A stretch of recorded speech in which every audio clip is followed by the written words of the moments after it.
biggest impression on me has really been the sort of underdog stories from the teams that have shown up. We're in it. It's awesome.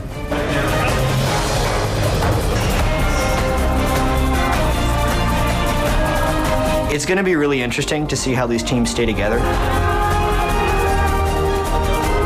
The biggest impression for me has been Giants.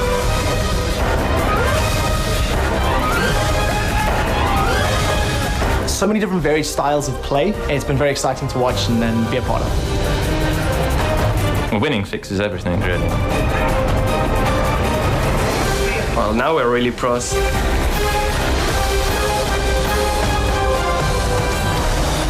It's like a dream coming true.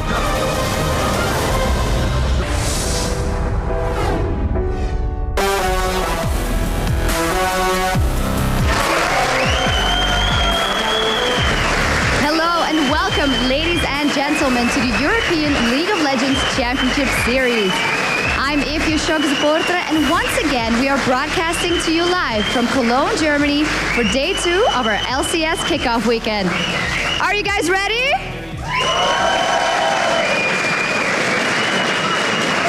All right.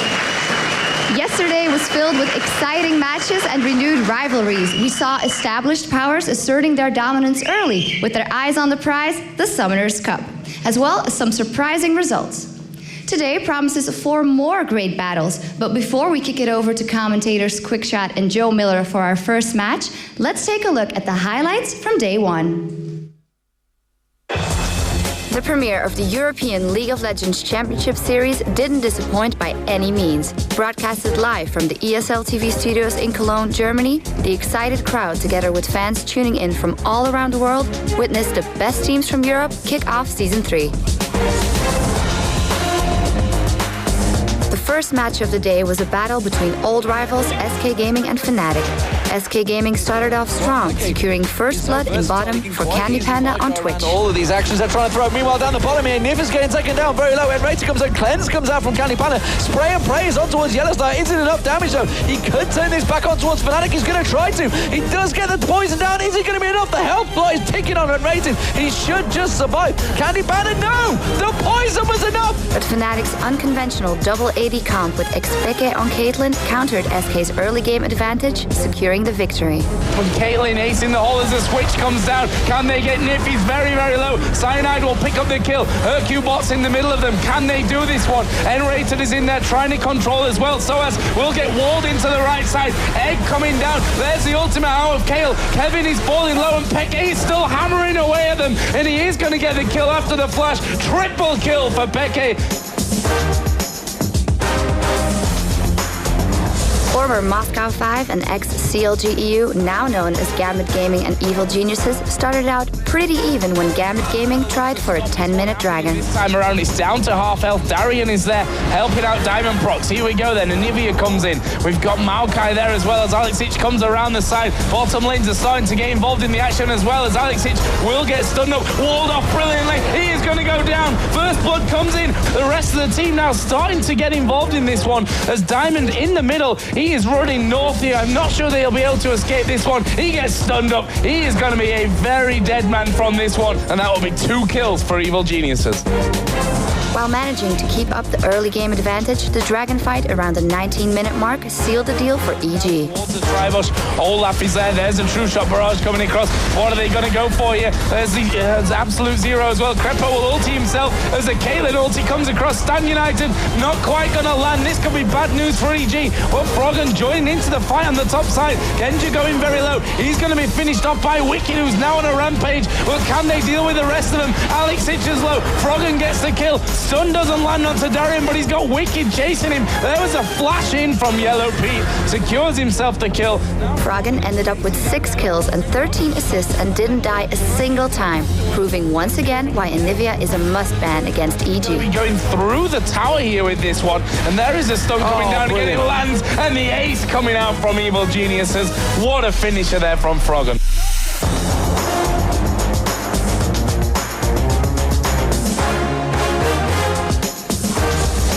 Fnatic got a rematch against Giants after losing to them at the qualifiers in Warsaw.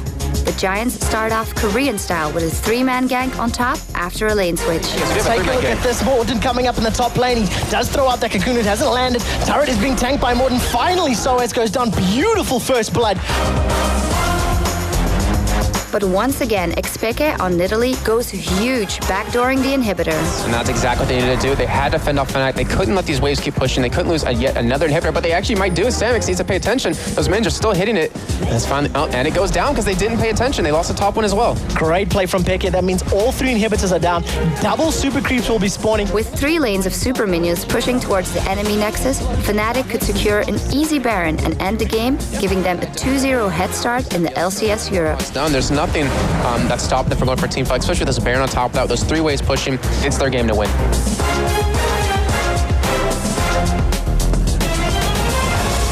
After losing to Fnatic earlier in the day, SK was looking for blood against the Copenhagen Wolves, with her Cubot showing off the strength of Jungle Vi. LCS is going to come in with that Volt Breaker, lands and red buff blows, denting blows, plus the excessive force. Kautot survives for half a second longer than anybody expected thanks to that prismatic barrier. But what a great amount of burst damage from that opening combo. Ocelot and his team showcased their offline experience and didn't allow the Wolves to ever really get in the game. He's going to throw out the Feral Scream. Deficio is going to get forced to Wild Growth himself. Now we see a flash over the wall for Ezreal into the red buff pit. He's going to be chased down by Kevin and Ocelot. A beautiful taunt through the wall catches him. Svenskeren the last man trying to run away from this engagement. The SK Gaming decided not to pick up Baron, but they're going to pick up 4 kills instead, or 3 rather, in that engagement. And great play by SK.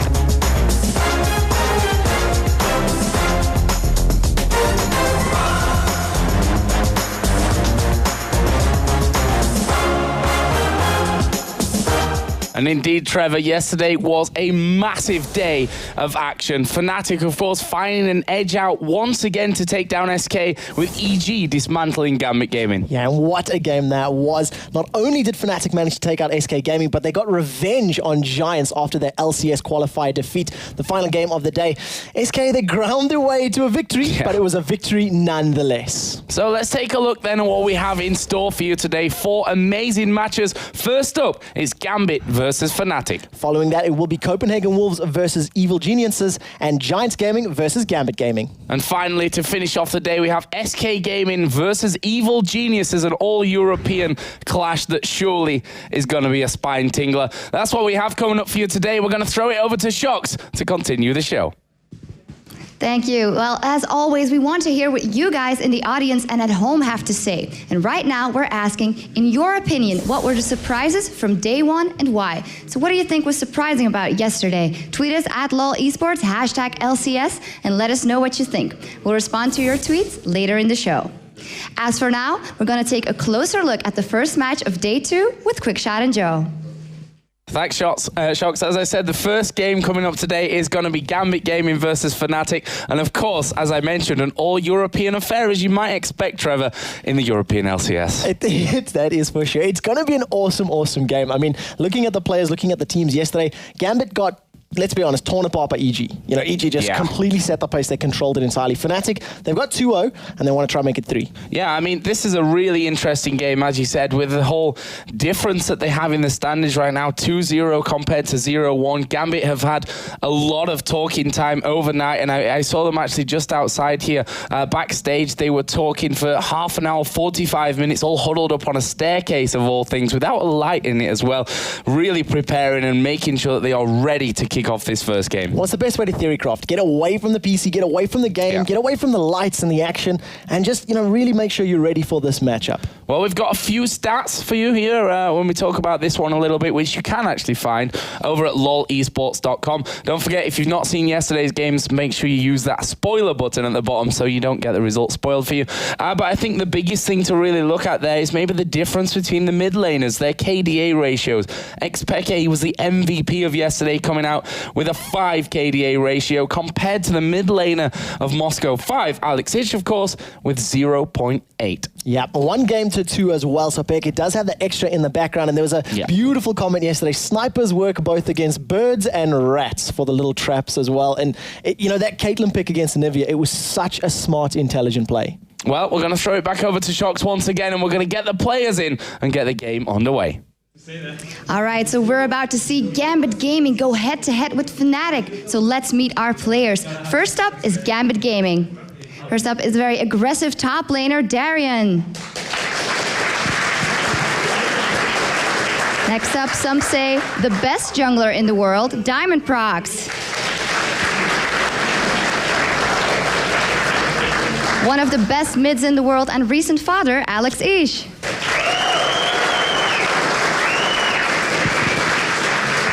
The AD carry that popularized Wriggles on AD carries, Genja.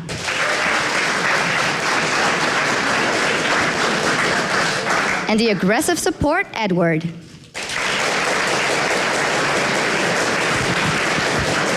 Next up is Fnatic with yesterday's MVP, the mid Expeke.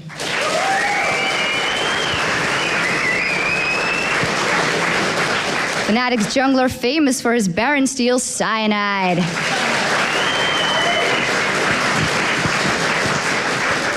Next up, the top laner that can play anything, Soaz.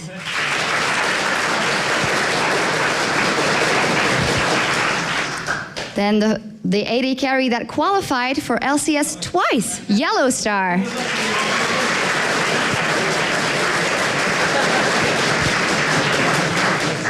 And finally, to support with his mad Blitzcrank hooks, it's N-rated.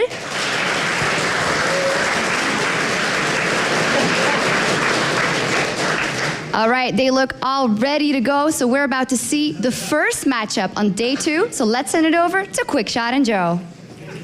Thanks a lot, Shox. And what an amazing game this is surely going to turn out to be. Fnatic versus Gambit Gaming, of course, the former Moscow 5 team who had an amazing year in what seemed obviously to run up into the Season 2 finals where they didn't quite meet there, and I'm sure their fans' expectations. Fnatic, a team which towards the start of the year, you know, I think it was something to do with that whole Season 1 victory. After that, they never really got started again, but this lineup that Fnatic have got right now are looking hot. They are on fire. There's no other way to put it. And, you know, in Gambit Gaming's own words, leading up to the Season 2 Worlds, they said it was their mistakes. You know, they stood up and admitted, we lost the game. You know, we made the errors. We missed the skill shots that we needed to land. And, you know, they look fired up.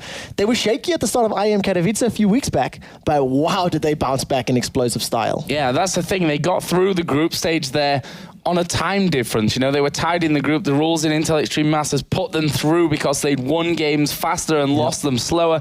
And they went on and stomped the two Azubu teams, which was just an amazing feat from them anyway. The question is here, after losing yesterday already to Evil Geniuses, how are they going to bounce back on day 2 against Fnatic? That's the question, you know. A very questionable decision from the Champion Select. Opting to go for that Udyr, I think he was, second or third pick for them. It didn't work out. Anivia was available. It was there for selection. And the very last pick from Froggen just said, look, we'll put the wall up. We'll just make sure you can't get past it. And by not having some sort of dash mobility like somebody like Lee Sin or even Xin Zhao with that charge, he could have negated the power of that wall a little more effectively. And that's the interesting thing about it. We know that Diamond Prox is, without question, one of the best junglers in the world. His Lee Sin was left open yesterday. They took away his Xin Zhao. He opted to go for that Udyr, which, as we said, really never got involved in the game for him too much. But anyway, enough about yesterday and how it went. Let's think about today and jump into the Champion Select and get into the bans and the picks. And there is from Fnatic, their first ban, Xin Zhao. Yeah, that's exactly what I was expecting to see out of them. You know, it was Xin Zhao that really led the charge against those two Azubu teams that managed to get the victory for Gambit Gaming at Katowice. The Udyr play, there was a very, very brave 4-minute Baron. Dragon. Flashed into the Dragon Pit, picked it up.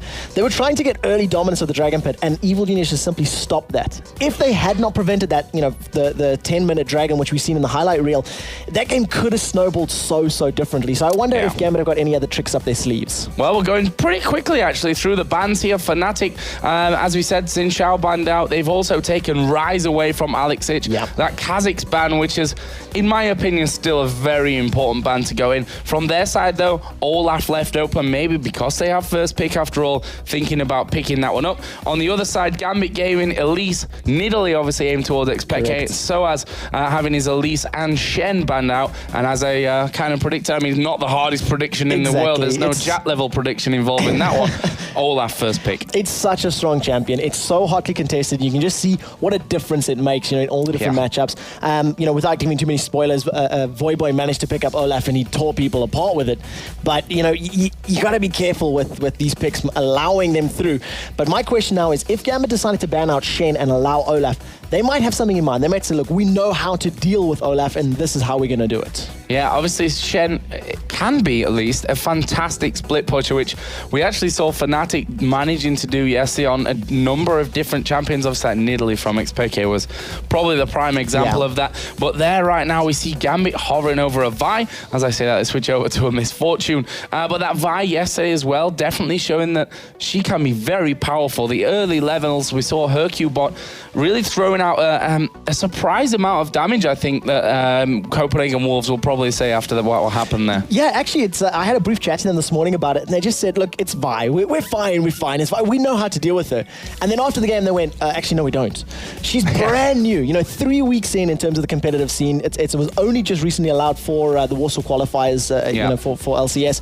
And she's so strong. The fact that she shreds the armor and has got that percentage HP damage in one, you know, it takes 3 hits to get there, but it really chunks you down a lot. So let's have a look then. Gambit have got their first picks in there. Sona, of course, Edward, formerly known as Gosu Pepper, his perfect kill securing champion, that we're going to call it for now, and also Misfortune. We know how strong Misfortune can be in these early levels. Couple that up maybe with an Amumu with the crescendo of Sona as well. That could be a dangerous combo. We'll have to see how they go forward with that in terms of the picks. But right now, Fnatic hovering over Lulu and Kog'Maw. Well, I'd like to see how they decide to play this one out, because we did see this Curse of the Sad Bullet Time composition coming out of Gambit Gaming at Katowice. They tried to use it against the Korean teams, and let's be very honest, it failed.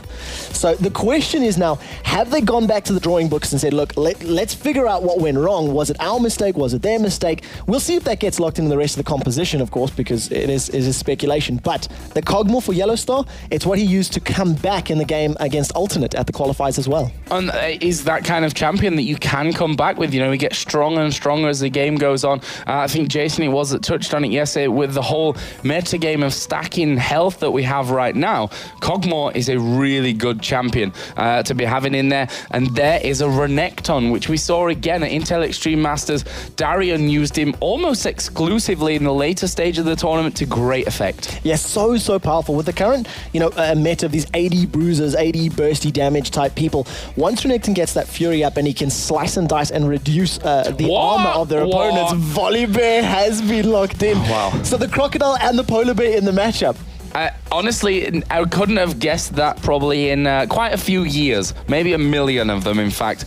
But a Volibear coming in from this one. Even more exciting. This is interesting. Vayne is being sat on at the moment as well. So is this going to be AP Cog with a Vayne Lulu bottom lane? I mean, it hasn't been locked in yet, but yeah, they're bringing out the tricks at the moment for the LCS. Well, this is, I think, when we need to see them, you know. Gambit Gaming have obviously come into this one and said, let's do something a little bit different. If we're going to be a team that's so on form, already 2-0 in the league, Fnatic, of course, this could be it. This could be something special that they've been preparing, ready for this one. Right now, Fnatic, anyway, to talk about them, since they're in the, it's their two final picks. We're hovering over Malphite and Wukong. Yeah, super amount of power and control. Great initiation there. You've got Malphite, Wukong, and Olaf that are just going to be trying to tear through the back lines of Gambit Gaming. Karma's being hovered over, and there's been a lot of talk about whether we're going to see Karma in the top lane. I think Wicked's been running her a lot on her stream. On his stream, rather, but I don't think that's going to get locked in. The Volibear passive, it does need to be talked about. The amount of HP he's going to get once he gets a Warmogs, it is going to be through the roof. It's around about over 9,000, I think, technically, for that one. But they were hovering over Karma. They switched to Heimerdinger, which, you know, all of a sudden, Heimerdinger's not a surprise pick anymore because Koreans did it once, and everyone's like, well, actually, that's really solid pick. Jungle Heimer. We may just go for that Heimer. But in the end, a bit more standard there. A Twisted Fate. We've talked about a Twisted Fate before, that whole hot and cold that you can get from him in terms of if he gets into the right lanes and can snowball himself, and maybe even more importantly, that bottom lane, the top lane, that's when he's good. If you don't time things right, then it can be a bit of a mispick. However, we know that Alexic is perfect usually when he has, for example, Rise with a teleport. And Twisted Fate makes it that bit more easier. Yeah, and you need to couple him with somebody that's got hard CC. You know, when he destinies into a lane, he's going to land his gold card. That's great. But ideally, you want to set that lane up while he's destinying in. Get them locked down either with that stun from Renekton or the crescendo from Sona, and then you can land the gold card, guarantee the kill. So it's a really, really smart setup. I like the composition here from Gambit Gaming. They've got a good, well-rounded approach. They've got good wave clear. They've got good crowd control. And it's a very scary team to be facing off against if you're Fnatic. So let's put it down, to the line. Who do you think's gonna take this one? I mean, Fnatic, they've got what we could probably say a comfort lineup for them. We know that Yellowstar is an amazing Kog'Maw player. We've seen XPK on that Wukong. How is he going to deal with Twisted Fate there? Soaz playing Malphite in the top lane. We know he can play Malphite. We've seen it before. We know he can play pretty much anything. We've seen a lot from him in terms of that. Then on the other side, you've got that Renekton again, which Darian did so well with. The Volibear could be either the best thing to see up to now in the LCS, or it could be another one of those Udyr moments. Well, it's going to be a difficult game to call because of the fact that both teams have got such strong initiation, have both got such strong burst damage from a multitude of different ways they can get the damage down. But I think the key to keep an eye on in this matchup is going to be Yellowstar's Kog'Maw. The longer this game goes, the more farm he gets or the more kills he gets, the more threatening he's going to become. He will be able to shut down, Volibear or Renekton in the time it gets them, throw that Void Ruse out and just chunk them down with Bioarcane Barrage if he's allowed to get to that, power level. Well, I think either way, we're in for a smasher of a game in this one.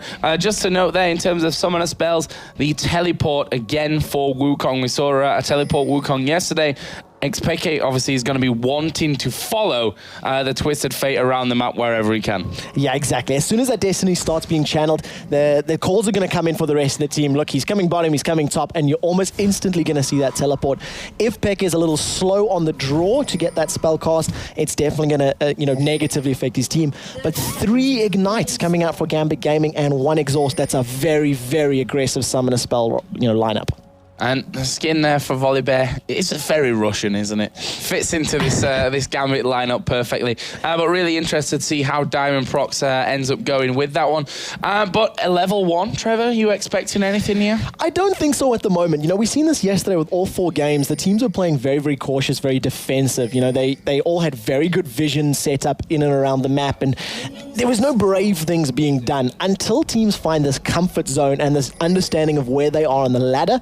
I don't expect too many, aggressive plays. What we can see, though, is Gambit Gaming are doing a lane swap extremely early on. So let's figure out then whether we are going to see the start. You can see Soaz and XPK here doing the Wolves at the kickoff of things. Cyanide obviously playing Olaf in the jungle. We've seen that a lot from him in the past. Will be starting off by his Wraiths. Yellowstar taking those Golems at the bottom side. And it looks like we will be seeing a blue buff start for Gambit as well. Yeah, so nothing too exciting off the bat here. Olaf does look like he's going to be picking up this red buff first. It is jungle Olaf as well, so we're not going to be seeing the 1v2 lanes that we do tend to see out of Olaf's, picking up a blue buff early. And, it's going to be interesting to see how these teams play the lanes, because Malphite should be relatively safe. He's got that Granite Shield to block a lot of the early poke, and he can clear fairly well under the tower, but he doesn't have the same sustain that Renekton does. Just throw out that Kalamik, get all the HP back, and stay in lane longer.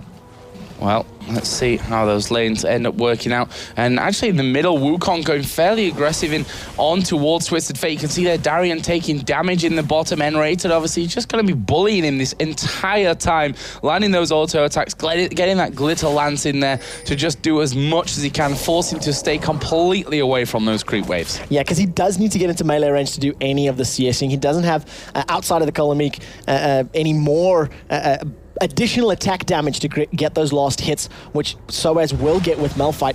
We do see them setting up for a potential 3-man dive. Soaz actually gave up first blood yesterday in the exact same circumstances against Giants, if I recall correctly, and I wonder if they're going to successfully get the kill this time.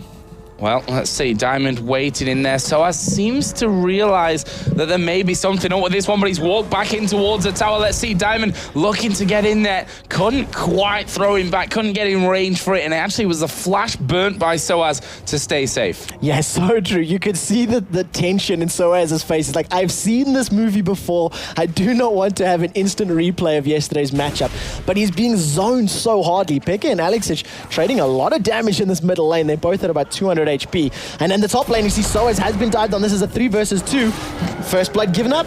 Gambit Gaming pick it up on Soaz at the end of the day. And that's incredible there. They had Olaf to come back to really cover that one. And the interesting thing is that Fnatic knew that was happening to them. They knew that that 3-man team was in the top lane. And you don't need to be a math genius to realize 3 versus 2 is probably never going to go, especially at this early stage where Misfortune is so strong, where Sona's poke is so strong, and when you've got that great crowd control, the fling and the fear coming out of Volibear.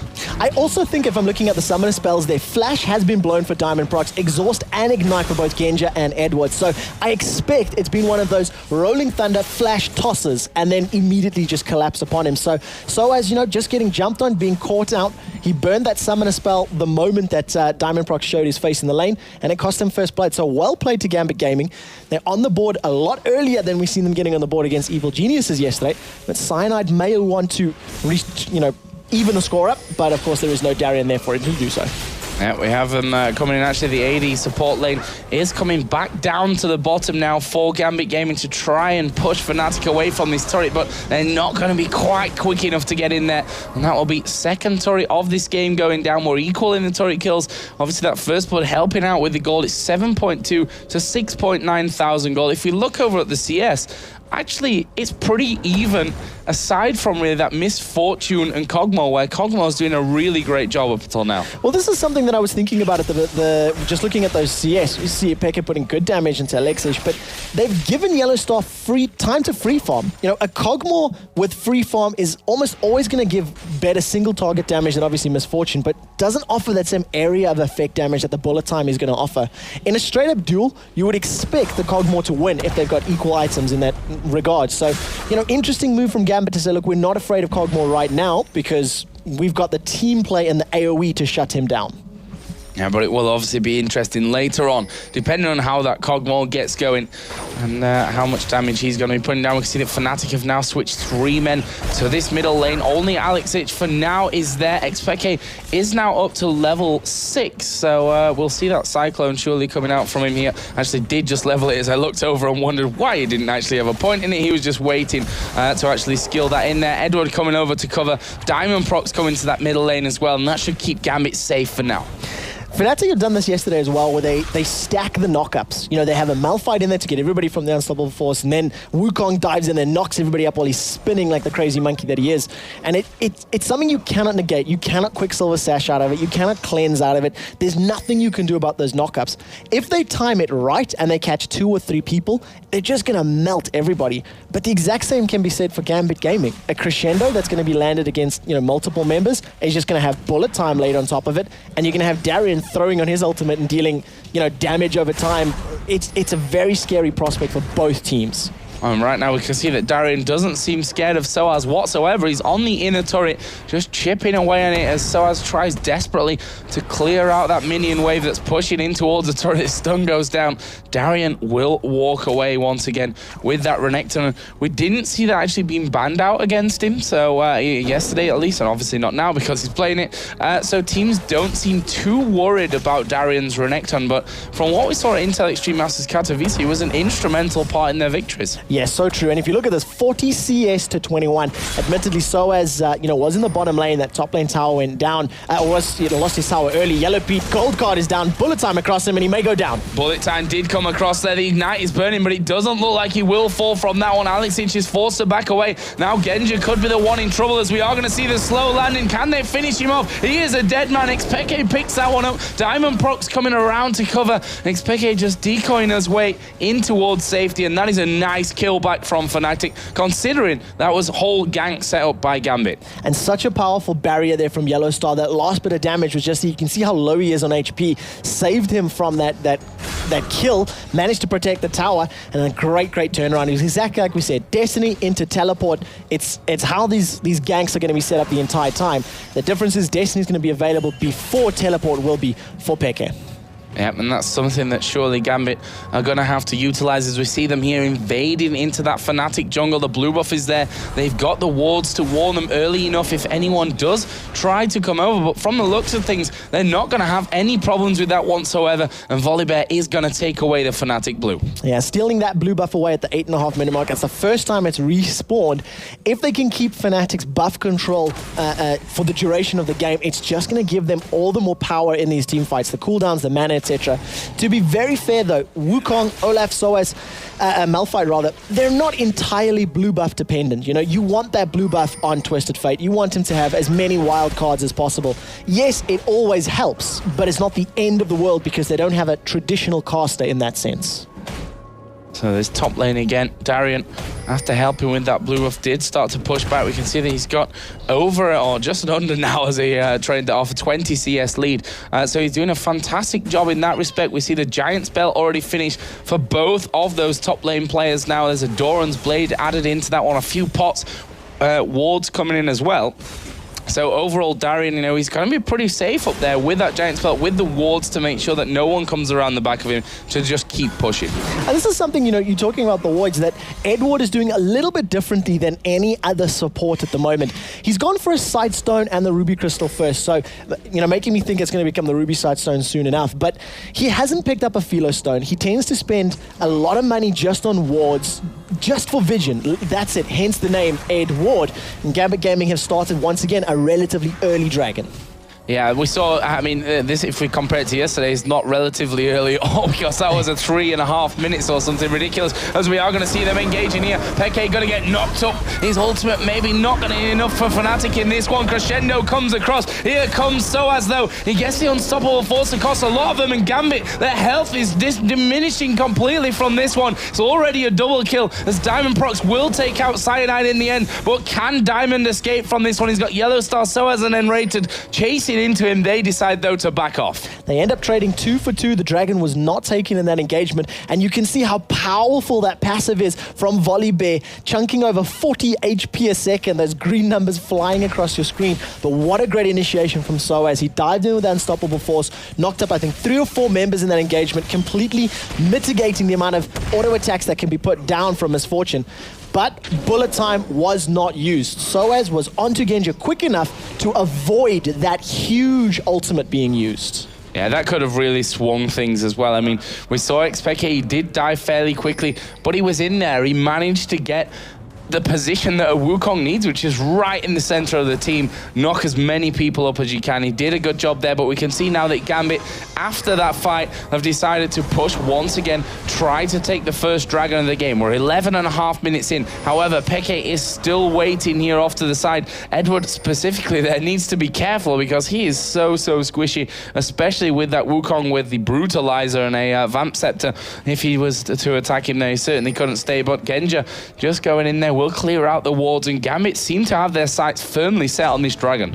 Yeah, they made it very clear yesterday against Evil Geniuses that they were playing very dragon focused. You know, super early. They had the 4-minute dragon, then picked the fight to 10 minutes for dragon. Eventually that led to first blood kill. Around 90 minutes when dragon respawned, Gambit Gaming were there again. You know, the first 20-25 minutes of that game, it was literally all about the dragons. They cared more about that than they did for pushing the lanes. And again, it's slightly different to what we've been seeing in the Season 3, as most of the teams are pushing lanes and pushing towers. Great pink ward coverage has come out. You can see that entire river is just dotted with those pink wards, but a very cheeky Fnatic ward in that dragon pit. You can see it just to the left there is allowing them vision of this. Will they react though? Yeah, nicely out of range there of that pink ward, but they have started the dragon off. It's down below half HP. Diamond does have his smite available. Fnatic are slowly but surely coming down. Will they commit? No, they won't. That will be first dragon of the game at 12:45, going over to Gambit. Well played by Gambit. I wonder if that dragon was in vision of the Fnatic members, because if they'd pulled it out just past the wall, it may not have actually been visible or not. So we didn't get to see the vision at the moment, so we can only speculate. But at the moment, Fnatic have now started to siege up this tower. Going to rely on those living artilleries from Cogmore to throw it up. And there we go. That was the dragon vision. In terms of the middle lane right now, Fnatic continuing to apply the pressure, trying to siege up against Gambit, but they don't have any creeps, so that means they can't put any damage down into the tower. Well, they are just holding up here at the side. Who is going to get the better of this one? I mean, Fnatic with all 5 men there. Gambit are sending Alex away, which, you know, the smart one at the end of the day, he's the one with Destiny. He's the one that can join back into the fight if he really needs to, but they need to make sure that they keep this tower safe. And you can see the entire time Yellowstar just putting out as many auto attacks onto that as he can, doing the damage to those Gambit champions that are trying to hold on to it. And it seems, at least for now, that it'll push Fnatic away and stop them from being able to put too much damage down. Something that's very important to note about that little, trade back and forth, Darien lost a lot of health there. You know, he'd taken a lot of poke. I mean, it was Seismic Shard, it was Undertow, he got turned into the little munchkin by Lulu, and, Cogmore was bashing away. But in that 2 or 3 seconds where he could not engage or could not fight because of his positioning, he lost half of his health points, and he's going to need to be more tanky than that if he's going to cause any sort of problems for the Fnatic backline. Well, he went down towards that bottom lane just to push that one out. Of course, the outer turret still stands there from Fnatic's side of the map, but for how long? Darien is working his way in there. The AD carry and Olaf are on that bottom side of the map currently, so they should be able to clear that one out. Yellowstar also has that red buff, so Darien needs to be careful that he doesn't get caught out from that position, because Yellowstar will be able to chase you down, especially with that slow as well. Both of the AD carries as well, mimicking one another's builds. You've got the pickaxe, Vamp Scepter, pickaxe, Vamp Scepter, on the other side, pickaxe, Doran Blade, and the cloth armor, just to reduce some of the auto attack damage coming out of Renekton. But interesting to see them going for that early power. They want the pickaxe now. It's a little different to what we usually see out of the AD carries, where they tend to go BF Sword, Bloodthirst, or Infinity Edge. They go for that BF Sword first. Picker puts 2 attacks onto the ward, but not able to pick up the kill, unfortunately. Darien still farming up in this bottom lane. He's still a good 15-16 CS ahead currently of what was at least his top lane opponent. Malphite, though, now does have that Sunfire cape, and with Darien going home, I'm assuming that he's got plenty of cash on board to buy up, and there is that Sunfire cape coming straight out. Diamond Prox picking up the Locket of the Iron Solari, which we saw him using pretty much every single game at Intel Extreme Masters Katowice. It's so powerful when you think about the whole kit. Diving into the front line, he's going to have Darien alongside him, getting in there, throwing that giant crocodile form on, get the damage shield up, and survive as long as possible. The survivability that Volibear is going to give you while his passive is up, plus Locket of the Iron Slow, plus the mobility he gets from Rolling Thunder, it's a very scary prospect. And you can see right now, Gambit have now decided to siege on their Fnatic middle tower. They need to be real careful, though. If Xpeke decides, okay, game on, and goes in there, they could have a problem. But we see that the build that Xpeke is going for is not necessarily very tanky right now, which means that, to be most useful, he has to be in the middle of the team, but at the same time, he has to survive it as well long enough to really do what is intended in that one. So that could be a bit of a double-edged sword for Fnatic. We'll see how they manage to put down the damage here. You can see Diamond being chipped away at by Yellowstar, and just trying to force them away from this outer middle turret. Great damage from Yellowstar onto Diamond Prox's Volibear, just, chunking him down. Any poke they can get now means when Gambit or Fnatic do decide to go for that hard engage, it's just going to be that much easier to win out the engagement. And as you see, a quick shot there of Gambit Gaming. We'll get back into the game in just a second. Fnatic continue with the siege, continue with the pressure onto this middle lane town. Darien has decided to go aggressive. Yeah, Darien did go in there a little bit, but you can see forced straight back off as he goes down to half HP. Here is Soaz waiting, will get flung back towards the team, but he doesn't really care right now. That Sunfire cape pretty much just stopping everything from coming onto him. That looked like the fling happened, but I think he flung Soaz into the wall. I think because of the angle, it was through the wall. Volleyball tossed his arms up, and Soaz went nowhere.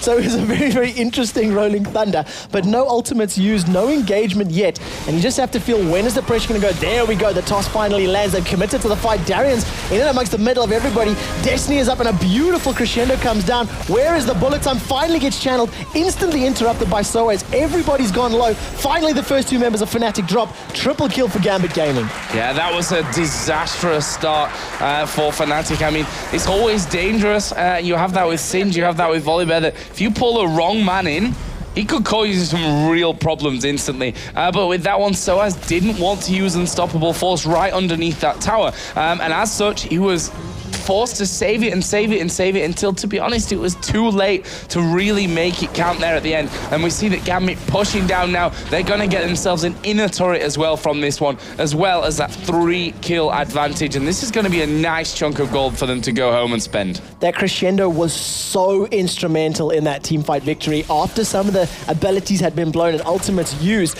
the crescendo came down and locked up 4 members of Fnatic, and bullet time was placed along the top of them. Soaz did a great job in interrupting that bullet time. It would have been potentially an ace if that bullet time had been allowed to channel, but nevertheless interrupted Genja's channel and then allowed 2 of the members to run away to safety. But a good fight for Gambit Gaming. 2 towers, 3 kills, and they're looking very, very scary right now. Dragon is actually up, as we are going to see Soaz here trying to trap Genja out. He's going to have to flash over the wall, but he's isolated from the rest of the team, and he is running the complete opposite direction. But we're going to let Genja get away from this one. Darian taking a little bit of damage there, and actually Genja was coming back in from that backside. You can see it there on the minimap. The Misfortune ran away, came back in. Obviously with Strutch, it's so hard to pin down. It's so difficult to keep up with Misfortune, and really, really smart play from Gambit. They threw enough people into the Fnatic alliance to force them to step back, force them to go, do we want this fight? Can we get this fight? Make that little bit of confusion for Fnatic, because you don't want to be chasing a solo champion. So he's going to get caught up by Cyanide for a little bit of damage. Nice living artillery is going to give some vision, but I don't expect him to chase much further. And a very, very great disengage from Gambit Gaming. There's now Fnatic set up for the second dragon of this match. Wildcard's thrown in for Alexic. Stun card is pulled. Not going to have too much time left on it. And actually, that world timeout, but we are going to see Diamond and Darian both dive straight into it. Where's the crescendo coming from? It's not quite off its cooldown. Bullet time went across. There is finally the crescendo coming up. Double kill for Misfortune. It's going to be a kill for Sona, secured by Edward there. And look at that. It's a 4 for nothing. 4 for nothing. Darian and Diamond Prox went straight into the middle of the team. The Locket of the Iron Solari, that Sunfire cape, giving them the tankiness that they needed to stay alive, and they've got a dragon off the back of it as well. That is a brilliant play out of Gambit Gaming. And such a great destiny from Alexic as well. He came in from behind the team, down at the bottom half of the river, throwing those wild cards up, getting destiny, making sure the full vision of the team was available. There was no fog of war, nothing nobody could, surprise them with. And the moment crescendo was up for Edward, he threw it out the very, very second. One of the things that's worrying for me for Fnatic, Darian and Diamond Prox were the targets. Yes, fair enough, Renekton and Volibear were there. They started the dragon fight. Misfortune, Sona, Twisted Fate came late, but they didn't have any damage on that TF or that Misfortune at all. And they're not going to be winning team fights if they allow those sort of long-range AoE damage dealers to survive these engagements. Yeah, and that's what kind of surprised me. I instantly looked, as they were all bunched up, but there was no crescendo. I instantly looked over towards Edward, realized it's on cooldown, but even without the control of the team that crescendo offers, the bullet time was across the entire team anyway. And as you said, they blew everything on the tanky 2 players in that lineup, which you just can't afford to do with Misfortune and Twisted Fate. They're hammering away at you at the same time. Genja is currently doing the red buff on the Gambit side of the map. The wards are all down. You can see there's a pink ward, 3 vision wards as well on that top side of the jungle. So Gambit right now have a really good grip on the map and on the vision. And take a look at Edward. Once again, 2 080s, on the team that's got multiple dragons, has got multiple towers, so he's got some extra gold to spend. Does not have a GP10. Gone for, the Ionian Boots of Lucidity, cooldown reduction, so he can get his crescendo up more often, get those cords out as quickly as is possible, and just relying on every single member of the team to keep the vision up. Darian and Soaz poking back and forth. Destiny comes up from Alex. She gets interrupted by the knockup. Great play from Expeki, landing the flash into Nimbus Strike. And what a beautiful play from the consistently clutch Expeki. Yeah, that's what you really have to watch out for with Twisted Fate. I mean, you feel like, okay, I'm Twisted Fate at the end of the day. I'm safe pushing here. Destiny's channel time is not really that long, and there's not all that much that can interrupt you. Well, if you take Xpeke Soaz out of that encounter, then, you know, a very, very difficult one to really call. He thought he was safe, but in the end, just quite wasn't that thing with Xpeke obviously using his flash to get right on top of him. He's going to try and teleport away from that one, but Diamond Prox got the damage in there as Volibear. Now Enrated's being caught out. Darian and Genja hammering away on him. And Fnatic again, all right, they've caught Alex Ich out there, but for what price now? They don't have the vision. They do not have the same vision. You look at that minimap, you can see there's absolutely no wards on that bottom half of the map. And, you know, what was Peke doing that deep? Yes, he got a very nice kill, but you can see Yellowstar had recalled. He went to spend some money, played a bit safe because they did not need to be that overextended. Unfortunately, Peke didn't quite get the memo and he got caught out. And I think Enrated was just trying to ward. You know, it's one of those situations, you can see the ward near the river. He just wanted to get up there, put a little bit of vision down to prevent it happening. And unfortunately, he got caught out, a victim of his own circumstances. Another pink ward coming up from Gambit Gaming. The amount of vision wards that this team has put down on this map, and I think that they did at IEM as well, it's just exceptional, and it shows what a difference it can make on the game.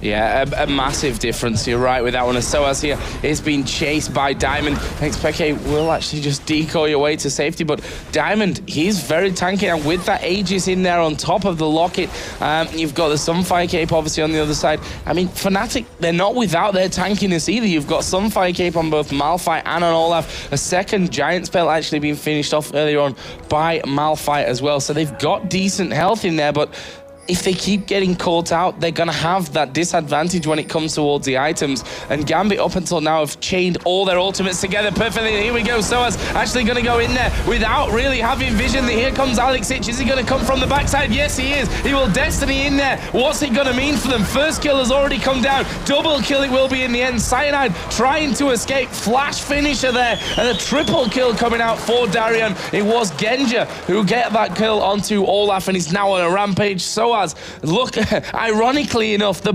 man that was first in there to phase check that area with absolutely no vision was the only one to walk out alive. And what great game sense from Gambit. They knew that Soaz was the face checker. They knew, look, Soaz is the scout. The rest of the team is going to be close by. So that's what the team did. They focused their attention towards the river, moved forward, and yet another amazing crescendo from Edward, catching 3 members of the Fnatic team, locking them up entirely. I believe Peke was just outside of the range, but, you know, preventing it, the bullet time, shredding absolutely everybody. Bloodthirster and Last Whisper, there's no Black Cleaver there yet, but the Last Whisper and the damage from the BT was more than enough to decimate their HP bars.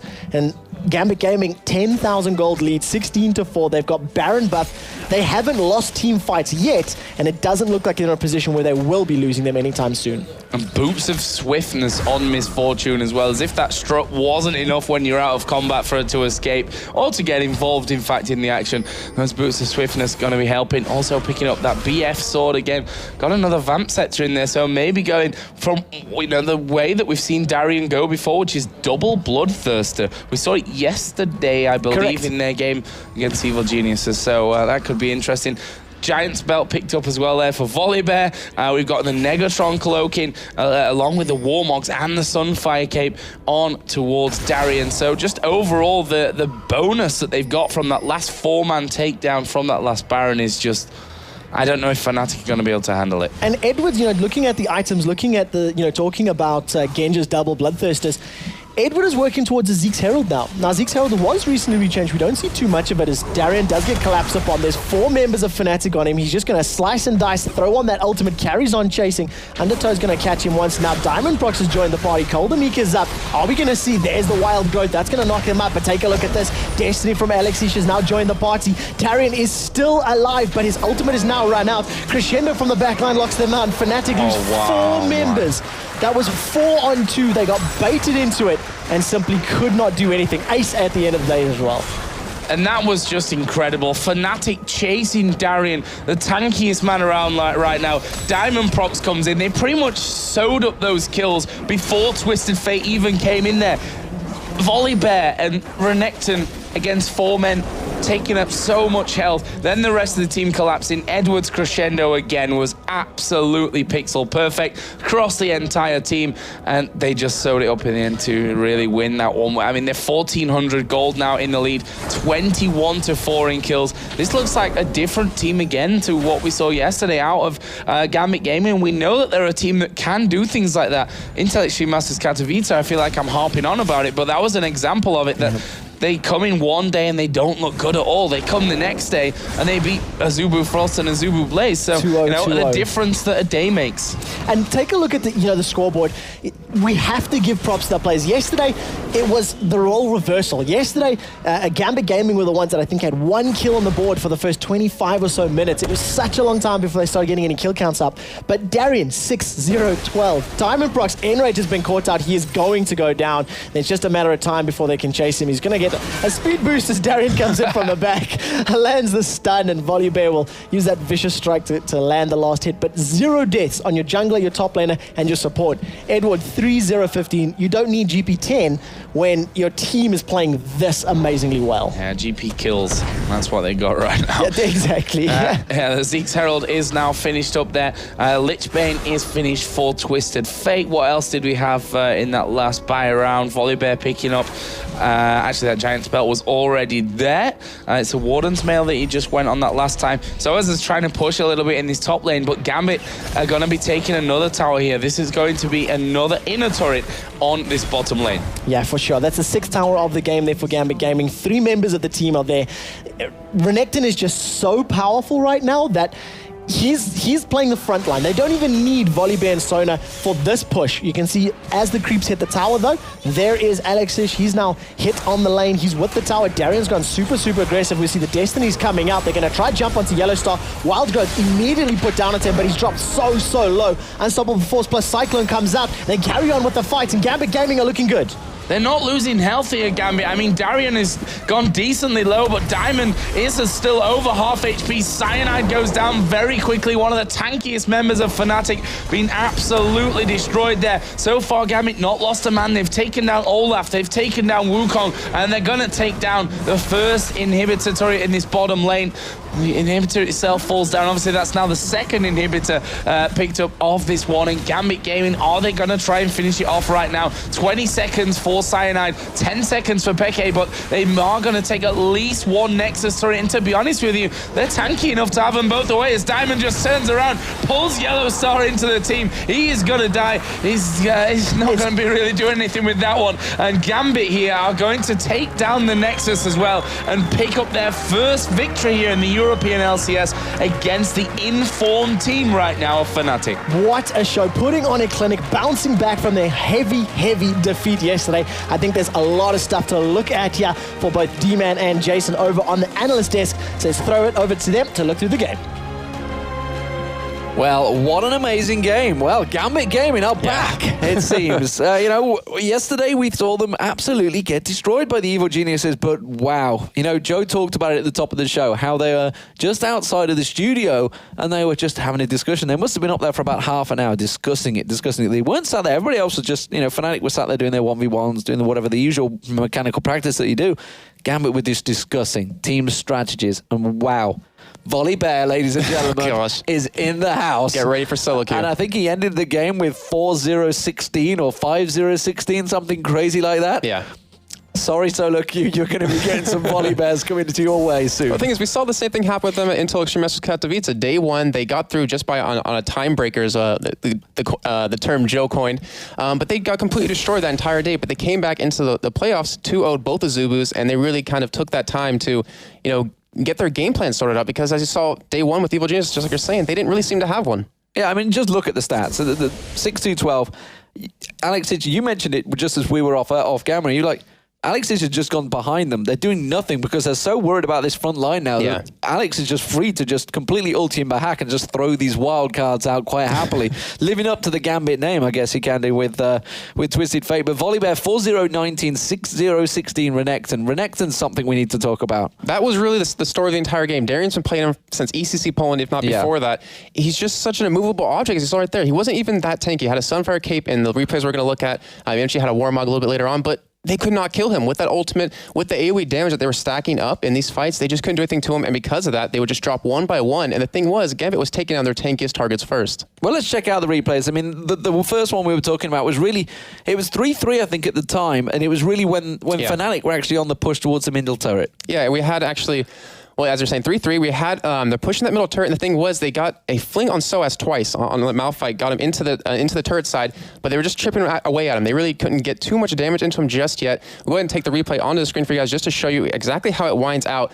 But it pretty much just comes down to the Renekton, just like you're saying, Demon, because he gets into this backside, goes straight in right for Yellowstar, who steps a little bit too far, takes a turret hit, but him alone takes all three of them low himself, as you see right there with the Volibear AoE, which we have to mention, looking at what they leveled up, you have the AoE out of Volibear, you have the Cole of the Meek leveled up for Darien, and because of that, I mean, you see Genji in the back didn't do anything this entire fight as he's farming minions on turret, and he gets Yellowstar almost killed. He gets Cyanide under half health on his Olaf, and Rated, who was just getting hit by AoE, not really getting hit by any single target damage, ended up falling down himself. Well, he escaped, but he got extremely low. And then Alex, again, back line, just teleporting right into the back, not really worried about it, and he just helped him take him down one by one.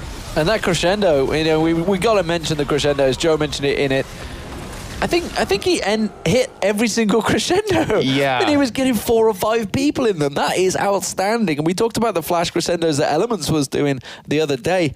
Genji just landed probably on 4 or 5 people, probably about 5 times in that whole game. He was amazing. And the funny thing was is that a couple of them... I'd say Genji, sorry. It was Edward. Edward, of course. Genji maybe with it, he's using the guns to stun people. Oh, gosh. The thing was, like, it didn't even really matter in a couple of the fights. The next replay we're going to look at, he lands it, but it's the last second. It's not like he's trying to protect someone. He's not trying to group them up. He just uses it because he can, maybe trying to get a couple of kills here and there. The next replay we're actually going to look at was pretty much the next fight that happened after. We saw a 3-0 trade in favor of Gambit Gaming. Then the next fight was going to be a 4-0.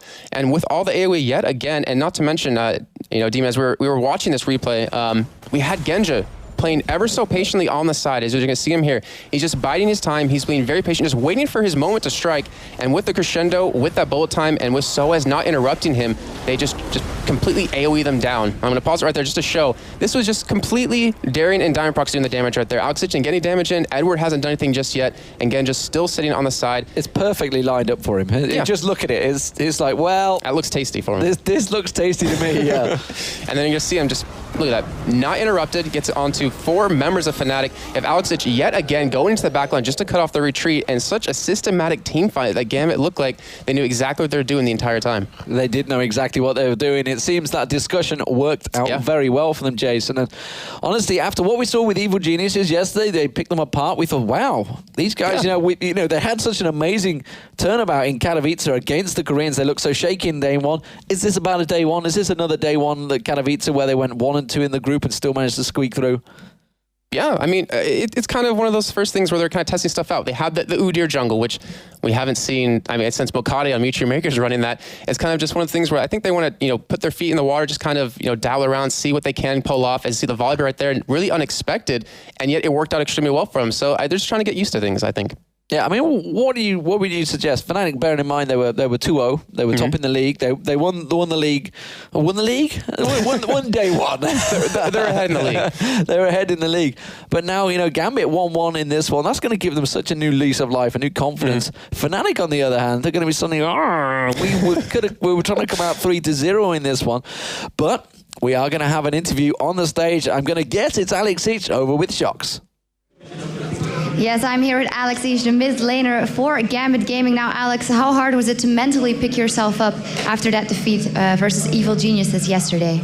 It's not like we were mentally down at all. It's like we were upset that we lost, but it was our fault. So we decided to change our heroes a bit. So we studied Fnatic a bit and decided what strat we're afraid of the most and banned the heroes that were kind of part of this strat. So we banned Nidalee, Shen, the heroes that we don't want to see, and it played well for us. All right, and looking at the season that's yet to come, what have you seen from the other teams and your personal experience? Who do you think is on top right now or you fear the most? It's like if we lose to Evil Geniuses, then I will say Evil Geniuses, so it won't be like we know some other teams that is winning us. But at the moment there is one team that won us and one team that we won, so Thank you very much. Now, for us, we're going to have a short break right now, but when we come back after this short break, it's Copenhagen Wolves versus Evil Geniuses, so stick around.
When I play bad, I'm not trying to be cocky or blame the jungler like others do. I just realize I got outplayed and I watch the replay and see what the other guy did better than me. And that's why I improve myself. When someone beats me, I look at him and I improve from what I did bad and what he did better than me. Welcome back to the Season 3 League of Legends Championship Series live from Cologne. Gambit and Fnatic rocked the house for our very first match of the day, but there's a lot more to come. We'll move over to our commentators, Quickshot and Joe, for a look at match 2 in a second, but first, take a look at this. Nobody gave us any credit, and they said we were not going to qualify. So the Copenhagen Wolves, they've been to tournaments, but never at this level. The Copenhagen Wolves had a 16-year-old AP mid player called Bjergsen who wasn't able to play with them in this tournament. That was a blow to the team, for sure. They asked me if I could play for them. And as I don't have a team right now, I thought, why not? I consider Bjergsen our best player, which is why it was pretty disastrous that we could not use him. Especially Bjergsen didn't think the team expected to get there, and even before the game, they didn't expect that they would be able to win. We talked before the event about this, and he was like, avoid Millennium by all costs. Get number 1 in your group so you can face either Acer, Curse, or Dragonborns, and you have chance. Get Millennium, no chance. He said it because he was being a little arrogant bastard.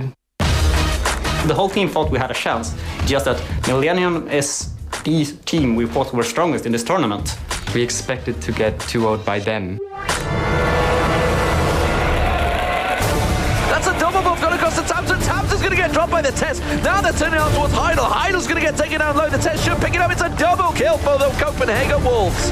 He picks up a double. He picks up a triple. Can he get the quadra? Just an arcane ship will do it. No! There's the quadra kill from the Test, and he just destroys Millennium. The Test cleans up, and the rest of the Wolves go on through to take victory.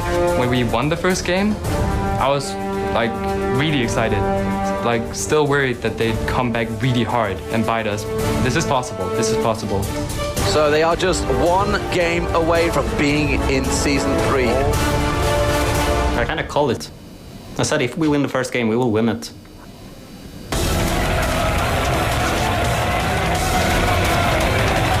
Godbro gets the reset, gets a double, goes straight through. Kraton get the ace in the hole on him. Doesn't matter, the Nexus is exposed, and it's going to be the Copenhagen Wolves making it into Season 3. We are amazed. I mean, nobody expected to 2-0 Millennium. It was just the greatest feeling. I mean, I hugged the entire team because I was so happy. Copenhagen Wolves just blitz the group and blitz the qualification. This is kind of an in-your-face Bjergsen as well, which is always enjoyable. It means as much to him as it does to us, since he's gonna be on the team again. If you ask any pro player who's here at the event, he's gonna say it's an upset, like big time. There's nobody who's gonna say they expect us to qualify at all. So there we hear from Copenhagen Wolves. Did anyone really expect them? I think they were right. And you saw there the moment that they qualified for Season 3, they didn't get up and scream. They sat back in their chairs and said, oh, thank God for that. I don't think they didn't really expect it coming out of themselves. We heard about Bjergsen. We had that famous on-stage moment where they said, you know, yeah, you see it, Bjergsen, is what they said, something along those lines. But they had a fantastic performance. But that sets us up for this game here. We already saw them yesterday against SK, Trevor. They didn't look too impressive, sadly. No, not at all. You know, I had a chat to the guys there. They're setting up on stage this morning for some practice, and I just said, what happened? You know, they said they didn't play their comp. They tried to pick a poke composition. They got a little bit behind, and they didn't know what to do. They didn't know how to get back in the fight, because when you fall behind with a poke comp, you can't pick team fights. So they said they understand what went wrong. They know that what mistakes they made, and they just went back to the drawing board. Now they're going to face off against Evil Geniuses, who, let's say, arguably are a stronger team. I wouldn't say arguably right now either. I mean, the record kind of speaks for itself. You've got one team who has little to no experience on a stage, certainly not a stage like this size. Then you've got Evil Geniuses who've got more experience than most teams around the world. Yeah, so it's a complete mismatch in terms of experience. What we have from Copenhagen Wolves is the total passion, and they just want it so bad. But they're up against such a tough opponent here. Just before we actually meet the teams, we do need to mention the KDA ratios for these teams. Yesterday, of course, Evil Geniuses, well, they were phenomenal. 3 of their team members did not have a single death to their name. So just to let you know, the kill-death assist ratio for Wicked, 18, Snoopy, 15, Froggen, 19, Yellow Pete, 13, and Scumbag Crepo, he's laying the side down on 5.5. Just not good enough, Mitch. Yeah, I mean, if we look at the average KDA ratio between the two teams, you've got 12.7 average on EG, and you've got 0.4 over with Wolves. That tells a bit of a story coming into this one. Of course, it's a brand new game for both teams, though, so anything can happen. Let's throw it over to Shox and meet the players. Yes, it's high time we met the team. So coming up first, here are the Copenhagen Wolves. First up, he's an AD carry, played a solid Ezreal in the qualifiers. It's the Tess.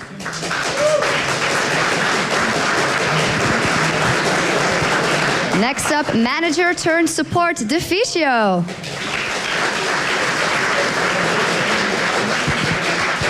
Then the only Swede in the all-Danish team, Kautard.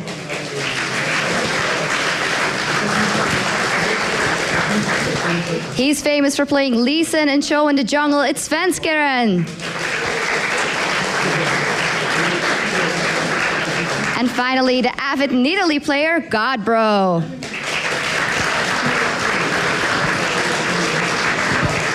On the other side, we have Evil Geniuses with the player often referred to. Yeah.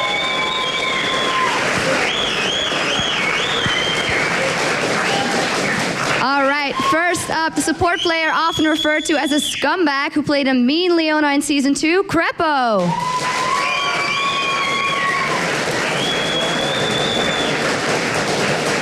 Secondly, the AD carry showing consistent top play, Yellow Pete.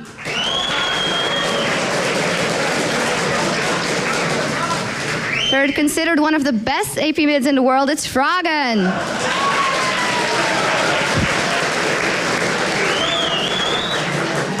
He's famous for his stare and for playing support jungle. It's Snoopy.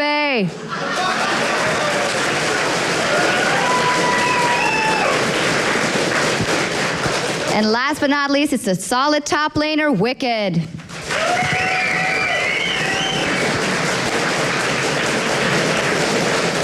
All right, the Copenhagen Wolves are looking for their first win in the LCS, or are the Evil Geniuses going 2-0? We'll find out. So let's toss it over to Quickshot and Joe.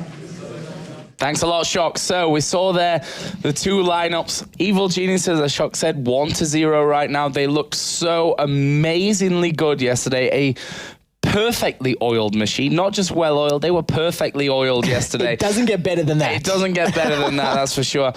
Wicked in that top lane. I actually saw one of the highest threads on Reddit yesterday was calling him Bricked because he was so strong and solid yesterday. Solid as a brick. He was unbelievably good. His Shen was absolutely out of this world. Every single time Stand United was used, it saved multiple team members. The taunts were great. And, you know, once they got ahead, they held that lead and they didn't throw it away. We caught up with them this morning and they were saying, you know, when they got that middle inhibitor, they were thinking about going for the push. They were thinking about getting the Nexus. But the day before that, in a ranked 5v5, they actually lost by trying to get over-aggressive, by trying to finish too early. So they said, look, we're going to play it by the numbers. We're going to play it in CLG Evil Genius' style, that's slow, methodical, and play it out. But they won it, and that's all that matters. Well, that's the thing right now. If you think about how the system works, you don't get anything, no points for finishing the game in less than 100 minutes.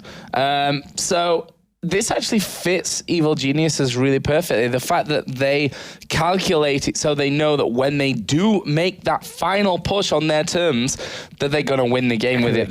They're under no pressure whatsoever to end games quickly, so which really just is fitting into their style brilliantly. And we saw how long they can hold out games when they're behind, how long they can hold out games when they're in front even. Yeah. So, you know, that's great for them. On the other side, you've got Wolves who, as we said, they don't have that big experience. At the end of the day, they're playing with Deficio here, who I think was referred to by the team as a noob in one of the videos that we saw yesterday. Is that going to be a big problem for them today? I think it probably will be. Well, look, what's difficult to do when you've got these substitutions, I mean, Deficio, he joined the lineup, I think, 2 or 3 weeks prior to the LCS qualifiers, and of course, you know, swapping up Yerksen for Kautsard. What ends up happening is this team that's been together for a very long time, I mean, they played under the WinFact run, many of them, many moons ago. They've got that depth of experience. They've had the competitive environment they may not have been on stage under the lights with this much pressure before, but they've been in situations where they've had an inhibitor down. They've been in situations where they need to push a Baron. That was the team that had that lineup. Now with having the substitute in there, you don't have that knowledge that, oh, I know that Godbro's going to go aggressive on the Baron, so Deficio knows he needs to throw his ultimates down, or, that 100% in-sync timing may not be there, but we know it will get there. They have 10 weeks of gaming ahead of them, and the timing, the practice regime, it's all going to be there. And I really wonder how they're going about their practice as well, because it's a really hard thing to call. Do they practice now with this lineup for the relatively small amount of games that they're going to have with this lineup, or do they think about the bigger picture and have Bjergsen in there practicing? Because as I said at the end of yesterday, this 10-week season is not a sprint, it's a marathon. You've got to think about the whole picture, about how you're not looking today or tomorrow, but towards week 5, week 7, week 10, because that's when it's really going to start getting down to it, where you're going to have to pick up some massive victories. Yes, getting off to a good start is never to be underestimated, but we see all the time in all different kinds of sports that the teams that lose in the early stage of a league aren't necessarily the teams that stay at the bottom. That's it. Once you're behind, what it ends up setting is removes all the pressure from you. There's no more lights. There's no more anticipation, as it were, because you're behind. So now it's up to you to make the changes. It allows you to go for cheese strategies. It allows you to go for things that are completely off the wall or out there. And the longer this league goes on, I think they were saying 27 or 28 games that these teams are going to play. You can go 1-2. You can go 0-4, 0-5. And not be out of it. How many times have you seen sports teams coming back in the mid to late season, bouncing back, maybe swapping out a player, maybe swapping out strategies, and just looking at things from a different light. So it's up to the Wolves to make it happen. And to really turn that around on its head as well, these teams that have done so well at the start are by no means safe. We see that again, that one team can dominate for a whole season long, then this team starts creeping up from mid-table up towards that second, third spot in the league, and then it comes down to those final play days where they can really pip each other to that post. So no one's safe and no one's out. After all, we're in the second day of the European LCS here, so there's still plenty to be won and probably plenty to be lost as well. We're just right now waiting for EG to get themselves into the game. It looks like Copenhagen Wolves are setting themselves up and are ready to go with this one. Actually, EG have been here since, I think, before me. I think they arrived before me today on this one to get themselves warmed up. Snoopy was saying, I think they got you at about 9 or 9:30 this morning. They were all huddled. Definitely before me then. They were all huddled around one of the computers, stratting it up, looking at replays, looking at videos, and really, really thinking about this. And again, just making sure that they're prepared for this game, prepared for this matchup. Yeah. They were saying yesterday that if anybody was having a look at the Facebook post, Snoopy said that they prepared the strat for Gambit Gaming. They prepared the strat. They planned so intensely. And during the picks and bans went, nope, we're not going to do that. We're going to go back to our old style. We're going to go back to an old comp and an old composition that we've run before. So all the planning in the world can be thrown out by one single pick in Champions Select, which was Udia yesterday. That Udia, which in the end didn't really make that much of an impact, ironically enough. But that's really the important thing here, is how are EG going to come out? They're 1-0 up in the league, I should say. On paper, they're going to be looking at this game against Wolves. I hope not too overconfidently, but they will be looking on it with less of a strenuous approach as they would have against Gambit Gaming, because Gambit Gaming, they're their biggest rivals pretty much here in the European scene. Copenhagen Wolves, but we've seen them. They took down Millennium 2-0. They're a team that you can never, ever underestimate, however little experience they've got. However, with the fact that they've got that substitute in there, they are a dangerous team. And if you give them that inch, they may well just take the mile. And this roster has actually come up against Evil Geniuses relatively recently at DreamHack Winter last year. The 2KM Cup, they fought in the semi-finals. And it was the first time that entire weekend where Evil Geniuses actually had to fight. They had to turn the pressure on. They lost the early game. They gave up first blood in both of the games. They were behind, 1,000, 2,000 gold. It was a small number, but the fact remains, the Wolves got the lead. They got the leg up. And if they can do that, time and time again, and learn to convert that, get that advantage, get a ladder rung above your opponents and stay above them, it's going to help them out. But we'll have to see, does Evil Geniuses know how to deal with the puppies or the wolves, depending on which ones we're going to see today? I think I called them toy poodles yesterday because they didn't look like wolves against SK Gaming. I hope that a sleep has really helped them out and they've been able to talk about how they're going to approach this matchup. Let's talk a little bit about the key players on these teams because obviously you have for Evil Geniuses yesterday, Froggen. He got Anivia. We always talk about it doesn't matter what composition you're going for, however good you think you can play against Anivia, Froggen's not a normal bird. No, not at all. With some luck, we might be able to see that Frog Anivia dance of his, which he's done from time to time. But something that we looked at, we touched on the metrics before the game and a little bit of a hype moment. You know, comparing the KDAs for a team that won, team that lost is not entirely fair. But a metric that is actually, you know, something that you can look at. Average gold per minute. The Evil Geniuses were averaging 1,500 gold per minute as opposed to 1,200 gold per minute. So even though they were behind, even though the Wolves were defending the majority of the game, they were losing massive chunks of their jungle. They didn't compete for towers or dragons.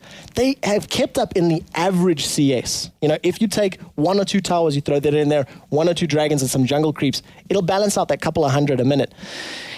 They're mechanically sound. You know, they're at the level. Definitely. Individually, they have the ability to farm. They have the ability to play their champions.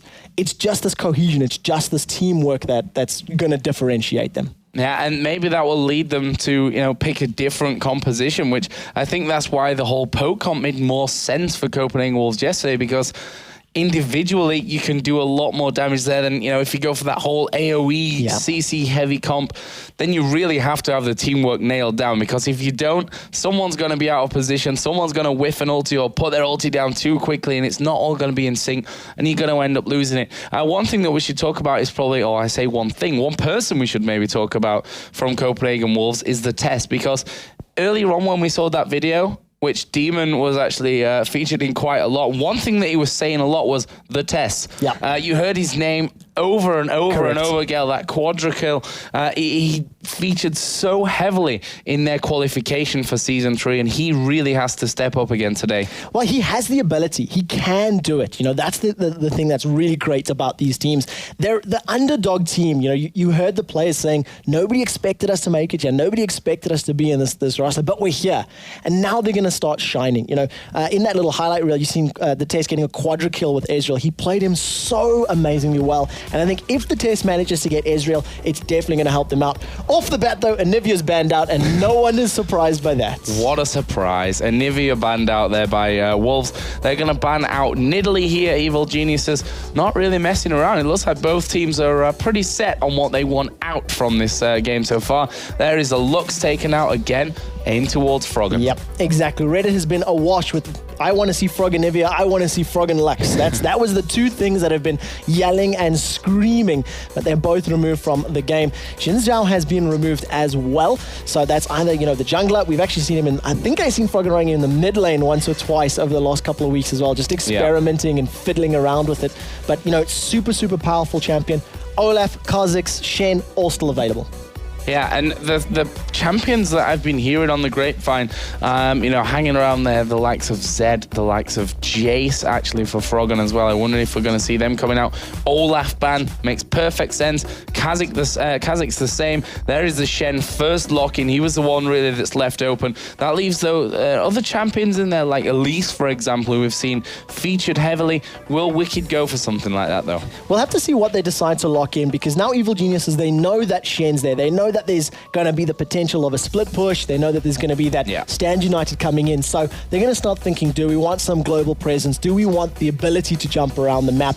And it's up to them to decide which strategy they want to implement. You know, this first pick, you can see Caitlyn not really revealing anything just yet. She's sort of becoming the go-to AD carry at the moment. We've seen Caitlyn time and time again. The range, the damage, the tower poke, and the tower pressure she has is just absolutely insane. And there is a Kayle pickup as well here for Evil Geniuses. I'm thinking that that's going to be for Froggen in the middle lane, to be honest with you. We know that Snoopy, he tends to go for these tankier support-like junglers, the Amumus, the Maokais of the world. Kayle, not sure how comfortable with be with that one, so I'm going to edge a bet and say that's maybe just Froggen in the middle for now. However, you know, it's Kayle after all. It could switch around in the top lane, in the mid lane, in the jungle, so still a lot left open there. Well, the Copenhagen Wolves have got a difficult question that they need to answer now. Do they want to take Nunu? All right, because with locking in Caitlyn, the Caitlyn Nunu is a combination that we've seen many, many times, and in this particular patch 1.74, Nunu is still incredibly strong. His blood boil hasn't been hit yet. The reason I point that out, Deficio played a very good Nunu at the LCS qualifiers. He helped out in lane. They ran a Nunu-Ezreal combination, and they just stuck to you all day long. I believe that Zyra might even be for Kautar. They played an AP Zyra as well before, so it's not a guarantee that that's going to be support or mid. But again, not revealing their hands, not saying, look, this is what we're doing. But the Tess has got his Ezreal. He has got his Ezreal, and we'll see how he can put that one into action. Question is now, will EG say, right then, they've left that Nunu for us. Let's have it. Let's have that Caitlyn Nunu composition.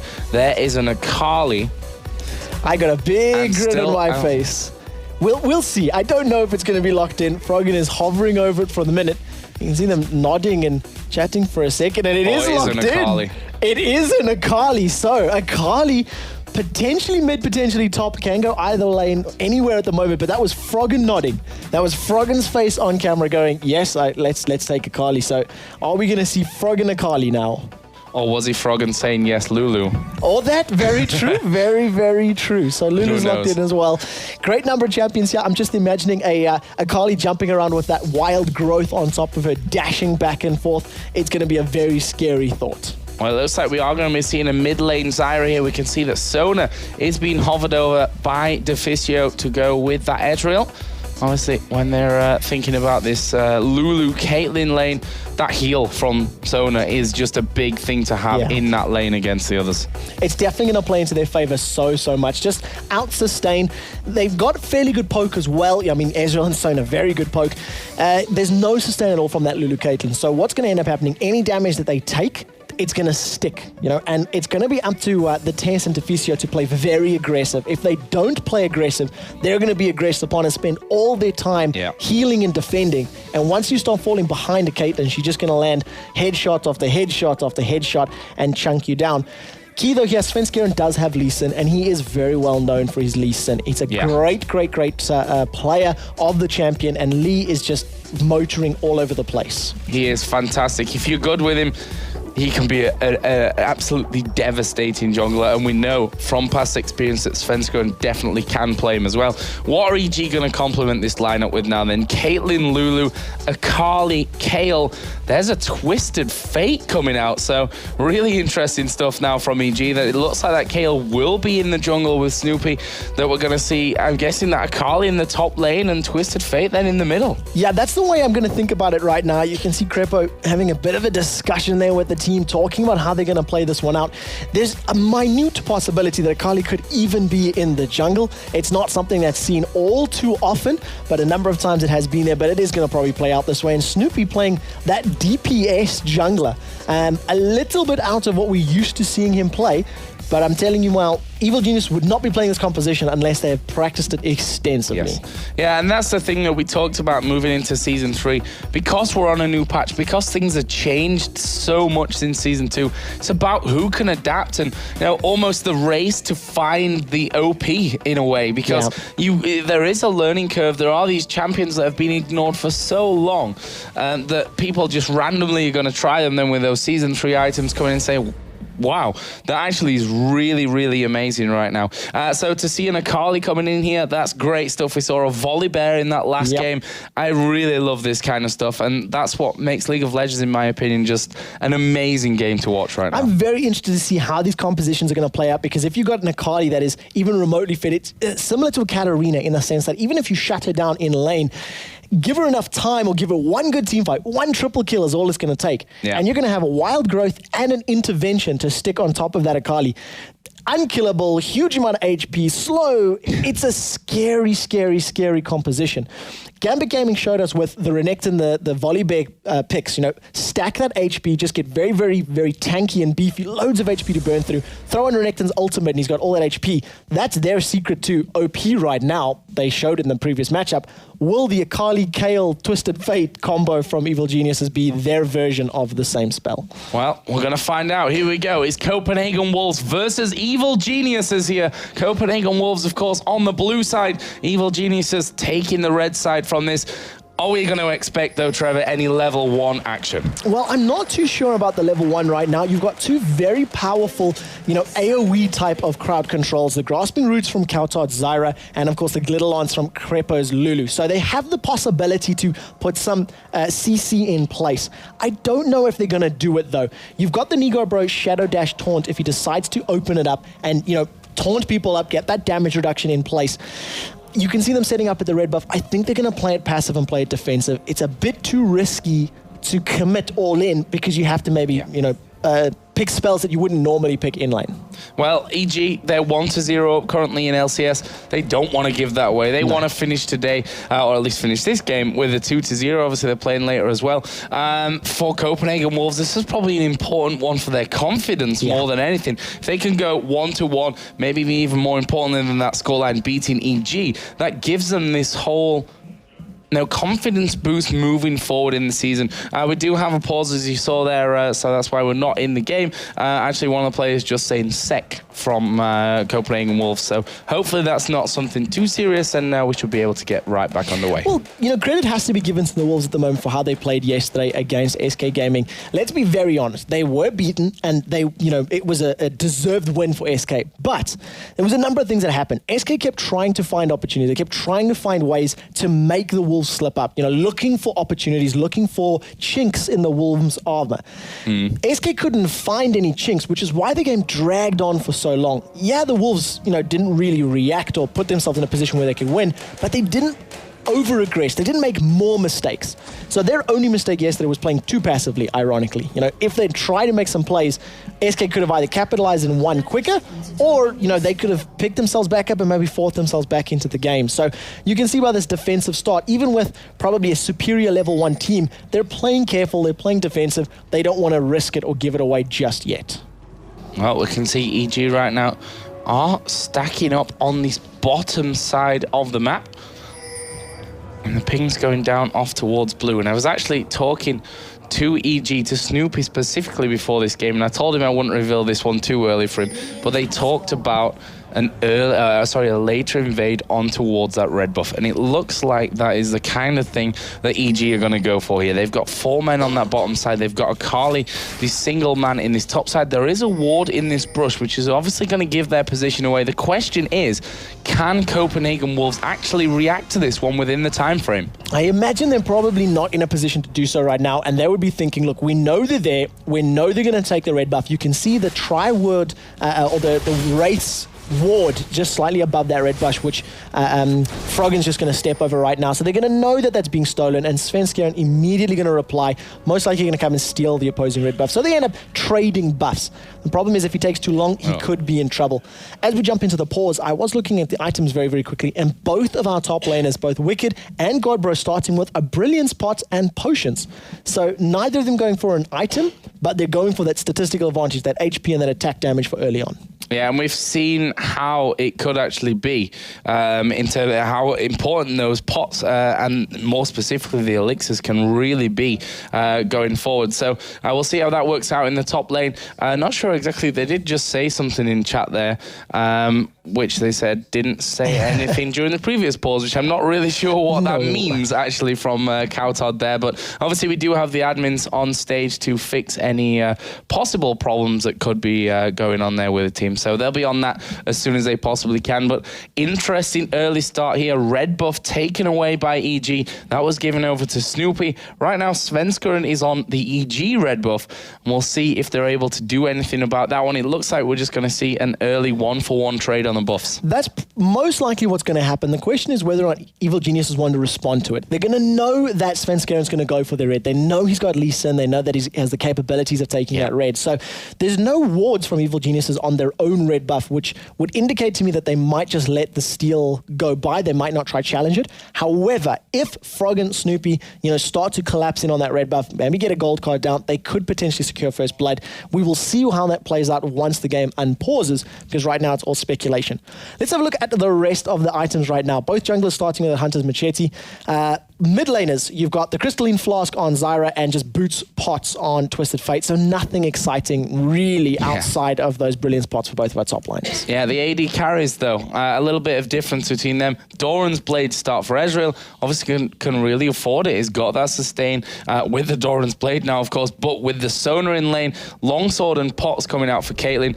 And you can see there both the supports with the Biscuits. And there's a pink ward actually for Lulu as well, as EG do come down into this bottom lane. We can see that Svenskeren is already happily taking away that red buff. And as I was saying, they didn't have a ward. We just hovered over Svenskeren for a brief second. He was standing on top of the Evil Genius's ward, so I couldn't see it on the minimap, but they had full vision. They knew it was being taken, and they did try to just gently poke out that bottom lane, and Crepo just took a little bit of poke. So Wicked chilling in the top lane in the grasses. He's waiting for something to happen, waiting for this gank.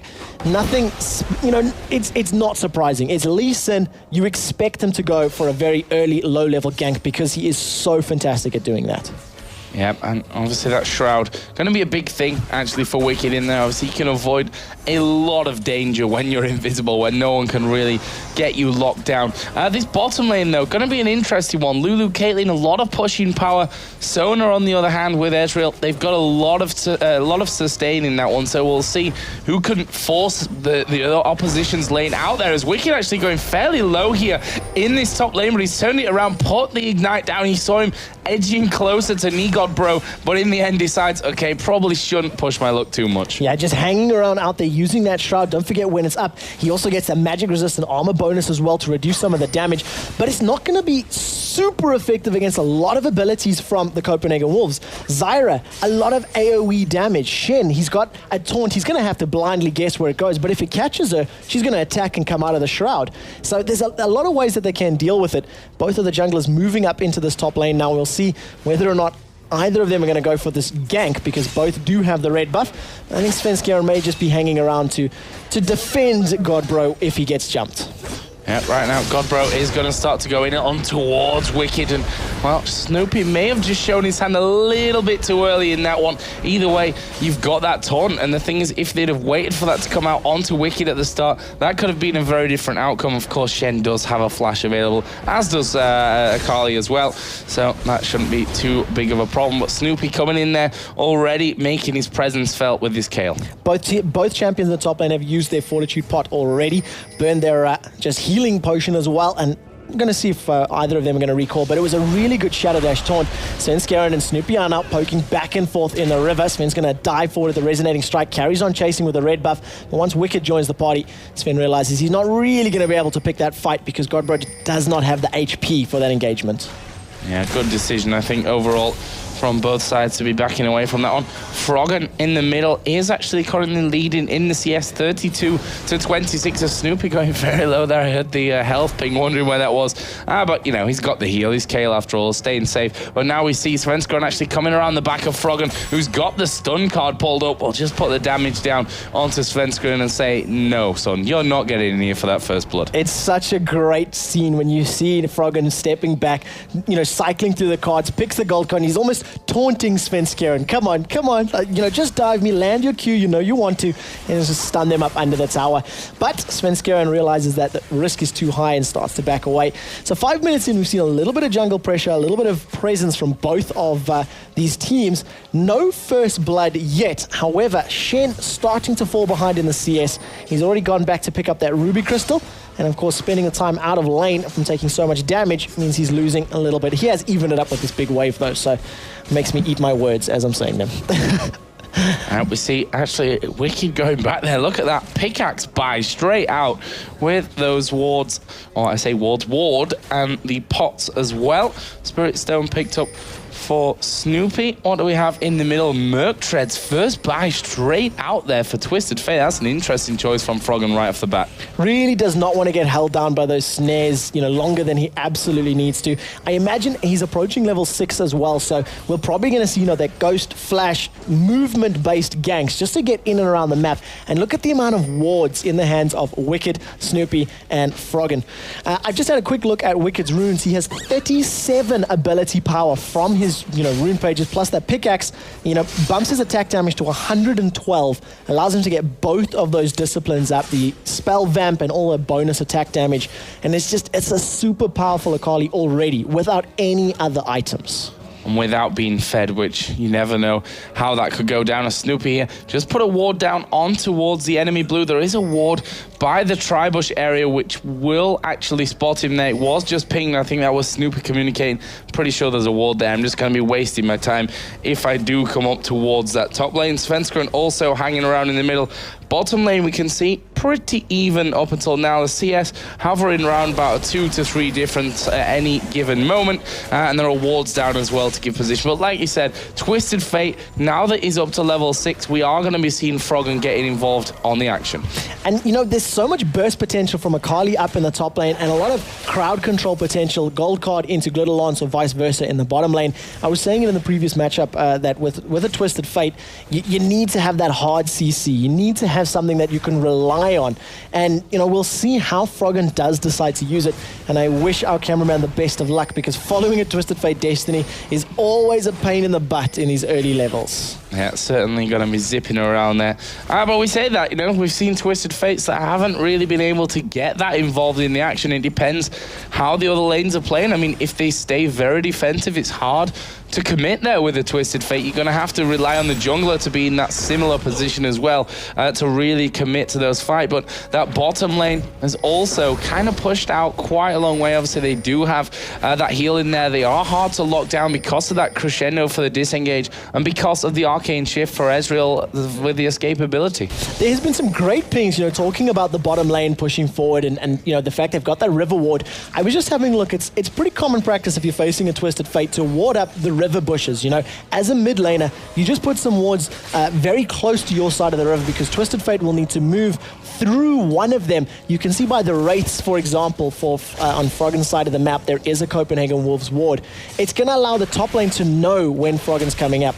As soon as he stepped out of the lane to pick up the blue buff, Kautard was spamming those pings at him. There was 3 or 4 pings on his route towards blue buff, so the bottom lane was completely aware of it. And approaching 10 minutes, CS is about as even as it's going to be. Wolves are doing very well. They're keeping up. They haven't lost behind, but let's be honest, they haven't made any big plays either.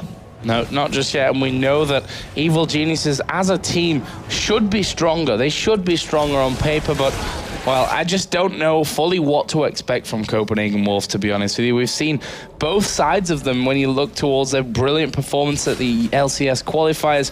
They're not so amazing performance yesterday, let's call it, against SK Gaming, who completely outclassed them. EG are on that level, and it's going to be a very hard game, but with a good start, with a couple of kills, I say early on, we're already up to 10 minutes without any kill, but relatively early on, they certainly have a good chance in this game. And you know what, the games that we've been seeing have been a lot slower paced than what we've been used to out of some of the other tournaments. Teams are still trying to find their groove and find what are we willing to do. These are the second games for both of these teams, so they don't want to throw everything out there in a super crazy dash that doesn't work out for them. Both of these bottom lanes approaching the 100 CS mark. Neither of them have recalled just yet, so no additional damage items have been picked up or collected, and neither have our top laners. They've been there for a while, and Wicked is slowly starting to creep ahead in terms of CS, 81 to 62. And Akali that's, either free-farmed or fed is equally terrifying. And they're going to need to do something to shut Wicked down, because if he gets, a snowball rolling, you're not going to be able to stop it before it becomes a snow boulder. If I can go there. An avalanche. An avalanche. That's a better one. That's a better one. I was just spending too much time with Jason and his puns. So, as you said, good 24 CS lead currently in the top lane. Jungle's really even, middle lane's really even, bottom lane's within 1 CS. That's crazy stuff. For Snoopy actually is going to come in. Kautard maybe in a little bit of trouble. We are going to see the ulti come down. That will knock Snoopy out, but Froggen is going to come around with the Destiny. Here comes Stan United. Can they turn it around? The grasping root, not quite enough range to lock down Snoopy. What a lot of summoner spells used in that one. And fantastic play by Kautard. He got caught out. He was just a little bit overextended, just past the halfway mark in that lane. As soon as he seen Snoopy coming out, started to back away. It was a flash gold card from Froggen to try and set that up, but his Stranglethorns rather knocked everybody up in the air, bought enough time for Godbro to get there with Stand United, and Kautot gets away with his life, preventing first blood. Something that we haven't pointed out or mentioned just yet, Kautot running flash teleport with Zyra, so not only do they have the teleport or that global presence of Stand United, they also have a teleport in their back pocket. Yeah, that could become really, really dangerous if you can get in there. Land those roots as Wicked now facing a little bit of trouble in this top lane. He's taking a hit from the tower as well as he flashes over, but Svenskeren is coming in. Can he land the Q? No, shrouded away, but Wicked is now out in the open, in the middle of nowhere. Where's he going to go? Excellent move in there onto the ward, and Wicked is going to die. There is first blood coming down for Svenskeren. Awesome play from Svenskeren, just flying across the map. The Dragon's Rage kick into the Akali ulti. I mean, she dashed across like half of that lane in a split second.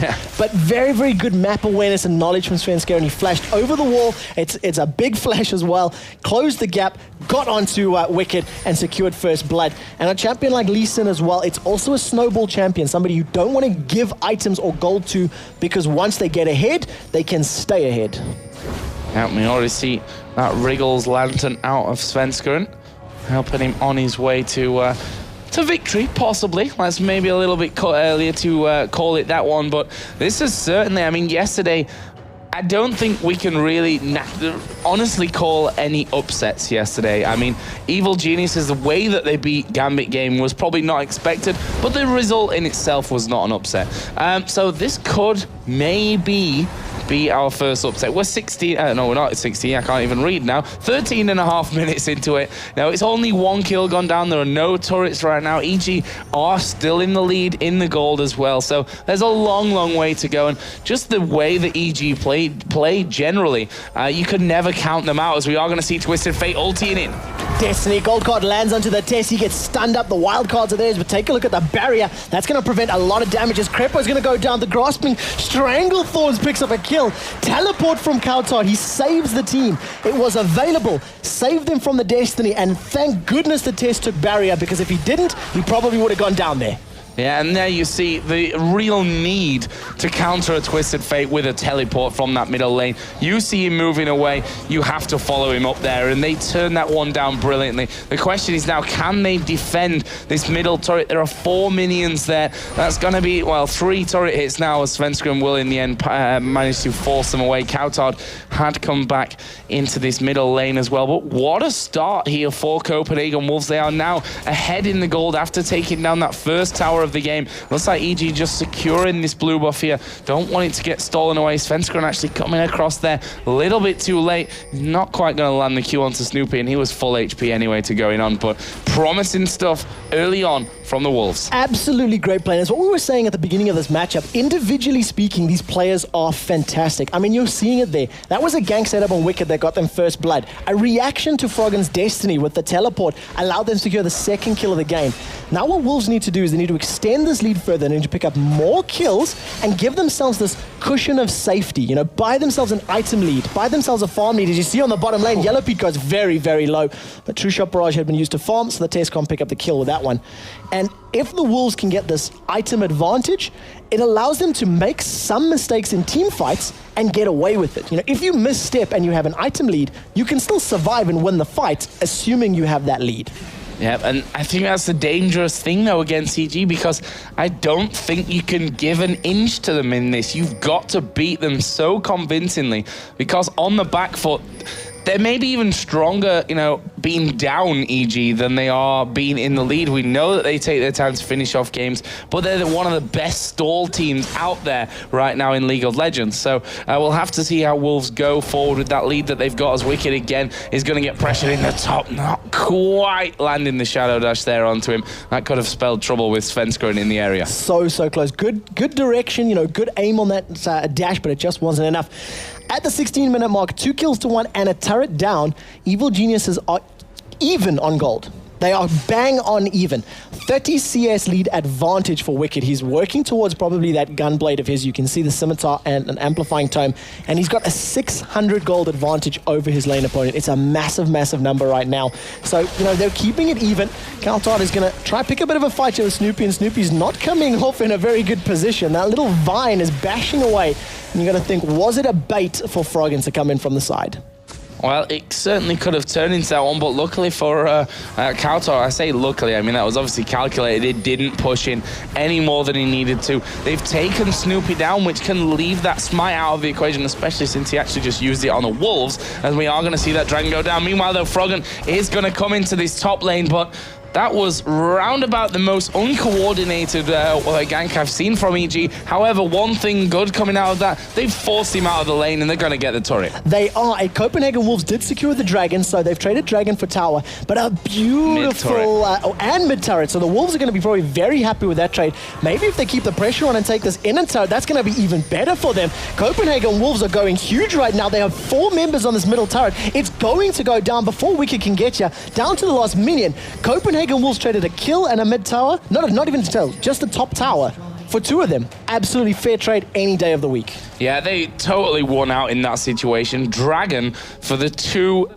middle turrets. Dragon for the 2 middle turrets is just a perfect trade-off for them. They'll say, well, you have that turret. That was just an amazing move out of Copenhagen Wolves. That's one of the things that could help them secure this game. I'm going to keep that disclaimer with the word could in there, probably until they actually kill the Nexus, because that's how a team that's EGR. If you look at the gold, even with that 3-2 lead in the turrets with the dragon down, it's still super, super close on gold. 400 gold only the lead. If we look overall there, 6.2 to 5.8 in the middle lane, 6-1 to 6-170 actually in favor of Yellow Pete in that bottom lane between the 2 AD carries.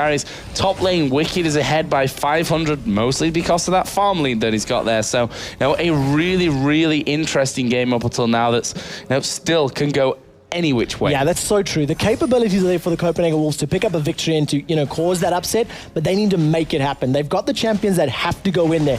Lee Sin, Shen, they need to dive. They need to get into the fight and engage and hope that that ultimate from Zyra will buy them enough crowd control time to really, really wreak havoc on the back line. We've got a very interesting build coming out of Froggen. It's one that's been fairly popular over on the Korean, the OGN tournaments, things like that. Twin Shadows. You pop those little ghosts, as you're running down a lane, or as soon as you land with your destiny. Pop the shadows, you get a slow, then you put the gold card for a stun. It's just so much crowd control. Even though it's not hard CC like a snare or a stun, it can only help you out and just really allow Caitlyn, Kayle, and Akali to stick to their targets even more effectively.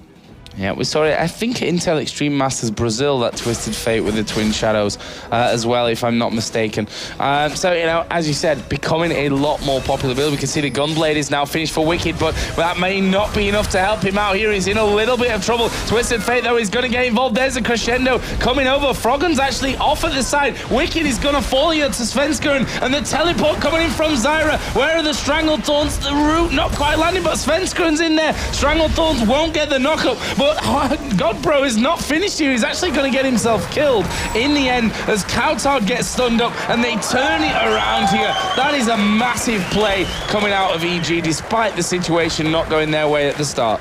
Yellow Pete and Froggen dodged absolutely everything that they needed to dodge in that engagement. They ended up trading 2 for 2, but that should not have been 2 kills for the Copenhagen Wolves. They should not have given them up. I mean, they had such a great engagement. They jumped into Akali. They forced her out of the fight early.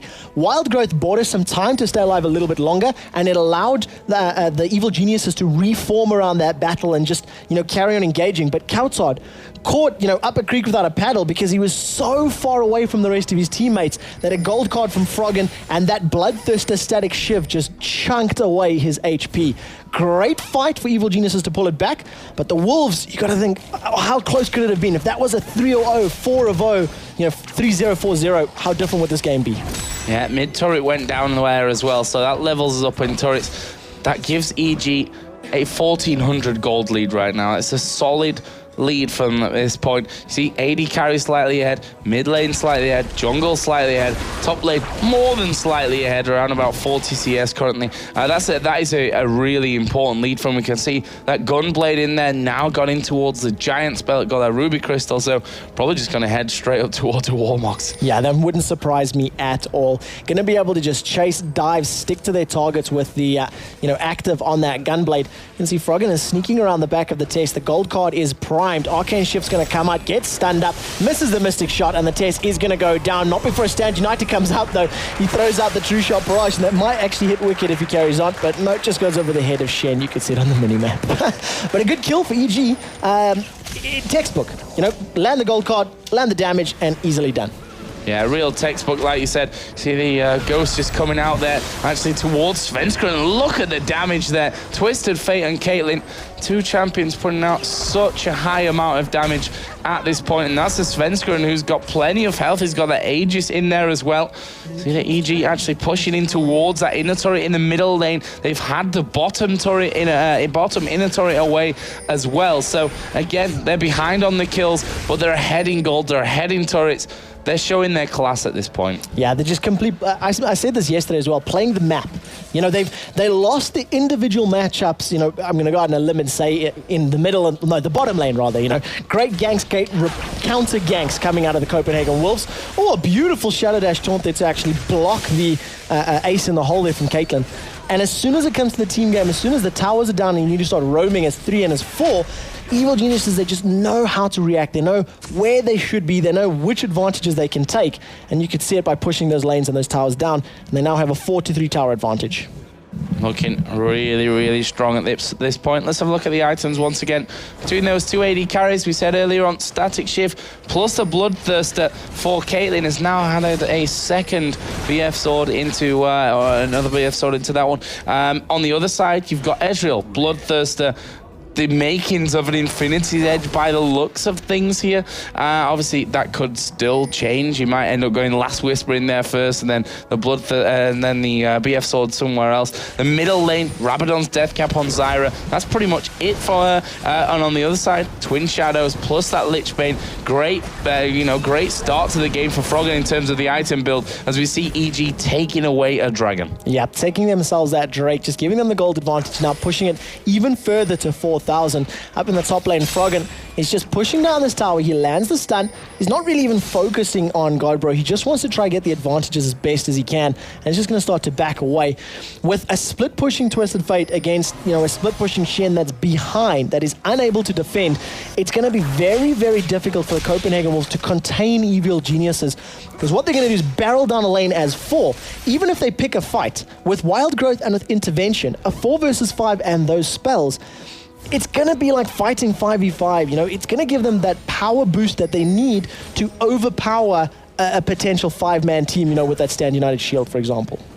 Yeah, and that's the real hard choice from Copenhagen Wolves as well. Where do they focus in? Yes, you want Caitlyn out there, but like you said, you've got Intervention to keep her alive for most of that. Do you go to Snoopy, try and take him out, make him use that ultimate on himself? But then Caitlyn the entire time is hammering away on you anyway. So it's a really hard one to call. You're going to have Wicked dashing straight to the back line, trying to completely take the Test out of the fight. And yes, he can Arcane Shift away, but when he does that, he's not involved in the fight. Yeah, also true. And if he does Arcane Shift away, that's, a very high cooldown. Akali's just going to dash again. She has 3 of them, and she gets 1 back, whenever champions die, etc., gets a kill or an assist. So dash, dash, dash. Once these team fights start happening, it's that reset mechanic that we've seen out of Katarina, out of Kha'Zix over the last month or two, in a slightly different form, of course, because you need to get the, those charges up to begin with. But such a powerful champion, such a great mobility in team fights, and it's difficult to stick on them. Yellow Pete, wow, doing a lot of damage with that ace in the hole. He's almost got his Infinity Edge up as well, and has still not upgraded his boots. Neither Crepo nor Yellow Pete have gone tier 2 boots at 25 minutes. Yeah, I'm just showing that right now a lot of players choosing to go elsewhere rather than getting up towards those tier 2 boots. Look at Akali's build in there as well. That Warmogs is now finished. Sorcerer's Shoes as well for that extra magic pen. So really strong, Akali. I mean, it's 0-2-0, but the farm alone is keeping him ahead of the curve. Yeah, 8,300 gold to 6,700 of Shen. I mean, that's just on CS alone. You've got a Dragon in there, you've got towers in there as well, which is going to be helping out, but really, really powerful position to be in. Froggen is now working towards probably his Rabadon's death cap, maybe the Hourglass. We'll see what that needlessly large rod becomes. But, you know, the ability power, stacking it with the Lich Bane, he's going to be hitting even harder now to start evening out that ability power damage that Kautar is putting down. Fantastic performance from EG that just proves, I mean, we see it time and time again that kills aren't everything. Kills are really not everything at this level of the game. Those global objectives being more important. I mean, you can fall a decent, I wouldn't want to say a good amount of kills behind and still have it, but now you can keep those kills within a limit and still be ahead in the game. And EG, they're still behind on those kills technically, but you know, look where they fall. 3-0-0 on Caitlyn. Got a good amount of farm. He's actually technically behind on that farm, but on the across the board for EG, that is where their real strong point is right now. We are seeing, however, Copenhagen Wolves looking for their 4th turret of the game, which could come from this middle lane as we are top lane, as we are going to see the test being jumped on here. Froggen coming in as well. Shen's not even going to get the chance to get his Stan United finished, and that will be a very dead test, and you can't get caught out like that. No, you cannot. I have to give props to Wicked, though. I was watching the minimap as that engagement started.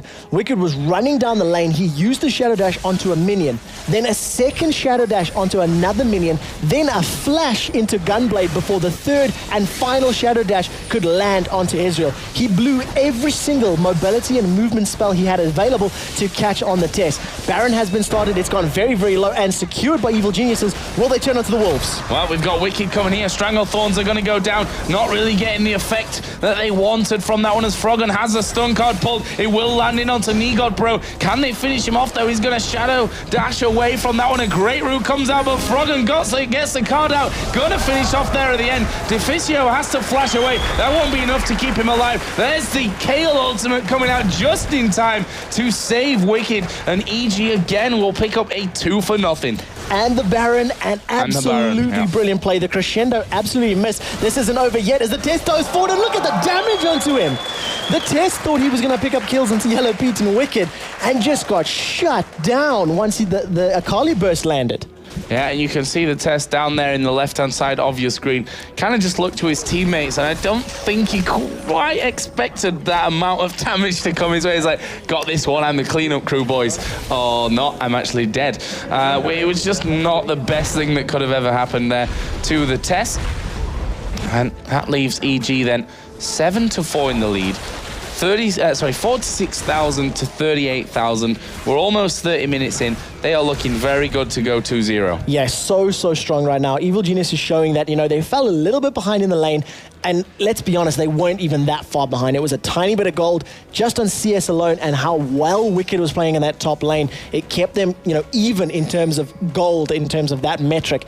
But that, you know, engagement, that whole fight, it went so well for Evil Geniuses. They landed every ability that they needed to. The second Wicked got kicked by Lee Sin's ulti and knocked him backwards. The intervention was there. It blocked the turret hit. It blocked the damage from the Dragon's Rage. It was so well done. The timing was impeccable. There's no other way to put it. And we talk about the stability issue that a lot of teams have in terms of rosters. It affects some of the top teams, if not all, most of them, definitely not all of them. That's kind of my point here, that EG have had this lineup for so long. And when it comes to that teamwork aspect of the game, they're usually right on the point. Sure, it can't happen 100% of the time, but generally we see that these lineups that have been together for so long, the Gambit Gamings, the EGs, when it comes to the teamwork aspect of the game, they are right on top of it. As we see here, Crepo with the Oracle Elixir on, just moving his way around, actually just stuck a pink ward right on top of that one that Copenhagen Wolves had put down. And they are still pushing out. And this is what Snoopy said earlier. You mentioned it, that they said, we're not going to try and finish off a game when we absolutely know that we can. You know, we have to get to that point where we can say this is 100% us. And that's what they're trying to do right now. They're trying to push all these lanes out. And they're doing very well at it. You can see every single lane for Evil Geniuses has those red minions on the Copenhagen Wolf side of the map as the middle inner turret just goes down without even being challenged. Now, the Wolves, they weren't in a position, and this is what happened to them yesterday at SK. They were on the back foot, they were defending, and they just didn't know how to create those opportunities. They didn't know how to push out, and that's what they're going to need to learn to do. When you are behind, how do you dig deep? How do you pull an Evil Geniuses and stall long enough to pick your engagements? A very important moment is going to be landing your skill shots. That crescendo from Deficio, if they can lock up Caitlyn or Akali for a couple of seconds and get all of the burst onto them, they can maybe turn the tides of one or two of these fights. Thing is, their composition, I'm not sure that they've got enough to really hold this one out. Yeah, you've got the crescendo, you got the Stranglethorns to go down there, but is it really gonna be enough? I mean, look at Akali, massive amounts of damage, massive amounts of health as well in there with that Warmogs. You've got the intervention, the ultimate out of Kayle to keep anyone alive who does maybe get caught that little bit too far out of position. You've got Twisted Fate, who if Froggen does anything like we saw in that last game from Alex Ich, he just went to the back. It's like they've got a scary front line with that Akali. They don't have time to really keep tabs on Twisted Fate because Akali's dashing around there, and Twisted Fate can just get into the back and catch him by surprise. We've just seen a big health spike coming out as well for Evil Geniuses. There's Warmogs on Caitlyn, Warmogs on Kayle, obviously the one earlier as well being picked up by Akali. And that's not good news for Copenhagen Wolves, I'm afraid. That's just outright Warmogs. They didn't have any of the ingredients prior to that. They just went in, straight in, picked that one up. You've got another Giant's Belt on Akali, so most likely going to become something along the lines of a Sunfire Cape. We'll see what Wicked decides to build that into. But again, 33 minutes into the game, Yellow Pete and Crepo are so far ahead in terms of items and their build. They still haven't even upgraded their boots to tier 2. I'd like to see something like a Mikhail's Crucible coming out for one of them, getting the ability to remove, that hard CC from the crescendo, from the grasping roots, from the taunt from Shen. There's a lot of CC that could spell doom for one of their players, one of their champions, and it would be a great pickup just to help them get through the amount of CC that the Wolves can put down. But truthfully, they're so far ahead, they don't really need that right now. Once again, we see Evil Geniuses pushing those lanes out top. He's been pushed through by Twisted Fate. Snoopy with Kayle went down into that bottom lane to push through from that side, and Caitlyn is in that middle lane. You can see the wildcards pretty much doing their job right now, taking out an entire wave all on their own. We're seeing Zyra actually picking up the Zhonya's Hourglass Sona, also getting Oracles right now, so they're trying desperately to regain a bit of vision on their side of the map. The problem is it's a little bit too late. They needed that Oracles earlier. Get rid of the vision, get rid of the map presence that Evil Geniuses had, and then try to make some plays. So, when you're sitting 12, 13,000 gold down, it's going to be so difficult to come back. And the fact that those Warmogs are on the squishy, the champions you're going to jump onto, if they decide to focus Twisted Fate, focus Froggen, he's going to say, hey, I'm happy with that. I don't mind you killing me, because you're going to have 3,000 HP carries in the form of Kayle, Akali, and Caitlyn that you're not going to have anything left to take them out with. And, we've seen it time and time again. The later these matches go, if you can convincingly win a team fight, it spells certain doom for the opposition. Yep, we're already 34 minutes, 20 seconds into this one. 57.8 to 45,000 gold. Need Baron up in around about 10 seconds time, so not really much time at all for Copenhagen Wolves to really adjust to this positioning. We can see that the Oracle was picked up by Wicked, perfectly timed as his Crepos actually ran out there. Now we can see Froggen doing his damage onto this bottom lane. Nicely done here, as we are going to see that team fight kick off. Svenskeren gets caught out a little bit, but he does manage to get to safety. A very nice Stranglethorns from Kaltog comes down. True Shot Barrage goes across the top of them, and Snoopy's force very low, but neither Wild Growth nor Intervention was used, and they just start to back off. That was almost everything that the Copenhagen Wolves have to throw. Froggen Zhonya outglassing from Godbro just to prevent the taunt. I don't think it was even necessary, to be very honest with you. And the rest of the Wolves carry on the pressure in the mid lane. But they've done a good job there, Wolves. I've actually forcing EG away, stopping them taking that Baron, at least for now. The problem that they have is that Shen's going to be down in that bottom lane.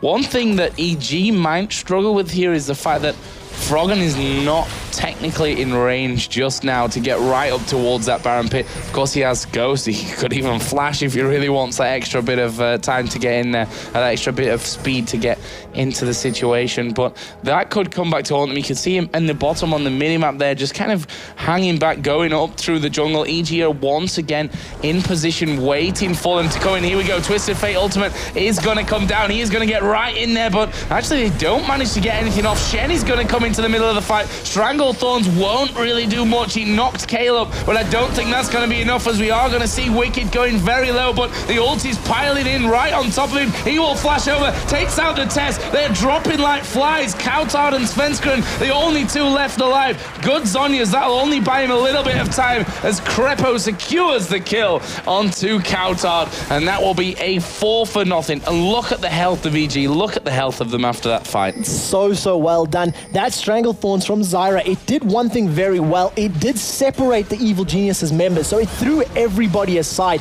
The problem for them was the intervention from Kale. It saved Wicked's Akali. They jumped onto him. They blew Crescendo, True Shot Barrage, everything that they had to try and shut down Akali in that fight.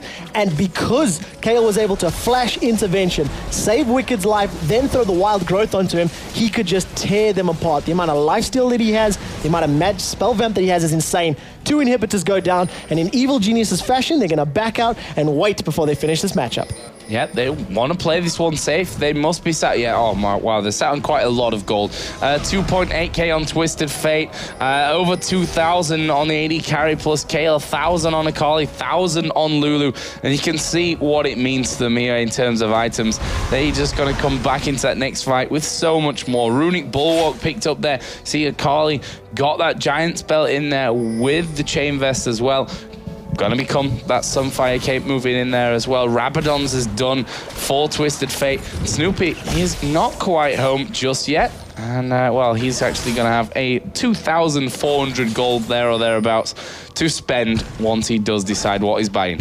These boys are definitely not short of pocket change, that is for sure. Haunting Guys has been picked up as well as an Amplifying Tome, so we'll be seeing the Liandry's Torment coming out of Kale. It's effectively an AP mid build, but coming from a jungler, and albeit it's a tad slower than what we're used to seeing, that is a very, very scary prospect. You have 4 carries on the team. You have 4 champions that can tear your lineup apart, and if you focus any one of them down, the single target focus that's going to come down is just going to be interrupted by intervention. If you turn your focus to somebody else, that's going to be interrupted by wild growth. It feels like Evil Geniuses have not only thought out this entire composition of their champions, but they're itemizing just even superior. It's taking it to, you know, the next level. Here we see once again EG getting involved up by the Baron. Actually, Crepo does not have an Oracle. They do have pink wards, and they don't even seem to care about the fact that there might be any wards around that Baron area. One thing that they do need to be careful of, though, is the fact that Svenskeren is in at the back. They've seen that ward come over, and Wicked, along with the help of his team, will do that. In fact, they throw the pink ward right over that backside. Lee Sin is still off to the side. They decide to actually jump in towards him. They've done so much damage. Svenskeren got no chance to get anywhere near this Baron. The True Shot Barrage did come across. It was a tad too early, and EG gonna pick up a kill and take the Baron. Such great play from Evil Geniuses. They actually stopped attacking the Baron for a couple of seconds, waited to jump onto Svenskeren's Lee Sin, and once he was dead, then they went back onto Baron to finish it off. The Test had a very good Tree Shot Barrage. It was a tiny bit late, a couple seconds later, maybe could have stolen it away, but now Evil Geniuses have started the siege onto this inhibitor turret. 12-4 up, there are super creeps pushing in the middle and the bottom lane. Could this be the final fight, Joe? It could well be, as we are going to see them moving in. Wicked actually diving on towards Negod Bro. Can they get the engage that they need? They're already doing a ton of damage without really committing to any kind of fight. Here we go, going in onto Kautard. Does manage to get the Zhonya's off for a split second. That will keep him alive, as Froggen is going to get involved there. Negod Bro with the Home Guard boots goes towards Snoopy. He's using intervention on himself. Shen taking a ton of damage, will fall as well. That's only 3 men left alive. The Nexus turrets are going down. There's none left now. Nexus being beat upon by the super minions, by Wicked. The rest of EG are holding Copenhagen Wolves at bay, and this is going to be a win for Evil Geniuses, who go 2-0 here in the European LCS. 2 games for 2. They put on a clinic, both both matchups, absolutely phenomenal. Perfect play. Looking at the kill to death ratio there, once again, Snoopy, 2 games, 0 deaths. Froggen, 2 games, 0 deaths. I believe Yellow Pete did go down yesterday, but 4-0-5. Awesome play from Caitlyn. Really strong performance overall.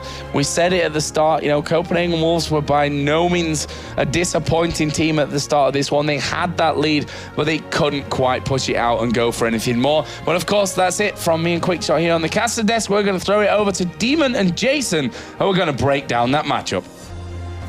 Yes, thank you very much, Joe. And well, interesting game there for a while. We thought maybe Copenhagen Wolves had something in them. They thought they'd find a little bit of bite, maybe. But no, the puppies are still in the cage, unfortunately. Ladies and gentlemen, they weren't allowed out just yet. But Jason, it wasn't too bad a game for them. It showed promise, certainly. And bearing in mind, effectively, I saw a lot of chatter on Reddit and Twitter talking about how these teams are going to break into the Big Four. And it is going to take a little while for these guys. But they've got 28 games this half of the season. They're going to get there eventually. The start of the season, it's going to be a tough time for these guys. Yeah, I mean, the Copenhagen Wolves, they showed they can win the early game. They can kind of open up these opportunities, but what they need to practice on is capitalizing on that. Yeah. We did see CLG. It was a very, EG. It was a very slow game. It really was until this one point where EG finally picked up a couple kills. We'll just show you that replay in a couple of minutes. But Copenhagen Wolves, all the teams that joined that aren't the Big Four have shown they have that early game potential, but they need to practice that late game because then they can really become one of those great teams. Yeah, I mean, it wouldn't be EG really without the first blood actually didn't come till 12 minutes 15. Yeah. So it was a while, and even that was to go into Wolves as well when they dived on towards Wicked in that top lane. So it was a slow, ground out performance that we do see from Evil Geniuses. But talking to Evil Geniuses before we went on air, they said, in practices, in scrims that they've been doing this week, they've been trying to finish games fast, and it's backfired on them every time, and they've lost. So they said, why bother? And I think Joe mentioned it earlier on. You don't get any more points winning a game in 20 minutes or 100 minutes. True. You still win the game, and nobody...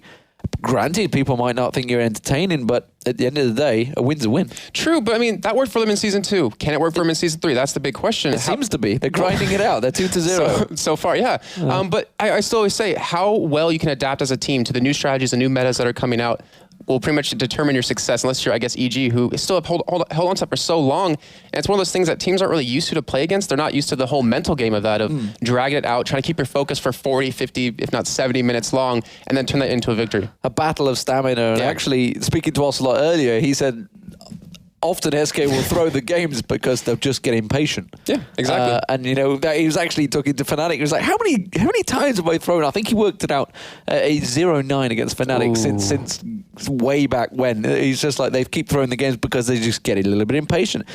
Maybe that's what we saw there, because even though the fact they got so many kills ahead, so many towers ahead, they were still there with the gold because they kept the farm up. They'd obviously got Twisted Fate, gives them that big gold advantage. Yeah. Well, I say big gold advantage, but it adds up across the board. Yeah, it does. I mean, patience, that's the perfect thing to actually lead us into this replay, because we have a nice 2-kill exchange for Wolves. The thing is, they got impatient, they tried to push it, try to get a couple more kills, and because of that, they end up losing 2 members of themselves, and then a big streak against them. We're going to show you the replay of that fight, get that on your screen for you, just to show you, where this point actually happened.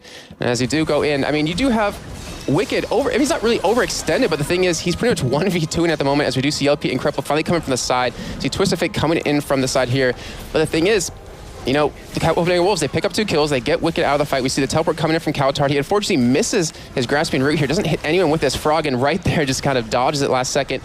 And the thing is, what's the point in going in right there? He misses the flash, he misses the taunt, ends up dying for it. Now Cowtard overextended, can't land anything else, goes down to the red buff, and from that, they lose 2 members. And the key point to that whole thing is, after that, there was 7 unanswered kills, and there was 4 unanswered turrets for EG. Yeah, and then that's just down to experience, surely. I mean, that was...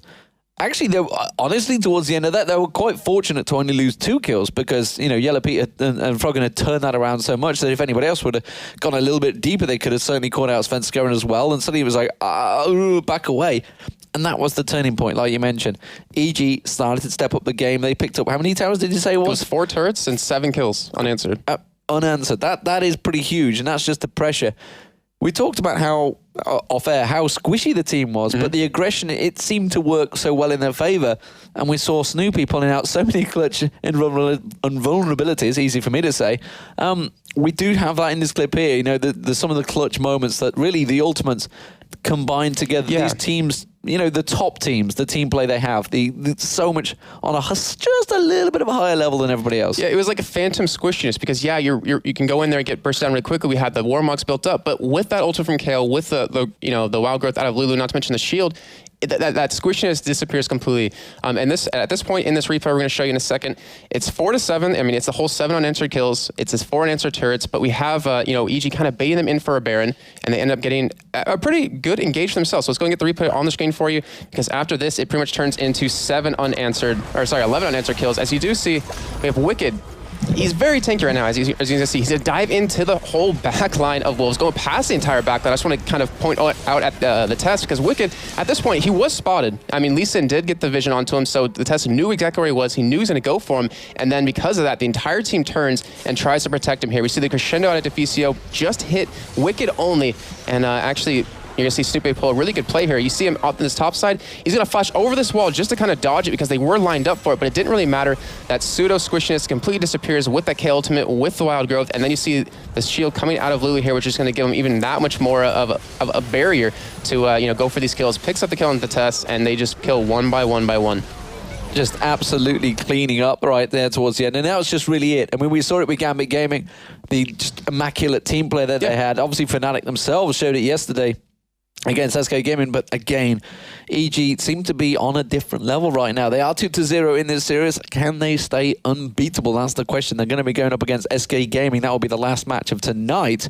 Of course, Giants coming up against Gambit. That will be next in a few moments' time. But first of all, we are going to get on towards stage and have an interview with a winning member from Evil Geniuses. Yeah, I'm here on stage with the AD carry from Evil Geniuses, Yellow Pete. Now, Yellow Pete, yesterday you won against Gambit Gaming, today against the Copenhagen Wolves, and possibly against SK later. If you do, can we call you the favorites for this season? I don't think it's appropriate to call anyone the favorites from like the first 3 matches. It's still 25 to go after that, so I mean, we'll have a good start then, but it doesn't really give a view over the entire season yet. Okay, so you're keeping a clear head. Also, for the viewers, it might have seemed that you could have closed the game out a little earlier. What was the thought process between, being careful, maybe? Well, once we had the lead, like with the first Nasher, and we pushed all the auto turrets, and then it came close to the second Nasher. It's basically the question whether you rather want to force a push at their base or rather want to bait the Nash. And since it was so close already and we were getting further ahead by picking up the jungle repeatedly, it's like you might as well go for the Nasher bait since that worked pretty well last time. How are you feeling going into that match against SK after your last meeting at Gamescom? Well, we've had some trouble against SK in our last 20 matches, so it's definitely going to be a tough one, but it's not like we're mentally blocked or anything. I think we can just go at it with a clear head and just give our best, and we stand a decent chance. All right, thank you very much.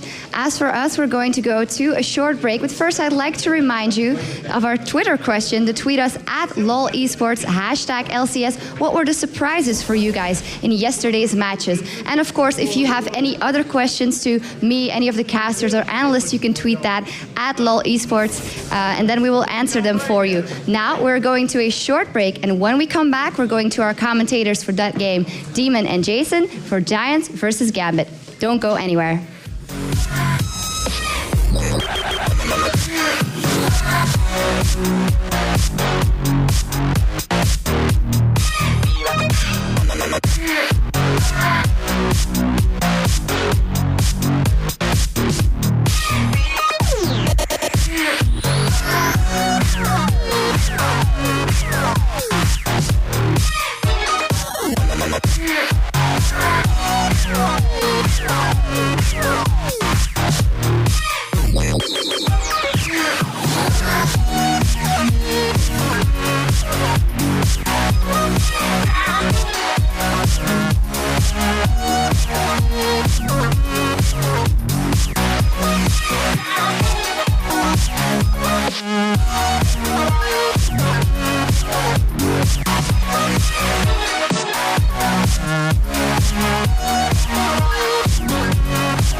Mostly the people who are like shocked that you can do that, they like react like that's cool. That's really cool. That's amazing. I get paid to do what I like to do. I get paid to play video games, so can only laugh at the haters. Yes, indeed. He gets to do what he likes to do, and so do we. We love this job. And we are back, ladies and gentlemen. The next game, of course, is going to be Giants Gaming versus Gambit Gaming. It's GG versus GG. So whatever happens, for so long to say that. Whatever happens at the end of the day, I can shout GG. It's all good. The question, of course, can Giants take on the Russian powerhouse that is Gambit Gaming? Well, we know they're like this very heavy team composition forced around controlling the team, you know, with some sort of CC. The last time these two teams actually met, they were under different names. It was ECC Poland. It was Ocelot's World. Yeah, because he was sponsoring them. And then we had his whole world right there. And then we had Moscow 5, where they just, I mean, it was a pretty big stomp on that part. But, you know, one thing I'm kind of thinking about is we saw Gambit Gaming earlier. Their form was perfect. That Renekton play out of Darien was amazing. Do you think they're worried about banning out anyone specific from Giants? It's a tricky one. I mean, honestly, because Gambit just yesterday, they were a different team. It's like it's kind of Easter all over again. Day one, not so sure. Day two, just absolutely obliterated the whole Korean front line, as it were. Took out the Zubu Blades and Frost in one day. And made it look just easy. Looked unstoppable. Yeah, and like you say, GG easy. Don't do that, kids. It's bannable. You know, we just looked at that game, you know, Volley Bear back in the house. I mean, now what do you ban against him? He's not had Lee Sin banned against Diamond Prox in the last two games, yet he hasn't picked him, yet he kind of Xin Zhao has been, which I think is a valid ban, honestly. Yeah, but there's also bans. Do you know ban Volley Bear? No. I mean, it's crazy fool. The thing is, he kind of shifted though. I mean, he played a lot of Lee Sin. He was known for that, but he kind of went to Xin Zhao because he's so strong in the jungle. He's so strong in his ganks, and the late game presence of him being able to knock everyone around, that disruption. But you can't really ban him out because even if you do take those out, you know, you can play Lee Sin again and just walk all over your team. Just come straight back out. Maybe even break out Shyvana again. I don't know. But we are going to check out the two teams. We'll come back to you in just a moment. Let's go over to Shox to introduce both teams. Yes, it's time to bring out our players, and we're starting off with Giants with the 80 carry playing a lot of Kennen, Jimbo. Secondly, to support Babera. He played Lux yesterday, the mid Exterminare. He was rocking that Elise in the jungle yesterday, Morden. And finally, the top laner, Samex.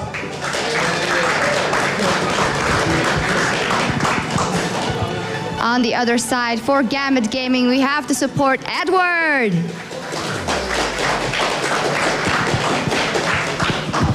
AD carry Genja.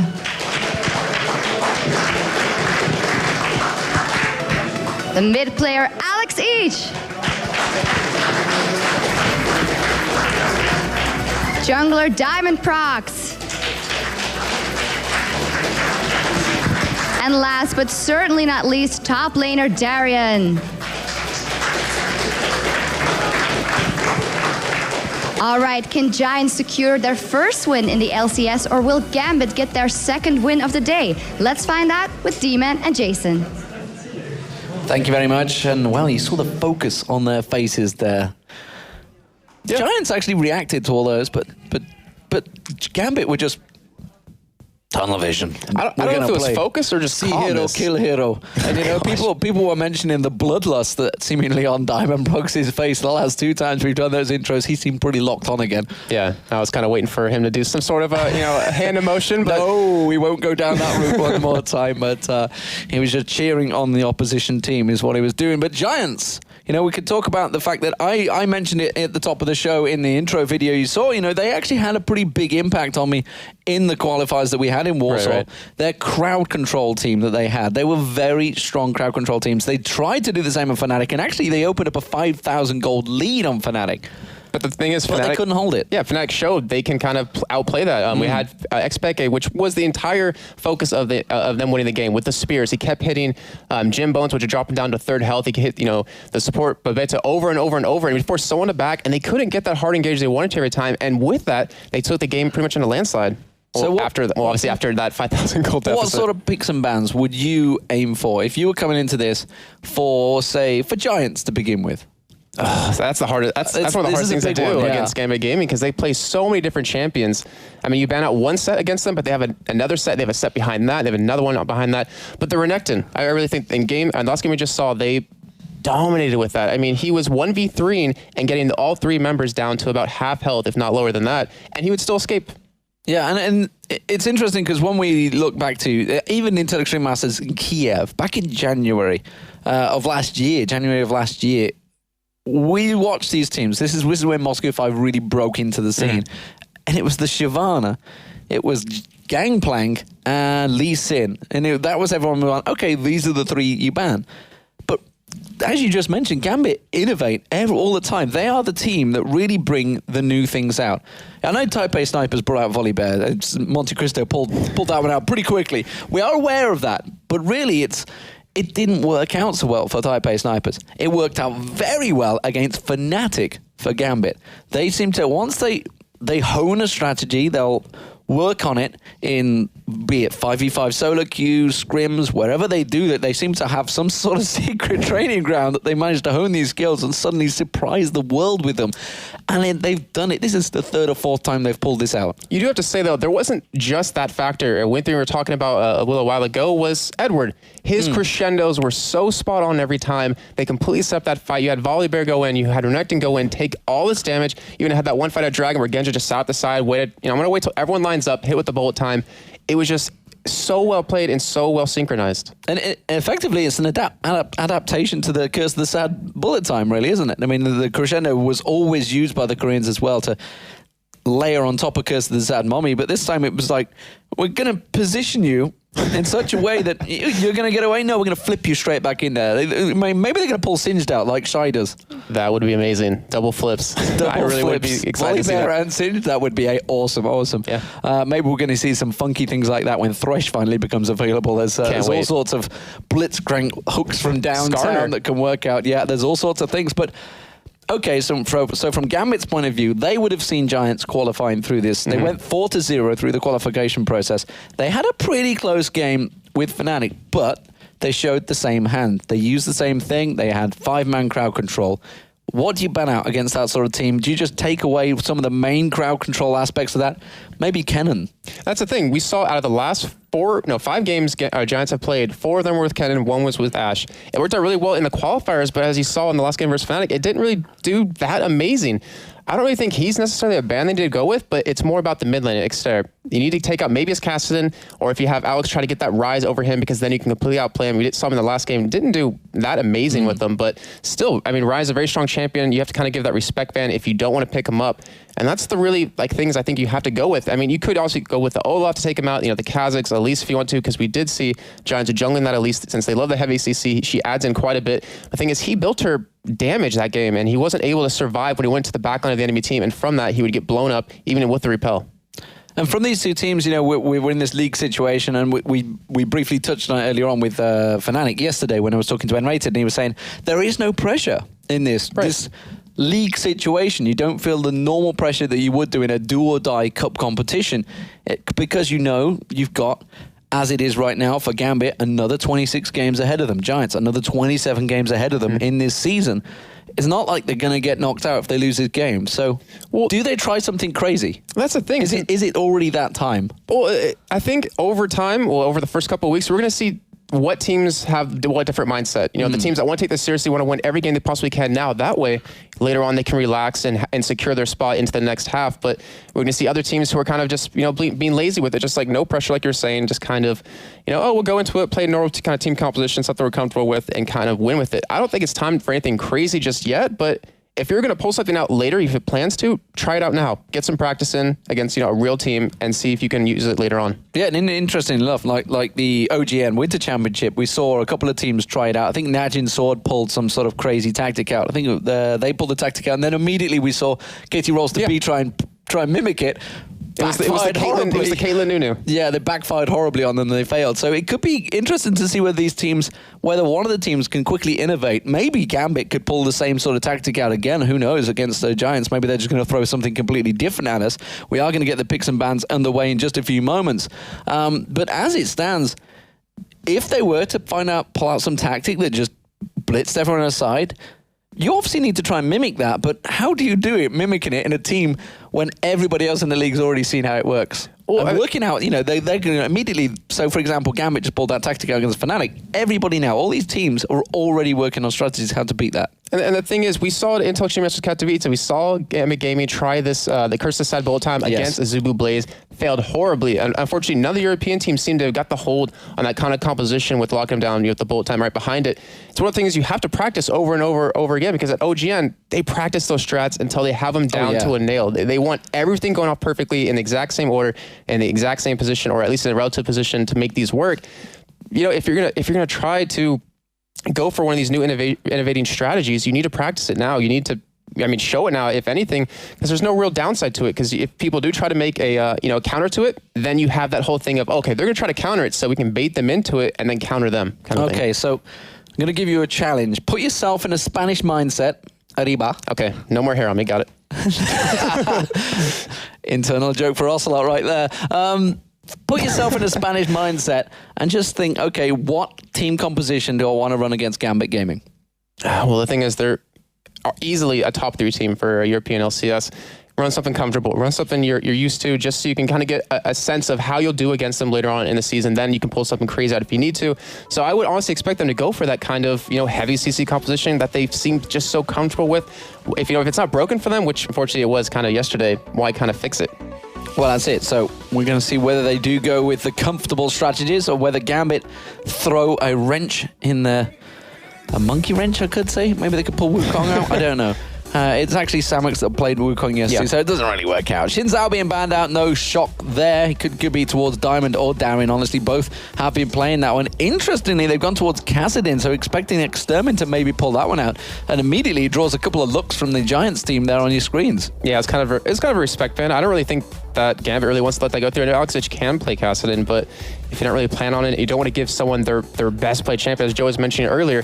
You can't give Frog and Nive. Even if you think you know how to counter it and you're sure you can, it's still going to backfire some way. We did see, obviously, Xpeke kind of work around that with the Caitlyn mid, but Kog'Maw actually being banned out, which that... Well, yes, Genja did used to play Kog'Maw a heck of a lot. He was one of the main people that played it, but that was some time ago, so whether that's something that they've seen that these guys have been practicing, bearing in mind these teams all scrim with each other, so they will have seen probably more than we ever get a chance to, because we don't get access to all that sneaky information. Elise being banned out here.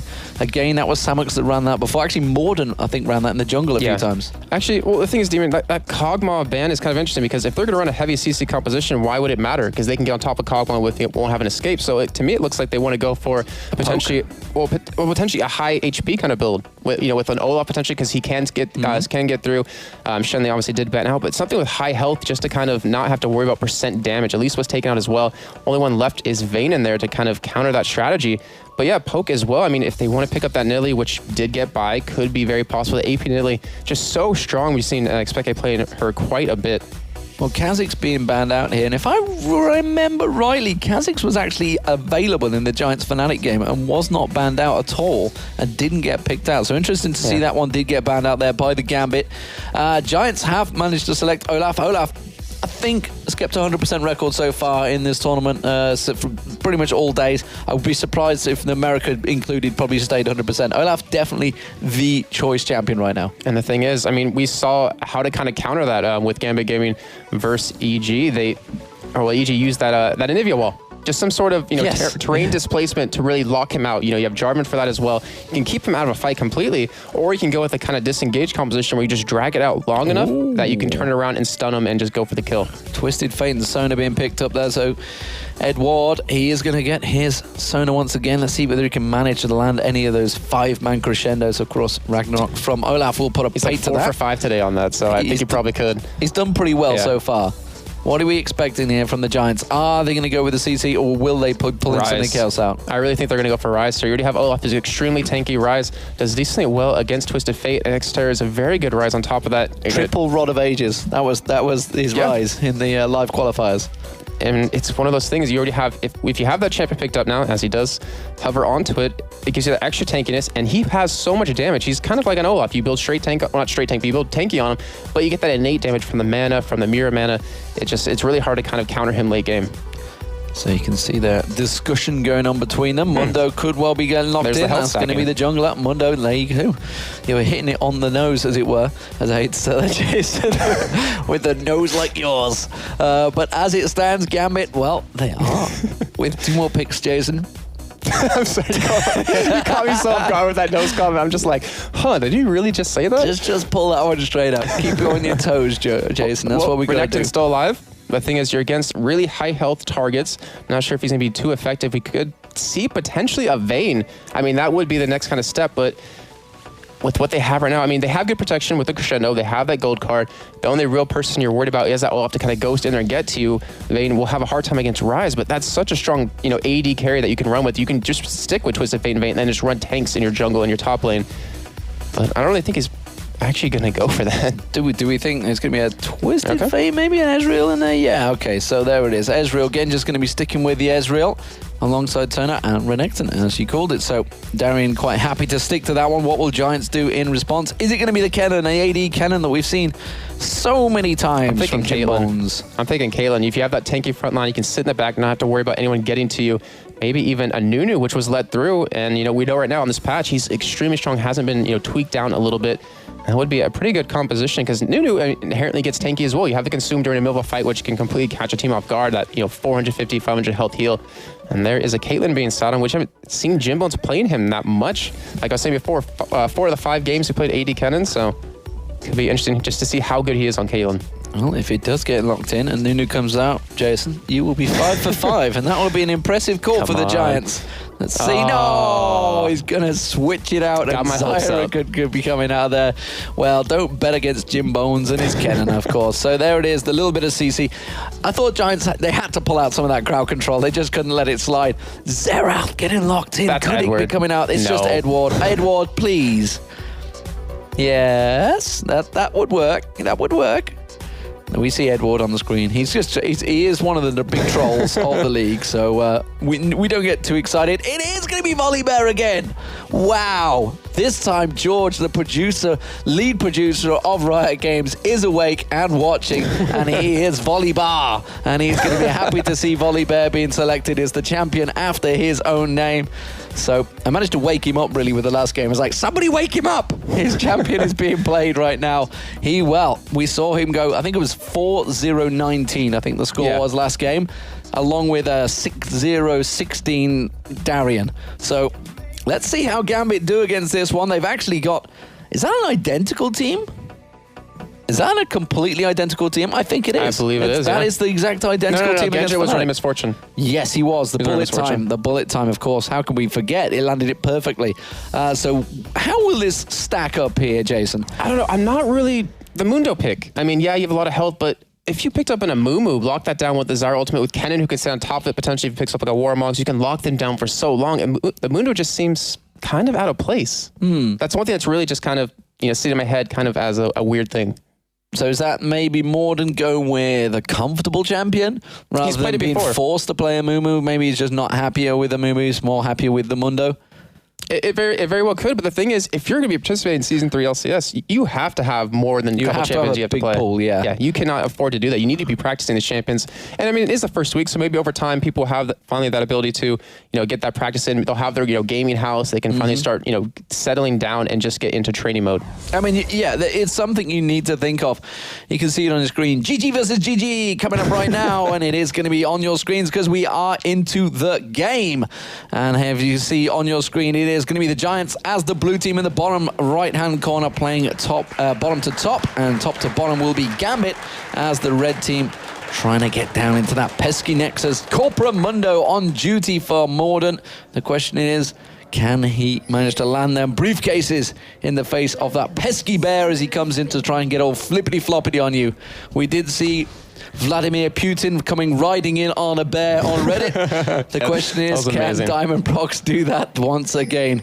A bear in armor, will you say? What crazy happenstance is this? As it stands, we do see the wards getting placed out. Jason, is there anything you're suspecting, anything you're seeing maybe from possible late invades? Looking like we're going to have a duo lane switcheroo here from Gambit. I don't think they're going to really go with that. We have Mundo. He's going to start at red, so that's kind of a normal position for him to be standing out. We actually have Volibear at the top side, so Diamond Prox could potentially be going for a kind of early gank with that gold card out of Alex in the mid lane. It could be very interesting. And Demon, I'm looking through the characters real quick. Another interesting thing to point out, Genja. Every single game he's been playing, he's been running his flat 17 armor pen, which only one other person in this entire tournament has been running, and that was Yellow Pete. He was running 13. So it was kind of an interesting pickup on his part. He goes for that extra AD on his item, like the long sword or the Doran's Blade as just seen, and then relies on the extra armor pen to really harass down the other team. And on the other side, Exter, he's using Lifesteal and Spell Vamp Quince. He has that 3% on both of them for the extra sustain in lane. Going to help out quite a bit in the late game to, with the Mirror Mana to really keep them alive in these fights. So we do see Morden starting out at the Wolves. Diamond going to be starting at the Wolves with the help of Alex each as well. And in the top lane, we see the Golems being picked up by the duo lane. So it's going to be a lane switch, which really gives who the advantage here. We're going to have a real heavy poke lane of Genja and Edward on Sona and Ezreal versus a Olaf, which is effectively probably the best 2v1er in the game. I think it's safe to assume. Against Darian on Renekton, who just played immaculately in the last game on Renekton, really has performed pretty well on Renekton throughout, but he's going to be against Jim Bones and Babetta, who will be on Zyra and Kennen. Well, that's the funny thing, is that Renekton's one of those early game champions, so you kind of want that early pressure to really destroy your opponent. But he's proven time and time again that he can take the early game advantage, if he even has any, and make it last into the mid game and to late game, where it just becomes this tanky, immovable object. But I think I have to agree with you. In the top lane, it's going to go down to Samix, who has under 2 who can farm from range. But I wouldn't be surprised if Gambit actually goes for very early gank on the top lane. They did it last time against Fnatic, and they can clear up Renekton to go into the top lane and get his own free farm. And look at that. You just see Samix placing that ward down in the towards the blue area. So he's well aware of the fact that there could be a gank coming towards him in that top lane. Around about the 3.5 minute, 4 minute mark. That's when they usually come in. Team WE, of course, started that all out in the Chinese. In fact, it was in the OGN League they did it, the Chinese team. And that's, I distinctly remember it, COG telling me all about it when they were at CBIT it was last year for the World ITEL Extreme Masters World Championships. They were playing that match just the following week, and there it is. That Ward paying its dividends already as Diamond Prox comes around, and Samex is not going to fall for it. And the thing is, it doesn't really matter at this point. We do have Morden, though, coming up. If Morden wasn't in position to help counter this, then they could still push him out of that lane and get that turret, which would still free up Darien. And in the end, they'd still be getting the goal they wanted, but he's going for it. Oh. He's like trying to decide. It's a very indecisive bear. He is a very indecisive bear. I can see question marks coming off above his head right now. He's quizzical bear. And here he goes. Morden comes around though, and immediately they realize the goose could well be cooked. Teleport comes in as well. They're going to go towards, can they catch on towards Diamond? The briefcase lands in the backside of the bear, but he just walks away with a little bit of a limp. That was a great job by Giants to kind of counter that whole thing. They knew it was coming. But the thing is, still some damage is done. They forced Xstar to use that teleport to miss out on CS in lane, to miss out on the levels, which he's going to need because Rise, he has such a tough time in the early game. He kind of needs that tier, potentially a Catalyst as well, to really start ramping up his damage and his sustain. We do have Alexich, though, getting caught under turret here. They're going to go for a dive. They're going to go for a dive. They do put the stun card down when it's not going to be full damage going on. Diamond Prox taking the turret down. More importantly for that teleport being used means he cannot follow Alexich. He's going to hit level 6 before that teleport is back up. Meanwhile, the bottom turret is taken incredibly low because Darien has just been fighting off that 2v1 in the bottom lane. Oh, the flash comes through. They're going towards Alexich. He can't pull out the yellow card. Finally does. Is it going to be enough? No! The burn from Morden there on the red buff. I didn't see whether he put Ignite down. No, he didn't because he hasn't even got it in his summoner spell, but it is going to be the bottom turret going down as well, so Giants suddenly claw out a bit of an advantage against Gambit. Yeah, getting a very early lead right now. The question is, can they hold on to this lead? Can they open up the rest of the game? I mentioned it before.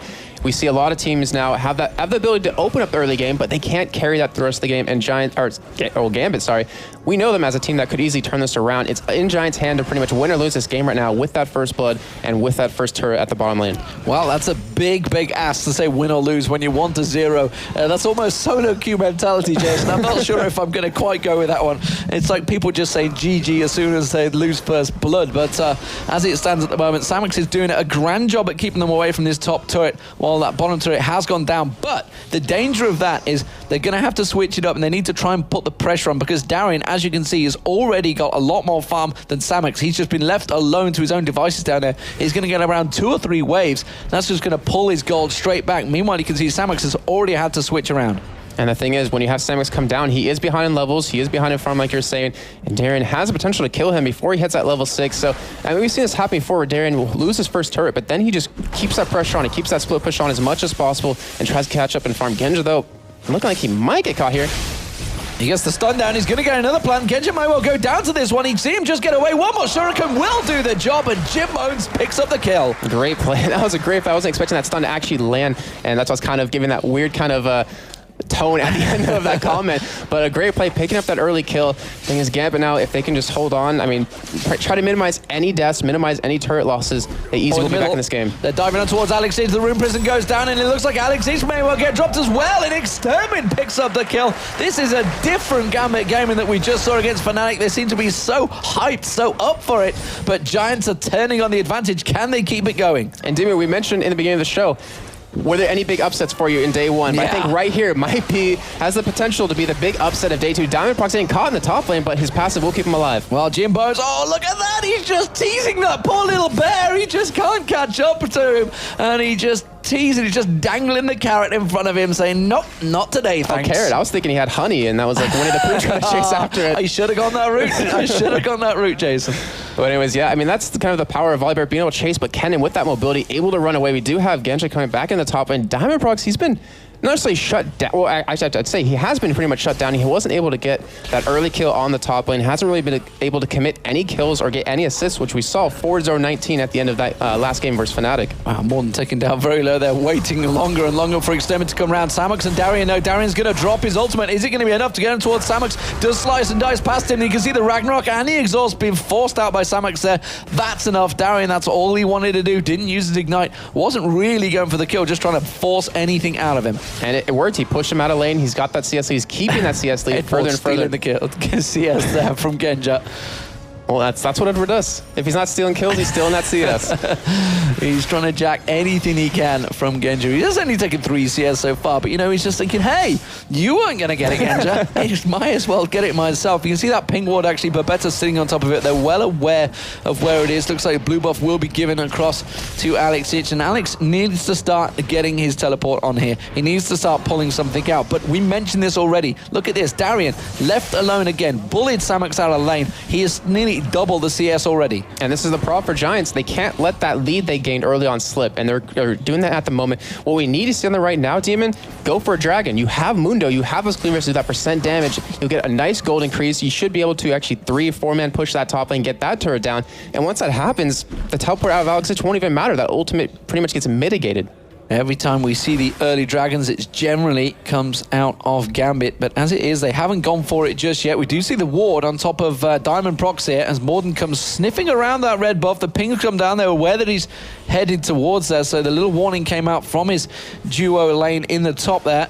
70 CS to 45, though. That is the difference between the two bottom laners, I think it's safe to call them at the moment, because they do tend to switch around, but the solo laners is more fitting as it stands. Anything you're seeing in the builds as they start to go back and pick up their first items? Oh, I mean, we're expected to have Darren to build a Sunfire Cape, which as you see he's going to be going for. We could see the Luck of the Iron Solari coming out of Diamond Prox as a potential item with that Ruby Crystal. I wouldn't be too surprised to see that. Looks like we're going to see Merchants. Actually, in the bottom, we see a fight breaking out. Breaking out again, and here comes Alex Ich this time. You can remember, Samux hasn't got that Ragnarok. He has. He's just come back up, but it doesn't matter. Oh, but Extermin can pick up the kill. No! Darian survives. Gold card comes out from Alex. Can this get turned back around? Extermin is going to go back in. Darian has to back away. He can't get involved in this fight. Extermin's not too sure whether he wants to go toe for toe with Alex there. Alex didn't really have the mana to back it up, though. Yeah, the ball's on Darren right there to just back in that river bush when he knew Rise was right there. Someone could be coming in from the side. Top lane, a lot of pressure happening. And the thing is, Giants, they're trying to make a move on that advantage they gained early on. But they've been shut down because Diamond Prox has been camping this top lane, just trying to prevent that turret from going down, trying to prevent any extra gold going in over to Giants' hands. Oh, the pressure on towards the middle turret. Now they realize they pushed him away. Here comes Darian once again. He doesn't want to tangle with Extermin, though. And you can see he takes half of his damage straight away from Extermin. Extermin famed for the triple rod of ages in the live qualifiers. Alex Ich, meanwhile, putting the pressure on that bottom lane. That mid turret has to be defended, but Darian's having to back off again. He's losing a lot of valuable experience he gained from pressuring that bot lane. Yeah, very true. I was actually just about to point that out, is that's a second back, but he was forced to go back twice in a row without sitting in the lane, without soaking up the XP or the CS, which he was getting in the bottom lane. And still at the top, they're just trying to be very aggressive. They're keeping the push back. Thing is, with Kennen now level 7, with that ultimate, he's pretty much going to have that guaranteed stun on top of you. Genja not running a cleanse to escape it, going to cause him quite a bit of problems. And the mid lane getting pushed yet again out of Giants. They're really trying to shove this down Gambit's throats, but it's really up to Gambit to kind of hold on here, as they currently are doing it. I mean, they're keeping these turrets alive, and that's all they really need to do. Just about keeping in there. Diamond Prox taking very low this time around. The bottom lane again, Darian and Samux just duking it back and forward. The two duo lanes keeping it going as well. And as it stands, they are starting to hold their ground, as you mentioned, but all of Gambit's turrets right now are very, very low. It is Giants putting the pressure on. Can they keep it on? That is the question. We've seen Alex Ich taking a look around. He wants to get involved. He wants to put pressure on towards his duo lane, but immediately I think he just got spotted. I'm not too sure by that red ward. He is hanging around. Look, he's got the gold card pulled. We're expecting him to go, but instead he isn't. He's going to go for the golems. Well, we could see that flash crescendo coming out very soon out of Edward, since he was so spot on earlier, Demon. And one thing, looking at this game can get very explosive very quickly. We have those two turrets, like you're mentioning, very low for for Gambit. And then we still have that dragon up with the Mundo as a jungler to kind of take it. This could pretty much swing in Giants' favor extremely quickly. But the thing Gambit does have is that Twisted Fate. We saw him last time. We saw EG get pretty far behind in gold, but by having that Twisted Fate, having that extra gold income with the extra 2 per every minion kill, it kept him in the game. Where are the Giants heading off to? Looking like a possible blue invade here. They're going to try and get the position round. We do see Diamond. He's going to walk straight into the bush and get that briefcase right in the chops. And he's just going to back off. Oh, bottom lane is going to be the target. It's going to be Darian. He's gone too deep. It's going to need Alex Ich to come down and help him out. And you can see he's already slicing and dicing. He realizes he's in trouble. He's trying to desperately to get away. He's going to have no flash available. Alex Ich is now coming in. He needs to cancel it. He needs to get the hell out of there. He flashes through. Morden comes through. Throws the briefcase. Axe into the Dragon, and Diamond Prox comes charging in on his bear, but he can't manage to catch him down, and Morden with that ultimate will just force them away, and Giants pick up another advantage. They're keeping the pressure on the top lane, though. I think I can tell what Alex was thinking when he was teleporting in there. He's like, cancel. To get out of this because I'm going to die when I get there. But luckily with that flash, he did escape it. And still Giants, I mean, they had Darian down. You had Alex Ich's flash down. Why not go? Why not go for the Dragon? Yeah, why? Instead, they're going to lose out of the top lane, and there was just nothing gained. You've just simply picked up one kill and lost the turret. Yeah, and that's honestly a huge misstep on their part. And that's what I was talking about earlier. They get that early advantage, but they can't convert it into the late game. And look at the gold. They were massively in the lead. They had about 3-4K lead earlier on. It's down to 600 gold already. So they're starting to get it back. Of course, the Twisted Fate being in the team helps out with that gold. The longer the game goes on, the more advantage they're going to get from this one. And you cannot leave a team like Gambit just alone because they will claw any advantage they see. The thing is, right now, Giants are getting a lot of major items completed. Look at actually what Jimbone's picked up as his first item. Here they go. They're finally going for it.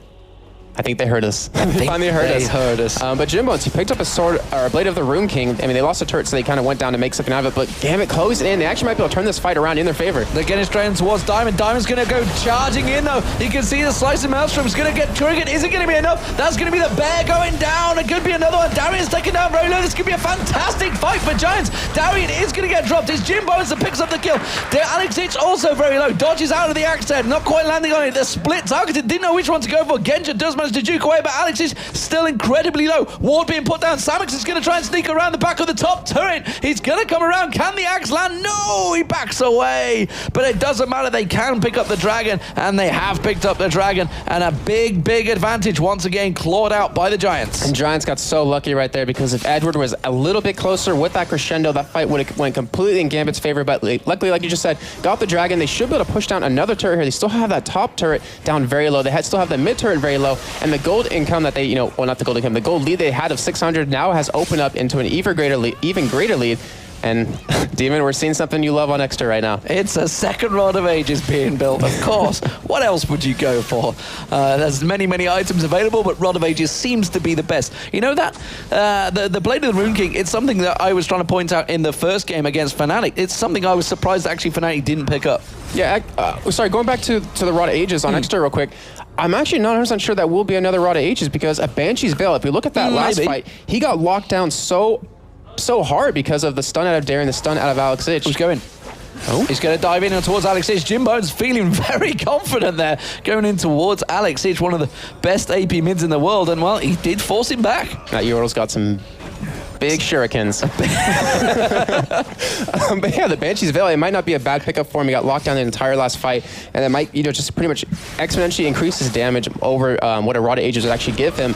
And Gambit, they're not looking too good right now. Well, boom, baby, coming from Samex. Is it going to be enough with Diamond Prox diving in? We can see on your mini-map, Darian is heading him off, heading down that river. That Gator, he is going to head him off. And we're assuming it's a Gator. We weren't quite sure whether we pinned this one down earlier on, but he is going to come around. You can see he's had to use Ghost and Ragnarok. Tosses the axe in towards him, and has he managed to juke him out? I think he has. It's a great escape from Brolaf. And with that entire chase that they just put on the Samex, Gambit ended up losing their top turret, and they're still being aggressive. They're still pushing this up right now. We have Alex Ich going to come around and try to defend it, but still, the damage is done. That goalie that was 600, now up to 3,000. And Giants, I mean, we had a moment there where it was looking like they weren't really going to come back because they were letting a lot of these opportunities slip, are now getting back in the game. They have a Sunfire Cape now done on Olaf. They're starting to get their core items built. We have Mundo, finally has that Warmogs. The first Rod of Ages done, potentially another one coming. The Blade of the Rune King done for Kennen, which honestly is kind of a surprising first item for me out of him. A Bloodthirster would give you obviously a lot more sustain, and you need some attack speed on him to get the extra stuns down.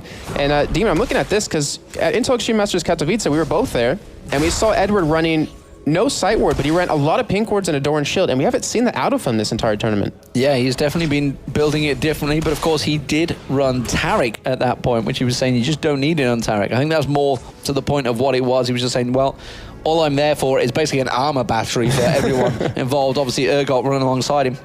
Interestingly, you haven't seen Gambit go towards that one. Diamond Prox may well get caught out here. You can see Extermin coming in, puts the Rune Prison down. Samex is going to come back around. It's revenge time for Samex, and Diamond is not going to be able to escape this one. He tries to jump on through, or is he? No, the Axe does manage to catch him down, and boom, baby, comes out, but it's Extermin that picks up the kill. Alex Each now comes in on towards Samex. Samex spots that Ragnarok. He's going to try and get away from this one. The whole of Gambit coming around. He hasn't got Ghost available to him this time. He's going to try and turn some damage down, and well, it was a 4-man pile-on just to get that one kill. And a 1-for-1 trade with a lot of summoners, a lot of ultimates committed. Top turret. Yeah, exactly. Look at Jimbo's on the top. He was able to push this up. He should be able to get quite a bit of damage down onto it as long as he sticks around, and that is completely not in Gambit's favor. Dragon will be up relatively shortly in about 2 minutes here, and if Giants can kind of get another turret down the mid lane and then kind of go back by, pick up a couple of wards, and secure this next Dragon, they're going to look very strong for these next couple of team fights. That is going to be the middle turret going down. The bottom one looks like it will be counted on by Darren. Oh, you can see Slicey Malsham coming out from Jim Bones there on towards Alex Ich, and like you mentioned, that is a big bold yodel right down that bottom up that top lane. He's quite happy to take on. And oh, we're going to see Diamond. He's going to get flippity floppity. No, he couldn't get on towards Extermin, and now they've turned it back around, and they're all flipping it back all over his face. And Genja cannot get in there, cannot do any damage because Giants are too strong right now. It's 8-3 in kills. And Damon, we're seeing Gambit. Oh my word, no. Genja, you are getting destroyed by Jim Bones. You can't compete right now. He's getting all those big shurikens all up in his face. But the thing is, we're seeing Giants from day one. They had the exact same kind of thing where they didn't play too well. They came back today, did extremely well against... Flash burn there. Flash forced out there. That was just a stun card on Morden. And you know what, Jimbos, they're starting to scare the Gambit here. Really starting to worry them. The Giants are playing big. Oh, gosh. I didn't think about that for a second. I was like, oh, he made a pun there, kind of. But anyways, yes, they are coming out very big right now, very strong. We might see that upset we were both waiting for throughout today. And we have items, finally being picked up here for Gambit. They're getting a lot of their core done. We see the Twin Fangs done Twin Shadows done for Alex Each. We have that Sunfire Cape and another Giant Spell done for Darian. And that Locket of the Iron Salary done over for Diamond Prox, which honestly, it wasn't talked about too much in the last game from them, but it really is such a strong item. I know Quickshot mentioned it. The cooldown reduction, the health you get. And we see Gambit going to get engaged upon here. Genja into all sorts of trouble. He's just going to get dropped where he stands. There was no way he was ever going to get involved in that fight. It's a 4-man, and that simple ward placement on the blue buff did all it needed to. Yep, and denying that blue away from Alex Each is going to cause a lot of problems. His Destiny, without that extra cooldown reduction on it to, zip around the map as quick as possible, is going to cause some problems. But we have the blue buff over to Babetza, so his CC is going to be even quicker. We have the blue buff onto Xterra. He has his tier stacked up quite decently so far, sitting at 712 stacks. And we have a lot of gold right now. If we look at that over for Giants, they have 1,400 on Olaf, they have 2,300 on Ryze, they have 1,800 on Cannon. They're going to go back, they're going to buy a couple of new shiny items and be a real force to reckon with in these fights. And there is the second Rod of Ages. He went for it. Yeah, he went for it. Of course he did. Well, expect the third one maybe now. Can he go for 4? That's the question. This is the real deal right now. Forget the rest of the game. I want to see 4 Rod of Ages goes down right there. Alex is desperately trying to keep up. He's got that Twin Shadows once again like he had in the first game. Anything really that Gambit are going to have to do to get themselves involved in this game because they are slowly but surely being picked off by the Giants. Well, the thing is, we saw last time that Diamond Prox had a much better game than he had this time. He was a lot more tanky. He had that early advantage. He was able to give a couple of his lanes some kills and some assists just to kind of get that little bit of an edge. But right now, Darren, he's such a good Renekton player. He almost has, that Warmog completed. And when he gets that, when he starts tanking all the damage that Giants can put out, they actually have a chance in these fights as long as Genja can get the damage here, as long as Alex Each can get the stuns that they need to. And Edward, if he can come up big with those crescendos, it's going to cause a lot of problems for Giants. Well, that bottom turret finally going down has seemed to have freed up Darian a little, so he's going to start to roam out a little more. We did see him putting more damage down in that mid lane early on. He is going to head back down to the bottom, though, Samox. He has got a huge CS lead that he's been carrying pretty much from the start of the game, Darian against Samox there. But honestly, I don't know really which way this could go. You can see Darian chasing on towards Samox. Where is Samox going to head to? Where are you going there, Samox? Going for farm. I'm not too sure. He can just run away, but He's going to draw the rest of the team in. Oh, of course, that's what he's doing. He's drawing everyone towards him. He's got Diamond Procs down there, and they're going for the Baron. This could be a very sneaky maneuver, but there's going to be Twisted Fates. Ultimate, that's going to spot them. Morden's still taking very low. True Shot Barrage is going to come across. They do dodge away from there. Oh, and Alex Hitch actually didn't come in. They got the Baron. Giants managed to pick up the Baron. Now they're going to try and turn it around. Extermin does get stun carried out. Giants are just going to take their advantage and back away. Samix may well go down in this bottom lane. I don't think it's going to be able to avoid Darian. Teleport is going to come in. Is it going to be enough? Oh, Extermin just perfectly timed. We do pan down. You can see Extermin puts the ward down. Now Darian is in trouble. He's backing away. Meanwhile, the rest of Gambit, they're piling straight down the mid lane. They're trying to take an advantage from this one. They're going to get the one turret. Can they get the second? That's the question. The rest of Giants are trying to react to this one. Meanwhile, Darian is desperately trying to get away from this one. The slice and dice from Extermin. Is it going to be enough? He desperately wants to just land that rune present. Flashes in, pops him straight down, and now Giants are going to react back towards him in that mid turret. Gambit cannot hold on any longer, and Giants are going to pursue. Alex Hitch puts the stun card down, but is enough. The root comes out. Edward, Crescendo, straight down. Teleports come back in there. Diamond Procs, can he get on towards Samix? No, they all have to evacuate and back off. Darian was the only victim of the whole fight, and that was a long fight. I need oxygen because Jim Bones is taking the top turret. Yeah, and look at that entire fight. What happened? It was a 3v4 at that last point right there. Gambit was trying to go for that second turret, but in the meantime, we had Jim Bones pushing the top lane the entire time. We have Exter at the bot lane getting this turret, and they're just taking this one by one, increasing their gold lead. And I think Jim Bones might be getting caught here. No, I don't think he's getting caught at all. I think he's going to turn it back around on towards Alex Hitch. Alex Hitch taken so low, he just couldn't catch on towards him. Jim Bones, the True Shot Barrage from Genja picks him off like a threaded needle straight away. That's going to be the middle turret going down. The bottom turret also being dropped. Giants are destroying Gambit right now. It's 7-1 in turrets. They are just keeping the chaos going, and Giants really, Gambit, don't know what to do about it. They almost have a 10,000 gold right now. They're picking them apart one by one with all these turrets going down. They have all the outers down at this point. They have so much gold in their pockets to spend. We have 2,500 gold on Rise right now. He could see... Oh, the Extermin, he's just going to destroy Alex. The stun card comes out. Is enough? He doesn't have the flash. The Twin Shadows slow is enough to help him get away. Demon, I think you might be able to get a little excited here because we might have another Rod of Ages coming up for Exter with the money currently is sitting on. And this is just giving... He needs some boots. That might be handy. He might catch people in future. No, Rod of Ages. Forget it. Just go all Rod of Ages. Just get into the middle of the team with your teleport, and that is your boots, your teleport.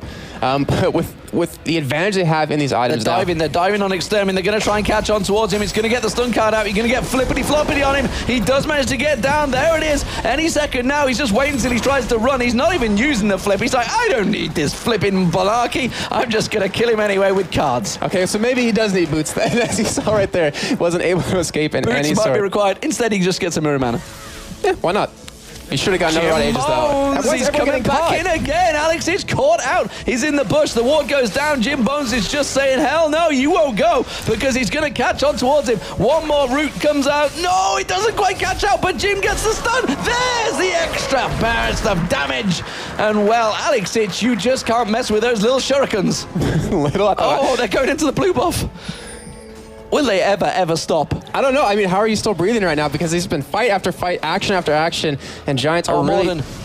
Morden's caught out here. He's just going to walk away, though, because Corporate Mundo goes where Corporate Mundo pleases. While it's happening, Samix is continuing to pressure in that top lane. The home guard boots are working as much as they can, but now the bottom turret, the inhibitor turret, is going down. This could be the 8th turret of the game for Giants. Only 3 for Gambit. Can they ever turn this around? And then we have Samix trying to go in for that inhibitor on the top end as Darian and him are fighting. But it looks like he's just going to escape here, not really having too much threat since he has that Ghost, has that Ragnarok to get away.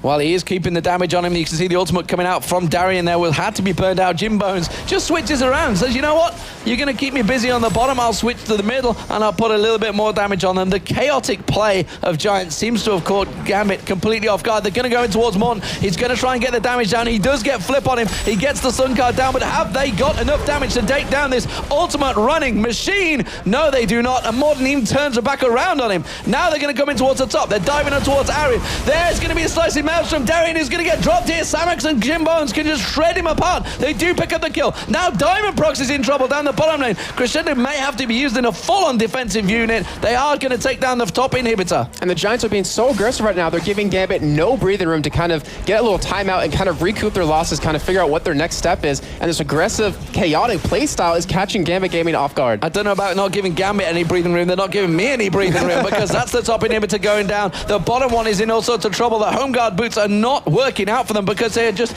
being split left, right, and center. They're going back in. Diamond manages to do that flip on Extermin. Crescendo comes across, but is it enough? True Shot Barrage lands very nicely. Gambit could well pick up a couple of kills, but it's only going to be purely defensive.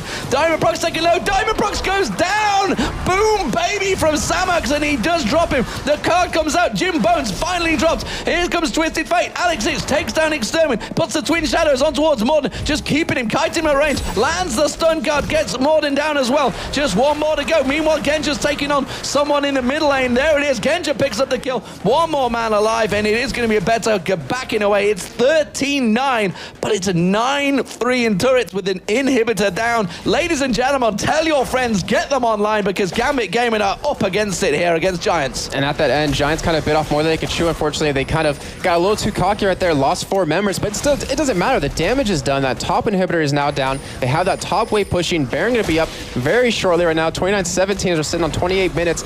Giants completely in that driving seat. I kind of feel good since I said in the beginning of the game, it's up to them to win or lose, as you're seeing right now. They easily can win this game, and they can throw that upset that we've all been looking for. It's a 10,000 gold advantage. Wards being placed down around the Baron. They're aware it's up in 1 minute time. That is really going to be the killer, the decisive moment. Can Gambit keep the pressure down in the rest of the lanes to hold off the Giants' massive craziness of attacks here?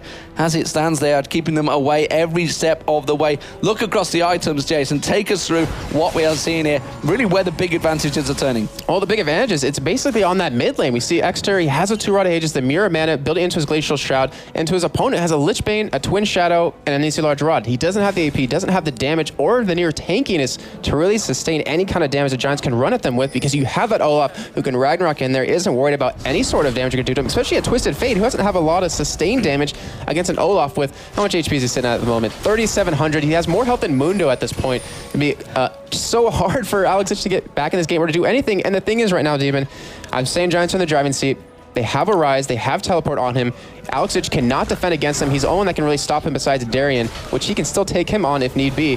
Oh, they're diving in here. They are going to flip on towards Samox. I'm not sure that's really the target they wanted. And you can see immediately that he's trying to keep away. Slicing Maelstrom comes out, Crescendo on towards Samox, but he just tops the Ragnarok straight away. They're diving in, but they didn't really catch anyone from Gambit there. Darien is taken down very low. Diamond Prox taken low. Jim Bone's taken down very low. Everybody is very low, but nobody is dying. Diamond is finally going to go down. Darien gets dropped. Can they turn it around? Alex Ich tosses out the cards, tries to see where it lands. We do have Genja around the side. He was trying to be sneaky, but it's not sneaky enough. Alex Ich going to pop his ultimate. Where is he going to land? Where are you going, Alex? That is the question. Into a 5-man Giants team? I don't think so. And he pops the home guard boots and runs away. And that still just shows how Gambit is still in this game, because they, as you're saying, during the entire fight, everyone is low, but no one is dying. And they're able to tank that damage and really able to put it back against Giants. But still, Baron is now up. This is that key point. They could have Rise just split pushing this entire time. They have that bottom inhibitor to take. They have the middle inhibitor to take. X are going to be backing out. How much gold is he sitting on? Well, not really any at this point, but he's just going to go back and heal a little bit. But Giants, no vision currently for Gambit on this Baron, and they could easily take this with that Mundo, with Kennen, who, you know, with that Blade of the Rune King can do a lot of damage, not to mention Teleport coming in from Rise, so they want to commit to this Baron, and they will get this. Alex Ich doesn't have Destiny up. He just had to use it a moment ago. There is the Baron picked up, and now they're going to turn it around. You can see Babetta popping Shurelius. He wants to try and catch a route down. It's not going to happen, and they will be forced back. But this is now a Baron Giants team, all backing, all buying. Going to focus this one, use channel their energies, buy everything they can do. Phantom Dancer just popping in there along with another pickaxe. Jim Bowen's really very much the leading charge of the damage from Giants. He has absolutely been playing with balls of steel, taking on Alex Ich, no problem. Genja, whoever. He's been diving on towards Darien. He doesn't care who comes at him. Samox, has he gone too deep? He's had to use Ragnarok and Ghost. Instead, he turns back around and tries to 3v1 them. And the thing is, it doesn't matter how much damage you're going to do to him right now. He's going to heal it up with that Baron, with the Warmog on top of that extra regen. They have that freedom to poke as much as possible with that Undertow. With Jim Mode's landing any kind of shuriken. The Q is going to follow. It just kind of floats by, but they're going to take this inhibitor. They can easily get the bottom one on top of that. There's no point for Giants to actually lose this game. Gambit have to fight this. They are just going to sit back, and they are going to lose all 3 inhibitors if they don't fight in this last one. The top inhibitor will be respawning soon, but this bottom one, if they take it down, it's going to be the crucial moment. Those double super minions coming in. Yeah, very true. I mean, they have to channel either their inner EG or just come out into this team fight and really kind of kill someone here. But who can they focus down? It's pretty much just Jim Bones, but he has a lot of protection. He is going in for him, though. They're going in for it, and Darien is just going to get popped where he stands. You can't take the damage there, and Extermin takes down Darien. Volibear goes down as well. Darien is taking down Brolo. They can see that's a triple kill. Can he get any more? He doesn't care. It's going to be the third inhibitor of the game. It's going to be Genja dropped. The Giants Gaming Spaniards are going to take down the Russian Overlords. Right here, it is going to be the League of Legends Championship Series throwing out the first big upset in week 1, and Giants successfully pick up their first win of the LCS. Can you believe it? They take down Gambit. What a fantastic performance by them. And look at their face. They have to be so relieved after that game. After that really iffy start at the beginning, they were playing really passive. They weren't being really aggressive, but they just kind of exploded out of nowhere. Maybe that was their entire plan the whole time, is just kind of catch them off guard. And Giants, like you're saying, the first big upset, they have to feel so relieved. And Gambit, I mean, look at them right now. After that stomp they had over Fnatic, they had such a tough time in this game, and they pretty much got stomped themselves. The highs and lows of League of Legends for Gambit right now. They are 1-2 in this league. I would not be expecting that. 1-1 for Giants. Let's toss it over to our analyst desk, because that was an interesting game. Interesting game, I think, is a bit of an understatement there. We actually had a really, really hard time of picking out the replay, because in all fairness, the last 22, 25 minutes of that should be what we show all over again, because that was a fantastic, just an amazing game, Quick Shot. Yeah, you cannot say more about how well the Giants played. You know what, we talked about it at the LCS, how slow they played, how they would get an advantage and they couldn't convert it in the mid to late game. Yeah. They did it yesterday. They had the advantage and they could not convert it in the mid to late game. Today, my word, their mid game was explosive. They turned the heat on and it did not stop. It didn't stop, and that's the thing that really won. They were so unpredictable. They were all over the place, pulling off the kills left, right, and center. Yes, they got caught out a couple of times, but they pretty much every single time that they got caught out replied and made it at least a 1-for-1. They were up in the Gambit jungle. They were doing such an amazing job of covering the entire map, picking off kills left, right, and center, and they were so sorry. I'm so happy for them, to be honest with you, that they can take down a team like Gambit in a game like that. Yeah, it's so true. They had a great composition. They got to play the champions that they were comfortable with. You know, they got to play Ryze. They got to play Kennen. And Jim Bones, my word, from the very get-go in the lane, every single time Jim Bones committed to an engagement, he pretty much picked up kills. He was very well positioned. He landed stun after stun after stun, and it was great, great, great play. But we do have a replay to look through. Yeah, we can jump straight into that one now. We've got a couple for you here. This is the actual one leading up, though, in towards the Baron. That's it. This particular replay, what I need to do is paint the picture for you. Take a look at the ward placements here. You can see by our Zyra, there are 2 vision wards clearing out the wards in this Baron buff. They're going to start taking these down very, very shortly. And you can see that Olaf is down on the bottom lane. Samux is going to start pulling people away as we watch this in full speed. And watch, as you can see, the rest of the Giants members moving towards this Baron pit. Samux is baiting the play. He is pulling everybody in. As you can see, the Baron does get started. They've cleared the wards out. They know the vision. They know that Twisted Fate had recalled, and Samux is extremely happy because he's pulled 2 people away. You can see immediately now that Genja starts to head towards the Baron pit. And look at this micro here from Morden. He sidesteps, manages to step away from the True Shot barrage, picks up Baron Nashor, and then starts turning the pressure onto the Moscow 5, the Gambit Gaming players, rather, ex-Moscow 5. So we're going to pause that one right here. And the following 6 minutes almost killed Lee. This following 6 minutes was absolutely mental because the score at the end of this was 9-3, okay? 9-3 was the kills. Giants had 3 turrets on the board. In the next 6 minutes, they jumped to 9 turrets, 2 inhibitors. They took every single thing down. They were clearing out wave after wave after wave, and it was just absolutely mental. Yeah, we talk about teams pressuring after they pick an advantage. A lot of teams can't do that. A lot of teams sit on an advantage for far too long, and some teams end up throwing it away in the end. But Giants, the amount of pressure that they put on after that one, as you said, we had to get someone standing by with the paddles, the electric paddles, just in case, Demon couldn't quite handle it there at the end. There were a few moments where I did see his eyes popping out a little bit further than they normally do. But yeah, overall, amazing performance by Giants. And after that loss yesterday, you can't really say that couldn't have gone any better for them. That a tough fixture coming up against Gambit Gaming, especially how we've seen them doing today already once. And all credit to them, they've bounced straight back here in the European LCS. Yeah, completely. They fixed every single thing that they needed to fix about their composition, about their playstyle. Every single weakness in their armor from yesterday was gone. It was simply gone. They got an advantage in the early stages and they converted it to a win. Well played, Giants. Yeah, really amazing stuff there. Of course, we are going to be throwing it over here in a second to the main stage. But quick shot, I think that Giants are going to be so proud. They've done their fans proud. I was watching the reaction on Reddit as well as we were going that one. Obviously, we have a bit of time here as well on the analyst desk. And the entire community there were really behind Giants. And I'm really happy to see a team like that really making it into the limelight again. Yeah, so true. And in such explosive fashion. Like, it really cannot be said. You got a question now. Are they going to ban Rise? For here on out, it's every team going to say Kennen and Rise. Kennen he's proved time and time again, Jim Bones, to varying degrees of success, but in my opinion, always been successful from what we've seen in the qualifiers and so far in Season 3 itself. So I could well imagine that Jim Bones is not going to get to play that Kennen again. But either way, we're going to be throwing it over onto the stage where Shox is ready with one of the Giants guys.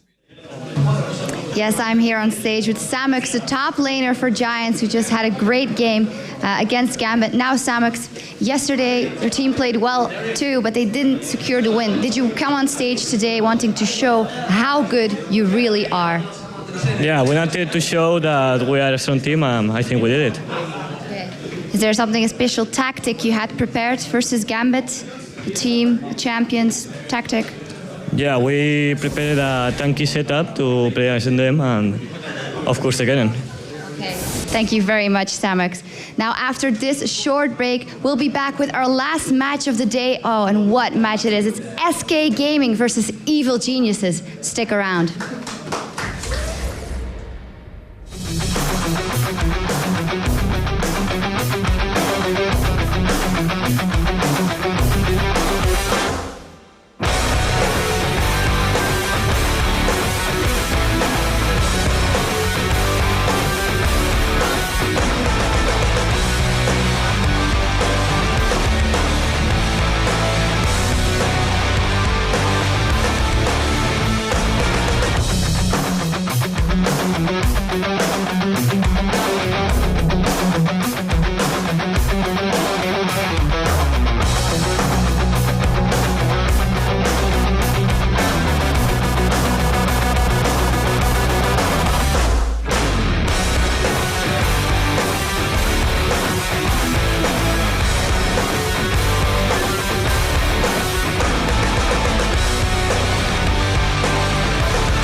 Giants, who I think no one really expected. I actually asked on Twitter halfway through day 2, who really expected Giants to be in this position? And everyone, of course, said, yeah, I totally expected that to happen. But there was a poll that was done by Leaguepedia, and only 3.3% of people actually voted for Giants.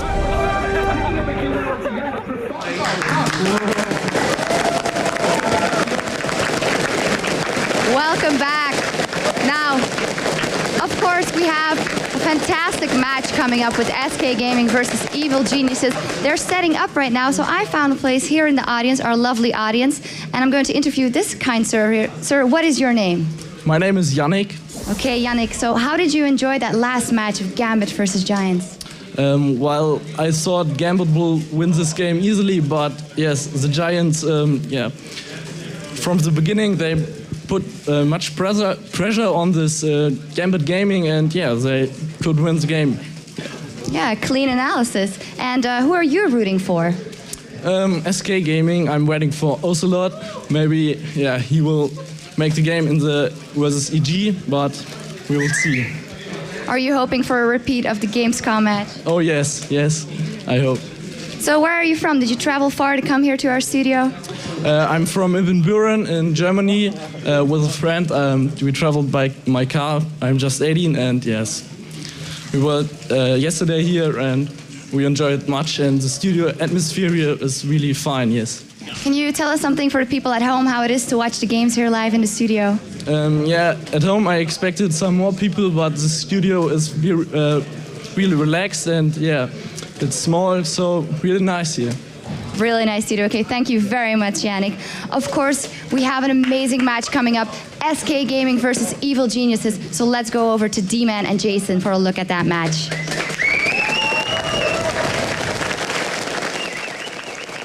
Thank you very much, Socks. I've had some oxygen during the break. I feel relaxed a little bit more. I got a little bit carried away with that game, but goddamn, that was a good game. That really was. I think I see some blood vessels actually popping in your eyes right now because of the screaming. But yeah, very well played game. After that very calm beginning, it turned into an explosive end, and that's the games you love casting as a commentator. They are the games you absolutely love, and the question is, are we going to get a complete reversal now? It's going to be SK Gaming versus Evil Geniuses, and it is a repeat of the Season 2 European Regional Qualifiers. Yep. And we know who came out on top. SK Gaming 2-0, a tearful Ocelot. Everybody's seen them videos. Everybody's seen me cheering. And actually, to be fair, I was nearly crying at the end of it because I was just getting so emotional. These guys had finally managed to make their dream come true. But the question is, have they got enough this time around to take down EG, who've just looked so strong? They've grinded out the wins, I think it's safe to say.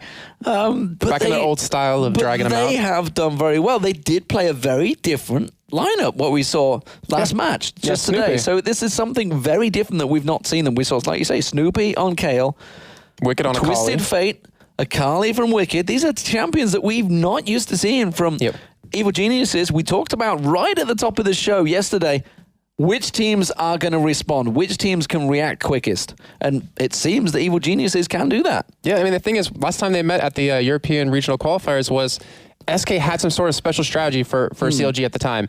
But the thing is, I'm not sure if they have that yet again for them this time, because they did something really special. They denied all the buffs to them for the first 13 minutes in that game, and that was so crucial because CLG at the time got so far behind that they couldn't really get back in the game. They couldn't drag it out to get the farm that they needed, and they couldn't do their normal style of winning in the late game. They starved them basically of all the resources required. Of course, that was with Aranea, one of the key people really in that. Herkybot's with them this time, with Yellowstar as well. Candy Panda's back in action. You know, that bottom lane, is it going to be enough? How can they sustain? You know, you've got Yellow Pete, who's just been so... Pretty much, he is the staple diet of EG. He is always Mr. Consistent at that bottom lane. He'll never generally, he never has amazing, outstanding game. He's not in the big limelight. He's not the Gunwungs of the world, the Captain Jack Sparrows, but he is always consistent, and he'll always be there at the end. He was always pulling in, he'll never get completely battered out of the lane. Maybe struggle a little bit against Wei Zhao from what I can remember at IPL 5, but against Candy Panda, this is a very even lane. Both supports as well. Yeah, you say consistent. I mean, he ran Caitlyn Lulu lane both games so far, and that's consistency right there. You might see it yet again. I'm going to have that one up my sleeve to guess up as we see the picks and bans. So we are going to get the teams on the stage, so let's get over to Shox to introduce both these teams. All right, let's meet the teams. First up is SK Gaming. He has been around since Season 1 to support Nif.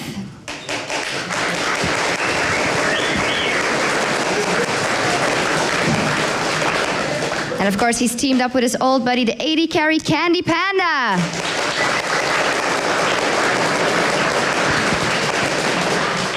The popular team captain famous for his Orianna play, Ocelot.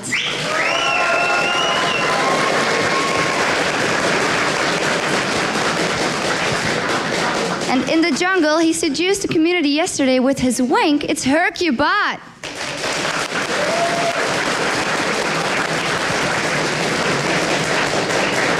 And the aggressive top laner, Kevin.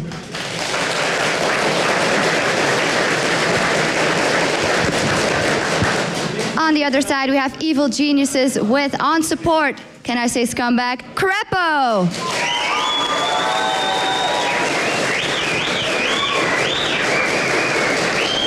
And of course, he is standing by his AD carry, Yellow Pete.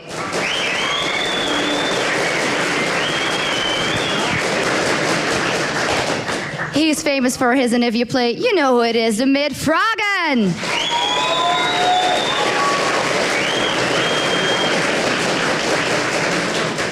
Do you guys think he still got it, the stare? It's the jungler, Snoopy.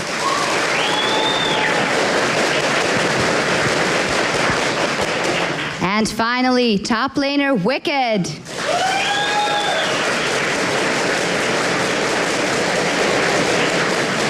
All right, I don't know about you guys, but I can just feel the tension here in the studio, because what a matchup this is going to be. SK Gaming versus Evil Geniuses. Let's go over to D-Man and Jason.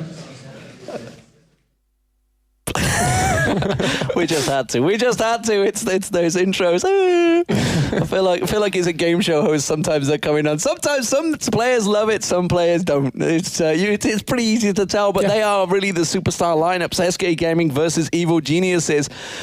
And honestly, I don't know which way this one could go. SK Gaming have had trouble. We talked about it in our analysis yesterday, about how they close out games. They really struggle towards it. And I spoke to Ocelot afterwards, and he said the exact same. He says, we've really struggled to try closing games. And, we mentioned it earlier on, the fact that they've thrown games against Fnatic. They are up against Evil Geniuses, really, who are the endgame specialists. Right. But they don't close games out early either. Well, so what we're saying here, Jason, is we're on for about a 50-minute game. Set your clocks. Well, the thing is, if they're going to make a change, why not do it right now? I mean, I know Ocelot had a talk with his team. Guys, this is where we kind of been lacking on, trying to close out games. And we need to make some sort of effort to fix that. And I really wouldn't be surprised if they try to go for some early aggressive action and really try to close it out early. So what sort of picks and bans are we expecting from these teams? We saw a few interesting things coming from SK Gaming yesterday. We saw Vi, actually, Herkybot played against Copenhagen Wolves today. It was yesterday. Did amazing on him, actually. He caught Lux in the mid lane. I think it was the first two kills, just destroyed them. There was nothing they could do about that. He just focused on that top lane. That's potentially a ban we could see coming out. But then again, we saw Wicked on Shen. He went, I think it was 7-0-7 in the first game of the day against Gambit Gaming. And he was a brick. I mean, he was a brick wall, as you saw on Reddit. It was so hard to push out a lane. But then again, I talked to him after. He's like, you know what? I didn't even want to play Shen in that game. So we might see him, you know, on a Kali if they want to go for that. But I don't really know. I think ELG is going to play a little safer because they want to prove that, you know, that they can beat SK, since Wicked did mention that SK is probably their biggest opponent right now. They did mention it, and they're the people that have been talking up SK Gaming the most, really. So it's going to be interesting to see how the results have gone in the scrims, because if they are mentioning the fact that they are really thinking they're the best team, that would suggest to me they've been losing to SK Gaming in scrims. Well, that's the thing. During the Season 2 regional qualifiers, we talked to Oslo because they were boot camping with Moscow 5 at the time, and the thing was that they said they were beating Moscow 5 consistently in scrims, but then we saw them in the finals and they got absolutely stomped. So, you know, we could see, you know, EG just kind of playing a little safe during these games, just to kind of practice certain little strategies they want to use, not the entire, you know, whole playbook. And then we might see that whole playbook actually be used right now. And from Evo Geniuses, what are we expecting to see? Are we expecting some sort of steady play maybe this time around? Are they going to break the mold and go with like they did against Wolves? Do you think that was just something they thought, you know what, we're going to throw out one of these strategies and see how it works against, without being too cruel, a lesser team? I don't know.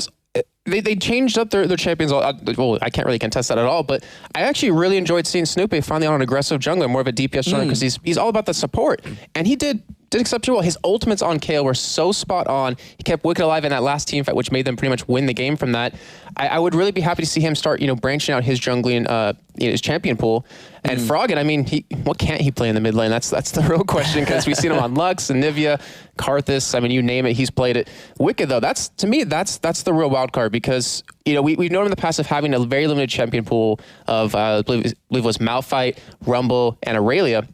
But now we've seen a Sakali, we've seen a Shen, and I know he really wants to prove to everyone that, you know, he has a big enough champion pool that he can throw something wild at you. And Season 3, really, the patch that came out, it's really opened the door for a lot of these players. You know, it's opened a whole new level. It's interesting to see really who's adapting the best. And it seems that Wicked has kind of taken that on himself, and you know, the team themselves, I know for a fact I've had chats with these guys, especially Snoopy. I had a good chat with him while I was in Los Angeles with him at the time when he was there, actually ironically sorting out the Evil Geniuses contract. They've said themselves, you know, we are taking Season 3 very seriously, as they would do, because there's a lot of money on the line, but more importantly, they want to prove to themselves that they have that ability to take that step further. They, of course, got to they had joint third place with Gambit Gaming in the World Finals. They fell just that step short to the Korean teams. Of course, the Asian teams seemed to be strong at the time. They want to prove themselves they can make it to the end of Season 3 and win it. And the thing is, you mentioned on day one that they've only had one tournament first place win, I believe it was. Yes. The rest, they were just in the top 30. Which is strange when you think really about it. Everybody talks about be the CLG, EU, and EG. I think it's 15 podium positions they've had. I mean, that's more than most teams can say at all. Yeah, which is probably why maybe the media grind factory that is being picked up of evidently why they've joined Evil Geniuses as well, because it's really a media-oriented organization. But it's strange to think that actually they've only won that one championship, which was the DreamHack Summer. But they have proved, I mean, OGN, they proved they're an amazing team right there. They proved that they could throw it as well. That is very true. It's a little harsh, but it's fair. At World Finals, though, they played exceptionally well. They showed everyone that they're easily a top team, but without those victories, it might feel a little empty, that kind of statement for them. Yeah, like, without getting the first place, obviously, you know, getting top 3 is no easy feat, but, you know, it's kind of an empty victory. Yeah, it must feel that way, whereas SK Gaming, obviously 2 former players, Wicked and Snoopy, were on SK Gaming with Ocelot back in Intel Extreme Masters Guangzhou, in New York as well. It wasn't long, I think, after Gamescom, actually, that I think Wicked first left and then Snoopy followed. Oh, yeah. So these teams really know each other very well. Certainly, when I think back, Katowice, Ocelot flew off to Los Angeles with Snoopy. They shared a room together. These guys really know each other very well. I wouldn't say intimately, because that sounds just wrong when they're sharing rooms together. Maybe that's a little step too far, but they are good friends, let's put it that way, which is... How does that play? When you're playing against your good friends, you have to treat it like a business game. It's honestly probably harder to play against a good friend than someone you don't really know. I mean, just playing any kind of game with your friends, head to head is kind of one of those more enjoyable. Do you think when you get to kill them? Oh yeah, it really is. The banter. And the thing is, I was actually upstairs, just eating a meal. Also, I was there. Wicked came in, and they were they were doing some smack talking to each other. I mean, Wick was trying to bait Ocelot into something, and Ocelot's like, you know what, I just play what I'm comfortable with and what I know I can beat you with kind of thing. I mean, it's awesome to see that, and I wish, we can have the community see that kind of more, that trash talking. Well, we know that Wicked is very good at getting out the opponent what champions and what tactics are going to be played. Dyrus definitely fell for that one at the World Finals. As it is, though, I don't think anything was really given away. It was funny to hear EG was basically saying, I'm going to go down, I'm going to practice this champion, because if they see me playing it, they'll ban it.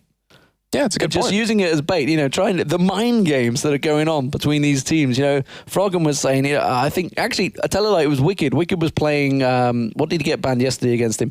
It was Zed. Because Zed got banned by Gambit Gaming. He was 1-8. He was actually feeding like crazy, but it got banned against him. He's been playing Karma as well on the top lane. Obviously, that one doesn't really seem more of a bait right there. But, it's one big mind game, and that's why I say being very adaptable for your team is one of those things that's going to make you a great team, because you don't necessarily need to look at what everyone else is doing. Look at something you want to do that's inventive, something new, and then you'll catch everyone else off guard, and then they'll have to be watching you to kind of, change the way they play to beat you guys. It's interesting that we just saw Gambit get beaten by Giants with the exact same team, barring the misfortune change, which honestly, it was a pretty big thing, I guess. That bullet time, it did help me. We heard it landed it perfectly. But how would they adapt when they've just seen a tactic that they used work perfectly against Fnatic, backfire horribly against Giants? In the same vein, when you look at SK and EG, if they were to pull out one of those tactics like we saw EG pull out earlier, if they were to use that exact same type of thing against SK, would it backfire horribly as well? Have they really, can they work out a counter so quickly? I honestly think that was a lack of research, because all the information was out there from the qualifiers that they play heavy CC compositions. We saw Fnatic counter that with the poke composition to kind of, stop them from getting any kind of engages. And it seems like they just didn't really look into that too much, I have to say. But, you can see a kind of composition and the counter to that. So you run that kind of thing. It's pretty much just like knowing, who's the counter to who in the top lane as, the entire champion pool kind of cycles itself. I just have to say it was just lack of research onto the team. And honestly, that's kind of a little bit of, in my opinion, disrespectful. Yeah, and of course, you speak of the poke comp. It's something that SK Gaming have certainly run a lot of before. We've seen Ocelot running Nidalee in the middle of the spears. We saw Peke doing the exact same thing yesterday against the Giants. Is that something that SK may well try and do against EG, bearing in mind they are a farm-centric team? That's actually, well, I don't know. I think they want to go for a hard engage. If they don't want to let the game drag on, because they know if the game does drag on, we mentioned it at the analysis test, it's a game of stamina at that point to see who can keep the focus long enough. And SK has, broken that, unfortunately. I think you mentioned Ocelot kind of said a couple times where he just lost focus, ended up losing the game for his team. So if you get someone with a really hard engage onto EG, then you're going to create these opportunities for these team fights to break out and for you to win them. Yeah, and if you are wondering why you're still staring at us, I know I am a beautiful picture very handsome. of health. I know, and you've got the side profile to please someone, not too sure what, but as it is, we are obviously filling time while the teams sort themselves out. They are setting themselves up on stage. I can see I can see the screen just off across the side. You may notice my eyes wander that way. It's because there's a lot of banter going on between these two teams in chat right now. Ocelot, Wicked, Snoopy, it's all going back and forward. And Ocelot's asking, do you even rift to EG? And Snoopy comes back, oh, I heard Expect I can. Peke can rift, just baiting it in there. And actually, ironically, Ocelot was playing Cassidy earlier in a solo queue game, sat next to Kevin, and he was just at the end, jumping across, rift walking across the Nexus, and he said, I heard this works well, Kevin. And Kevin just sat there, looked at him, and was just like, So it's good that they can take it in great spirits, because they have to. When you're a team of 5 guys that are effectively going to be together for a year, you have to have that good team spirit. And it seems that finally SK actually seem to have settled on a lineup that they all seem happy with. Yeah, I mean, I talked to Ocelot when we were in Katowice, and he was mentioning, he's finally happy with his roster. He's finally happy with their junglers. Finally happy with their bot lane. He's been happy a lot of times, but a month later it generally changes. Well, hopefully they won't this time, because it's really crucial to be together as a team for a really long time to build that synergy. Apparently they can hear me, because Snoopy's just said until next week. Oh, man. We shall see. But the teams are setting themselves up. They're getting ready. Okay, down to business. Bans. What are we expecting from these two teams? I honestly wouldn't be too surprised to see Anivia. I don't think Ocelot's really really confident with his Caitlyn, which we saw, expect to kind of counter him with when he was playing Anivia. So potentially that. The Maokai won't being banned out. I'm going to guess that one. Oh, hey, it's already banned. Against Snoopy, and the Vi obviously is going to come out against Herkybot. He played an amazing Vi in day one. And, I mean, why not? You want to take out champions that you're not really too comfortable with. Because I talked to EG when they're CLG at the time at Intel Extreme Masters Cologne, and against CG Entis, they were like, we're just going to ban Zed because we don't really know what he does kind of thing. We don't really want to go against him if we don't know how to play against him. So we can see, you do catch a glimpse of those double headsets. Of course, they have to have one to basically cut big mouths out when, not even sure whether it works when I get that loud, but maybe it can. Anything can keep my chops away from these guys. And also, of course, the second headset, A, being their sponsors, and B, being what they can talk to each other on. So you can see they've got their headsets in there. They also have in-ears as well, so we're behind those headsets. So it's all completely blocking out our music. So our music? Not really music. Our Your mouths. voice is music to my ears. Thank you very much, Jason. Lux and Anivia being banned out by SK. No shock there. Straight targeted towards Frog, and Twitch being taken away. Of course, Candy Panda used that one earlier on. And there's the Nidalee taking it away from Ocelot. Yeah, they're going to go against Olaf and Shen available. Which one are they going to go and for? Kha'Zix. 100%. Is he going to go Olaf? If he does, almost certainly going to take Ghost and Home Guard boots. And we might see Katzen picked up for Frog, and just to kind of have a repeat of what we saw. I wouldn't be surprised because he's played Olaf quite a bit in the last game versus Fnatic. He played him in the top lane. He's a relatively good Olaf, besides that little misstep he made. And he's a strong pick. I mean, you were saying before, he's pretty much 100% banner pick still at this point in the entire season 3. And why not go with him if you're confident? But it looks like, there's a lot of mind games going on. We were talking about that before, and SK kind of not trying to fall into anything. Well, if we do say Olaf being picked in there, of course, Darian picked that yesterday against Brickid on Shen. He managed to completely block him out there and didn't even die once. There was a brick wall, as Reddit pointed out. And actually, he was quite happy with that. He was quite happy with it, Nick. He said, introduce me as Brickid, but he's not going to get it because it is going to be Kevin on Shen this time. So I expect Olaf possibly to come out from Evo Genius. They are going to go for the AD support first, though, maybe. So Caitlyn, Lulu, which they've played twice in a row so far. I was talking to Wicked upstairs, and he says when he sees Shen the other team, he's going to go Olaf because he wants to show everyone this is how you play Olaf against Shen. Oh. And he's that confident in that champion, so I'm really looking forward to see if he does pull that off. And my question to you, Demon. Oh, wow, actually, yeah, Xin was let through. How did we forget about that? Yeah. Well, how did we forget about Xin Zhao? That's the question. He has been picked up. That's going to be Snoopy in the jungle. It could, of course, be the top laner. It could be Frog in mid lane. He could. Yeah. Yes, of course. I forgot he's been running that. His this way back in season 2, he was running Xin Zhao in mid, actually. Along with Jarvan in North America, when they were there for a couple of months. That was it. He's running Lee Sin mid lane as well, Jarvan. I mean, obviously could be anywhere, but still in the jungle, he's a very strong champion. It really offers a lot to your team. And SK, I wouldn't be too surprised to see potentially LeBlanc, because that is one of Ocelot's favorite champions. Mm-hmm. It is potentially, and it is a wild card. card. It's very early on to be doing that sort of thing. That would definitely be the last pick. What are we expecting here? It's going to be an AD and support. You thinking Ezreal? Yeah, Kenny Panda, he's known for playing Ezreal. It's one of his favorite and most comfortable champions. Why not kind of go with that? Maybe that Ezreal Sona, because then you have that taunt, you have the crescendo. It's a really nice form of locking the enemy team down, and we'll see what they're going to pick. It's only have 5 seconds. They're really thinking out these bans each time. Wow, they're actually going to pick it up before they can let UG do it. They could have the jungler in there, and now it's really definitely going to force the hand of them. So Herkybot could go with either Shen or Olaf. That could go either way. It can be used in whichever lane. I remember way back when it was like every time I saw Shen picked it was like, well, of course it's going to be jungle D, man. You know nothing. Well, of course, the teams certainly turned that around in Season 3, and it could well be in any position possible. Of course, that's going to be Sona as we expect. What will we see from Evil Geniuses? I'm really trying to think with the Lulu, obviously, since there's no reason to not show that, since they already have that Caitlyn, but I'm trying to think that they might pick up their mid lane here over for Froggy. I'm trying to think, what champion would he actually go for? We haven't seen much Karthus play, but instead, you know what? Hey, let's go for a Kali. It worked on Wicked once. Let's try it again. But can that work against the Nola for a Shen? That's pretty ballsy play. Or are they looking at a 2v1? But in Akali in a 2v1 is not a comfortable role. No, it's not. But the thing is, it's really hard because you can't taunt her in her shroud. She will not attack you. That way she doesn't show or reveal her position. So it's pretty good against Shen. And we did see Wicked. I mean, he dominated in farm in that game against a Shen. And, why not kind of go for that again? But the thing is, he doesn't have any squishy targets to kill so far. He only has that Sona, which naturally does build up tanky enough with just the items you go, the Ruby Sight Crystal. And it really depends on what SK is going to pick up here. If they pick up a Rise potentially, which honestly would be a very strong pickup. 3 very tanky champions. And you can lock down that Zen to keep him off your AD carry. Even a Kali when she comes in. I would not be surprised to see that pickup.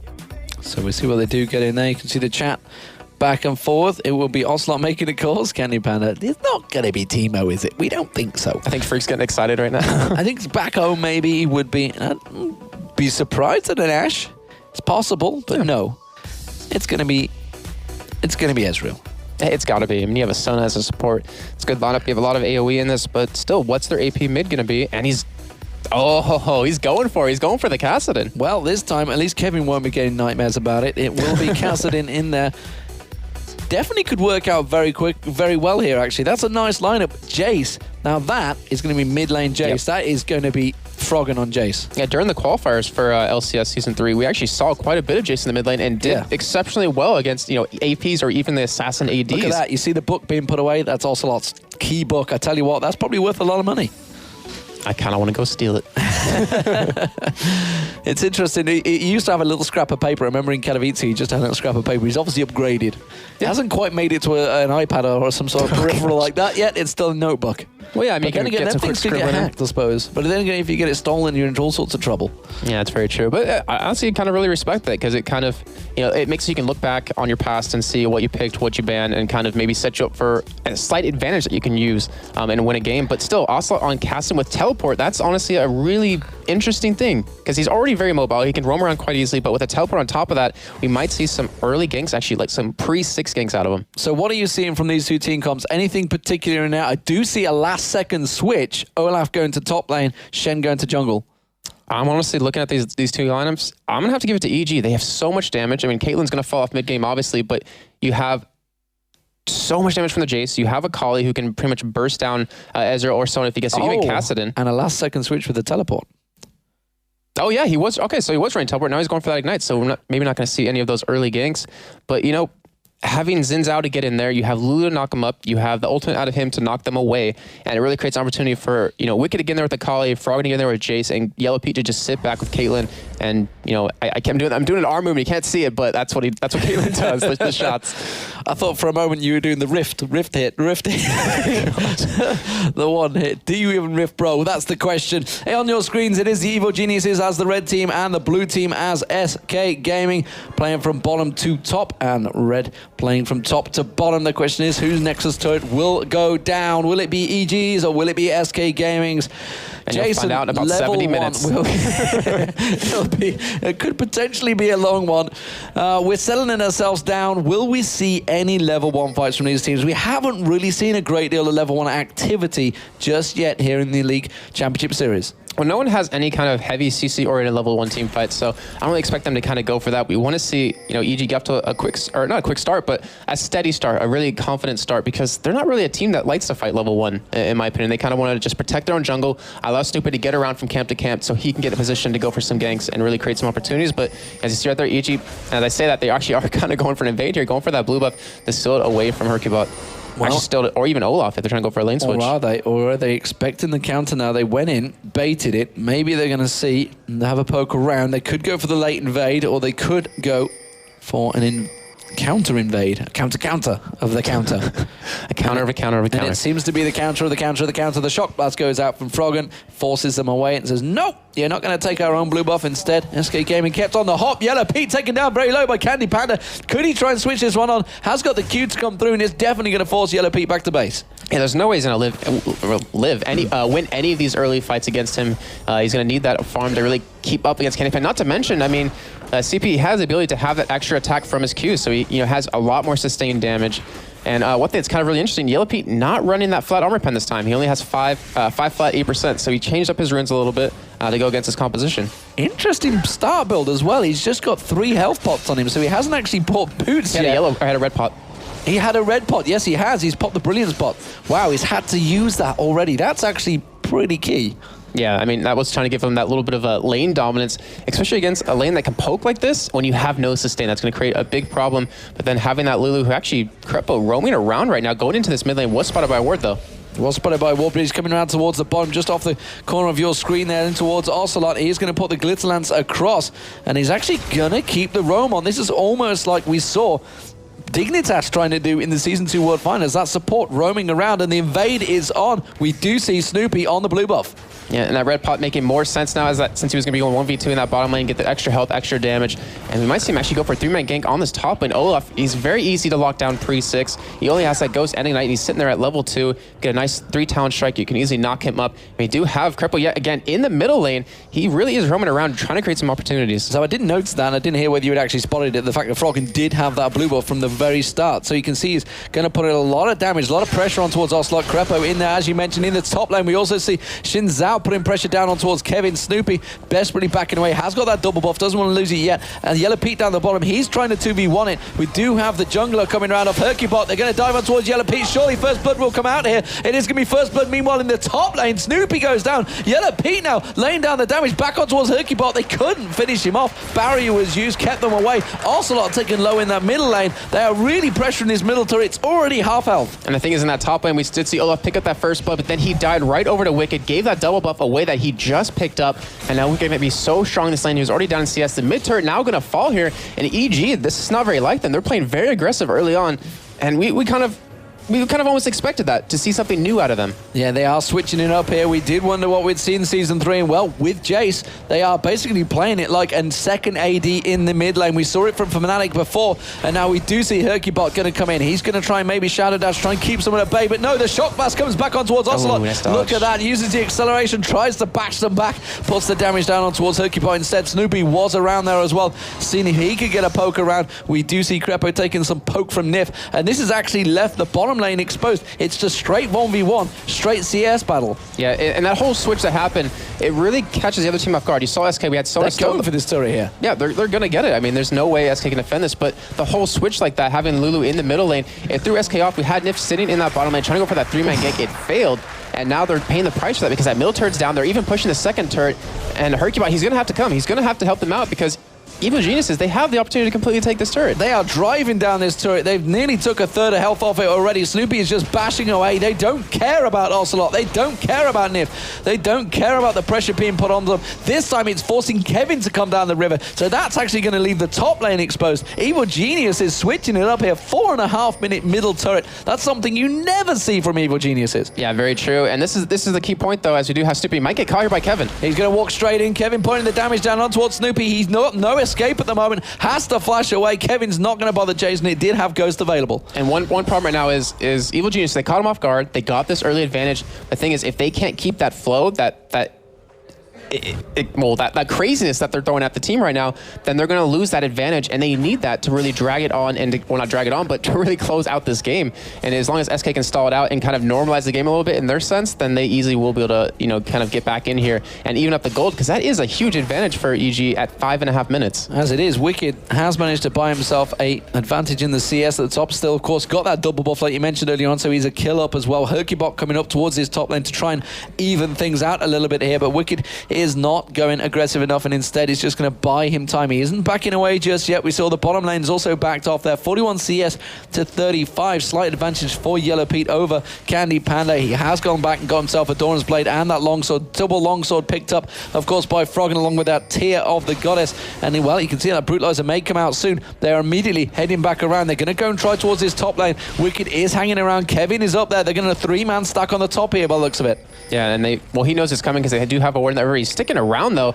And they've got 3 more coming. It's going to be a 3-on-3 fight coming out. You can see up towards the top, Hercubot heading around. They're going to walk towards that bush. Look at this, just perfectly holding off the side there. Here comes the acceleration gate, and they realize it. They get the Shadow Dash. The taunt comes out. They're diving in towards Froggen. Froggen tries to turn it back around, and this time he escapes. He flashes out of there. Is he going to be able to escape the damage? Yes, he is. And it looks like Evil Geniuses have managed to do a Houdini and get the hell out of there. Doing a Houdini. Yeah, that was actually really a critical point right there, because we saw Wicked. He was level 6 compared to Kevin, who was level 5, so you have the ability to dash in. They're still sticking around this top lane. They really want blood. They really want the acceleration gate comes across. Couldn't quite get the burst down on Nif there, and well, Wicked was taken low for his troubles. Can they turn it around? No, they can't. They're going to keep the pressure on the top turret though. And that pressure is just so overwhelming for SK right now. And going back to items just a little bit, we did see 3 red pots picked up completely. We had Kevin who had one, we had Wicked who had one, and we had Yellow Pete in the bottom lane who had one. So they're really trying to push that early aggression. Wicked just want to get the extra health, that extra damage, and create an opportunity in this top lane. But EG, they're being stalled. They're getting slower. They didn't get this turret down as low as they probably wanted to, and this is creating an opportunity for SK to catch up and farm and to really, kind of maybe pick off a kill or two, because they're roaming around quite well to kind of counter this. They had Shen there, they had Sona there to kind of come up in the top lane. They knew that EG was trying to go for a gank in the top side, and they prevented that. Well, it looks like SK Gaming going to make a move for the blue buff. I'm not too sure whether Evil Geniuses are really in a position to stop this one, because you can see that Frog and Crepo are on the top lane.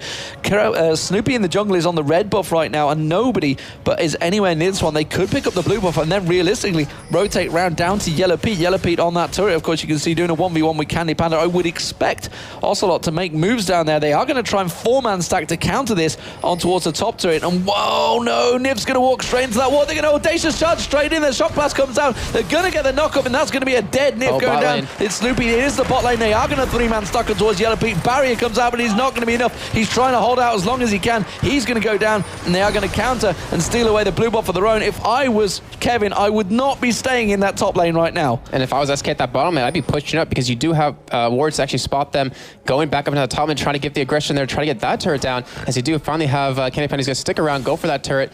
And the top side, Kevin, he's going to get caught here. This is not good for him. Why did he stay around when they do down well? They just saw Nif go down a moment ago. It's a 4-man pylon in the top there. Let's go see Snoopy going down. They just saw Nif go down in the top there. Why did he stick around?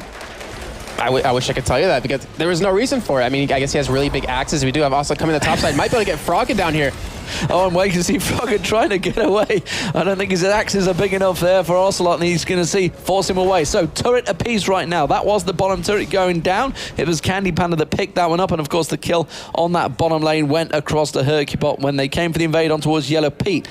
So, let's have a look. Let's take stock of the situation. It's an 800 gold swing for Evil Geniuses right now. Has their early gamble, their early aggression, something we never ever see from Evil Geniuses, worked out? It has so far. The problem is that Evil Geniuses, they picked champions that they had a lot of damage early on, minus Caitlyn, who's just been solo farming the bottom lane. So as in, you have that control, you have really good damage out of him because of that percent armor pen off his passive. You have a Kali who just needs that level 6 to start blowing through your entire team. You have Jace who does percent damage. You have his range if you need be. And then we look at our SK side, they have more of a late game team with that Olaf, with that Shen, and with Kassadin. So they're just trying to stall it out while EG's trying to end this early on. And so far, when push comes to shove, EG's been winning this.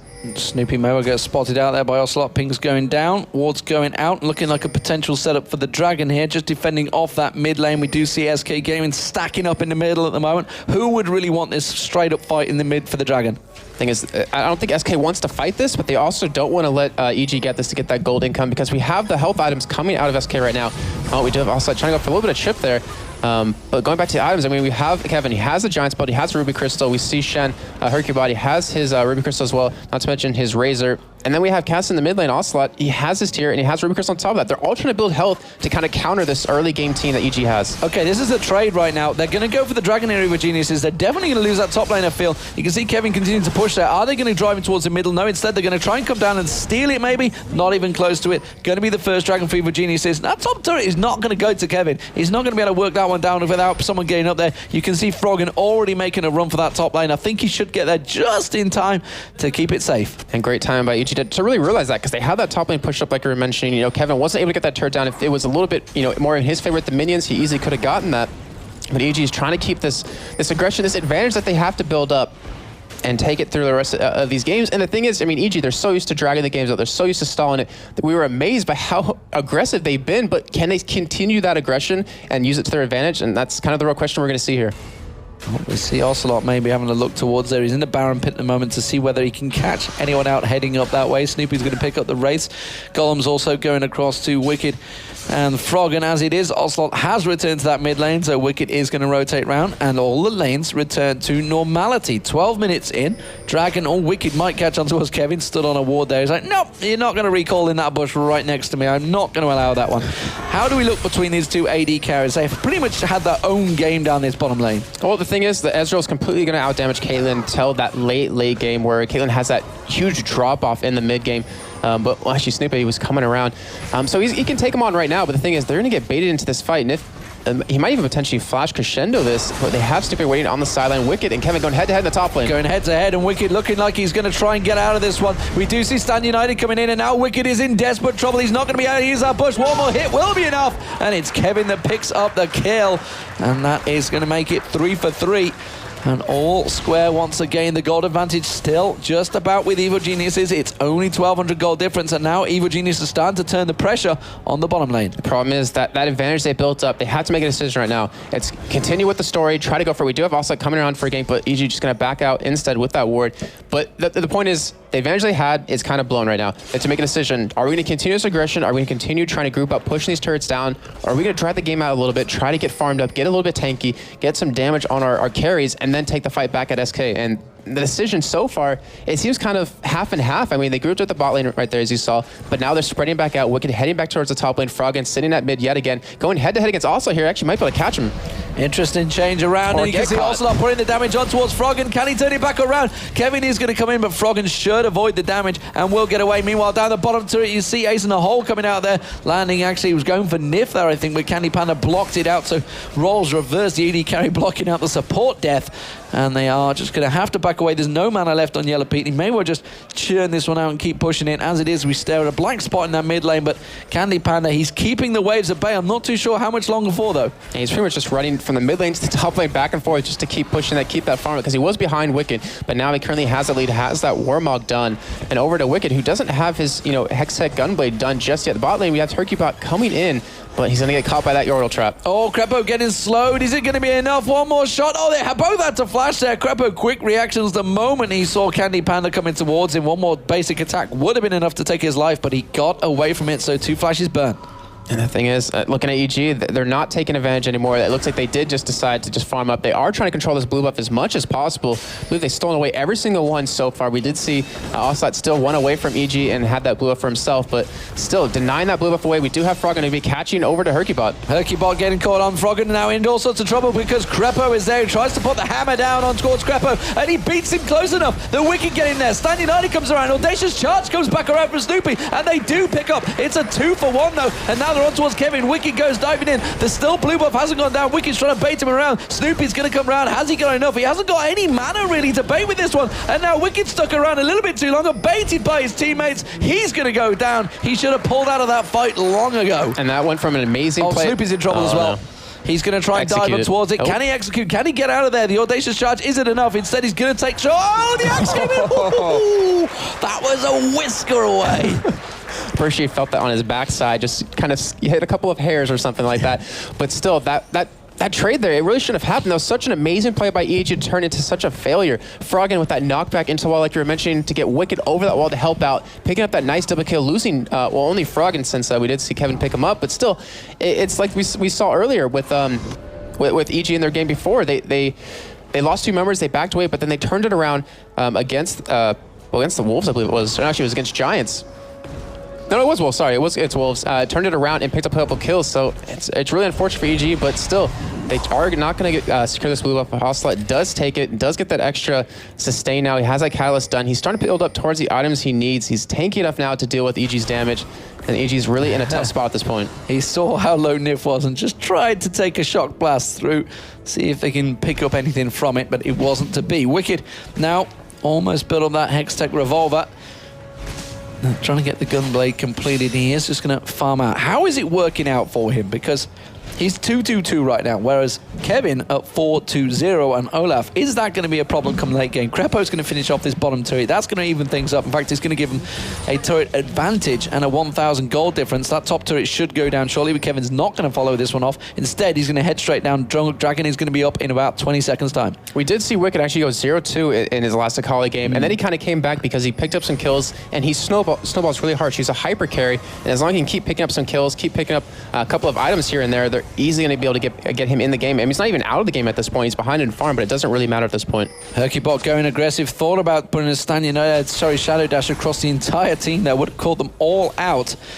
As it was, Pink Ward goes in there, and they do clear that one out. Snoopy trying to come in, trying to put the pressure down, but they don't have any Pink Wards of their own. They don't have an Oracle, so they are unable to clear out. That's how quick that Shock Blast can land on Nif, and it can drop his health just like any old Nidalee Spear would do.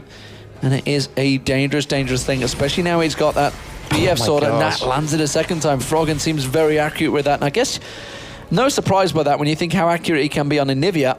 He thought about trying to help it out. Ooh, it's just going to keep on blasting through. The poke possibilities from Froggen right now is pretty dangerous for SK Gaming. If Candy Panda were to get hit by some of them as well, it's definitely going to put the damage down. You can see that's what he's exactly aiming to do. And I love this transition that EG made over from being very aggressive to a poke composition, because if they get a couple of good hits, just like you're saying with that shock blast, they can easily engage and just pick up a kill here, pick up a kill there, get some turrets, and really get the gold flowing in their favor. That Dragon, it's still being really contested. SK, it seems like they don't feel like they're strong enough to go head-to-head against EG, when I believe in actuality they are, as EG's now the one backing off and away. They're the one that's afraid of SK, and they need to use this to their advantage. SK needs to start pushing, because they can't really lose these team fights unless they make a major mistake. I don't feel they have anything that could deal with Kevin right now. That seems to be the problem. I don't realize whether... we've talked about the fact that SK sometimes don't know when they're stronger, and we don't know when they can easily win a fight. This seems to maybe be it. Can they try and bully out that Dragon? Of course, it does mean they're going to have to tank out that Dragon damage, which is what Hercubot's doing. They've got to be careful they don't get split apart, which is exactly what is happening. Candy Panda is in the hole. It's going to land on Kevin. They're going to put the damage down. Wild Growth with Wicked. He's going to dive on. Candy Panda now down. That is going to be problems for SK Gaming. They do manage to reverse it round. That's going to be one kill. Dan's going to be a double kill. Can Hercubot get away? No, he can't. Yellow Pete picks up the kill. They're going to turn it around. Meanwhile, down the bottom of the screen, Ocelot is taken very low. Froggen should be able to finish that one off with another shock blast. Diving on towards Nif. Nif gets dropped. Ocelot gets taken very low. But Kevin is cleaning house right now. He's got a triple kill. He's going to come back around. Can he make it another? Is he going to go towards Froggen instead? He's going to back away. Very close fight, but it's actually SK Gaming that come out 3 for 4. And just as you mentioned, do they have anything to deal with Kevin? As you saw right there, clearly not. 7-2-1. They left him alone that entire fight, and he just trailed through one by one on EG's on their carries. There's nothing they can do about that. They don't have any sort of CC to keep him away. They don't have an Anivia to wall him off. They don't have a Jarvan to keep him away from Yellow P, to keep him away from, we'll just say anyone. I mean, no one can really go up head-to-head against him when he's this far ahead, and he's only to get further. And he's pretty much carrying this team. And I think, SK was listening when he said, SK is not really known for knowing when they're stronger, but clearly right there, they realized it and they went for it and they came out ahead. But the thing is, it was actually EG that engaged. They dived on towards Candy Panda. They took out the AD carry so early on, and effectively it was a 4v5 fight and they still came out on top. Yep, that just shows you how far ahead they are. And Candy Panda did get caught. It was unfortunate for him. We do have Dragon being started yet again, but we do have Froggen in the top lane, and it looks like SK will be able to lock this down. Double pink wards go down, but SK Gaming have more men in the fight, and you can see those wards getting cleared out. Crepo needs to be covered. He doesn't get popped where he stands. Wicked at the moment can't dive on this one, and that is going to be the Dragon picked up for SK Gaming. Gold very much on the nose, 27.2 to 27.2, and now they're going to turn tail and run towards this middle turret. They don't have enough though, and SK Gaming, they don't feel they can fight on the turret just yet, and I think they're pretty much on the nose there. Do you think they can? Yeah, I mean, we have Kevin with the Sunfire cape. He has 116 armor at this point, but the thing is, it's a tier 1 turret. It doesn't do that much damage. He can tank it easily, and as long as they can keep Candy Panda alive, which also, if he does it right, he can keep Wicked locked down because of the slow, because of the silence, which will completely shut him down. Candy Panda should be completely fine, not to mention you have the Shen ultimate, you have his taunt, you have the crescendo. They have the ability to do these dives. They're just not really confident in it. Well, we'll see how it works out. 20 minutes gone in this game. Another half hour at least to go.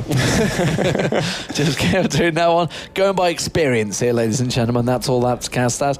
Kevin is going to return to that top lane, and look, he's all Wicked backing away straight away. He wants nothing to do with Kevin. He doesn't want a toe-for-toe fight. And maybe this is a problem. Olaf was available. They could have picked Olaf. Instead, they chose not to. It was EG's choice. Is it the right choice?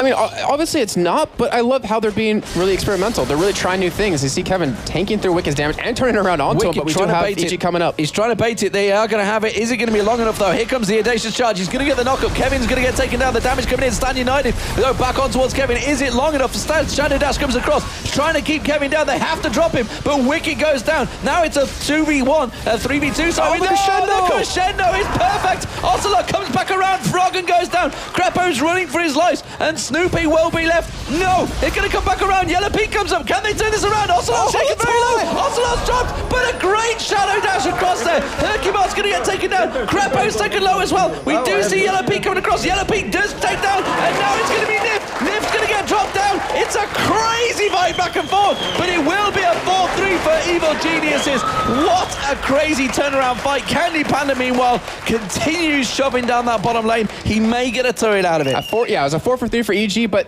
like you're saying, if they lose this turret, it's going to completely go in SK's favor. And that fight, what a fight indeed. Hercubot, that first taunt we saw out of him, it missed everyone, but it didn't seem like it really did. It kind of got in between, like he got a field goal a little bit right there. But also coming in, getting down the damage. Kevin just tanking through the entire team of EG. Such a great play by them, and that should show them if they didn't before, they can win these fights. They can get these turrets down. They can tank the turrets if need be. And EG, they're honestly looking like they might lose this game.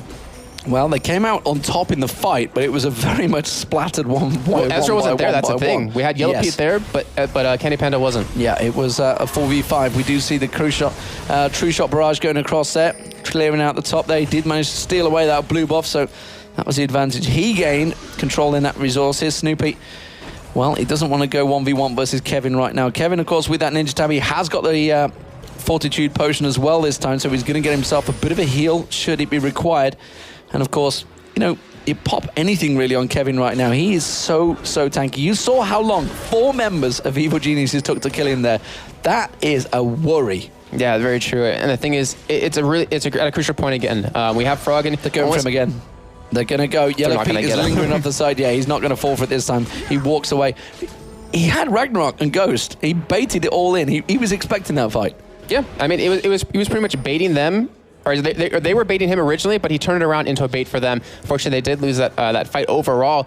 But still, I mean, we have Froggen. He has the tier stacked up. He could have his mirror mana when he does go back for it. And that's going to create a really big problem for SK, because if they allow EG to poke at them, it's going to create a lot of problems. And yet, looking for Kevin, doing it again. He's keeping that lane pushed up. He's forcing members of EG to deal with him, and that allows Candy Panda at the bot lane with Niv to push up. They go past the ward. They get spotted out. The question is, can they drive him forward? Froggen's position is very well known, and that means they're going to pressure him towards that mid lane. The pressure in the bottom lane. We do see actually Candy Panda is... No, they're going to keep pushing that bottom lane. They realize that Froggen and Yellow Pete are at the top, so that's going to open up this bottom lane to completely be shoved down. 4 members of SK Gaming. Good tactical play here, and this is all being created by Kevin in that top lane. He's just driving them, forcing the advantage. He's like a singed right now. You have to send someone up to deal with them, but you can't really kill them. They'll get into their turret. The gold lead getting extended even farther. And Dragon, if I'm not mistaken, will be coming up very shortly, about a minute and a half here. And if SK can lock that down, the gold lead they'll accomplish from that, as you see, if you look at gold right now, Candy Panda sitting on 3,000 gold. You have Kevin on another 1,000. How do you stop, Kevin first of all, but then how do you stop Candy Panda, who has that much gold to pick up whatever he wants? And he is going to just buy whatever he wants. I guess it would be Static Shiv, pretty sure. He's got that Avarice Blade already in there. As it is, Kevin on that top lane.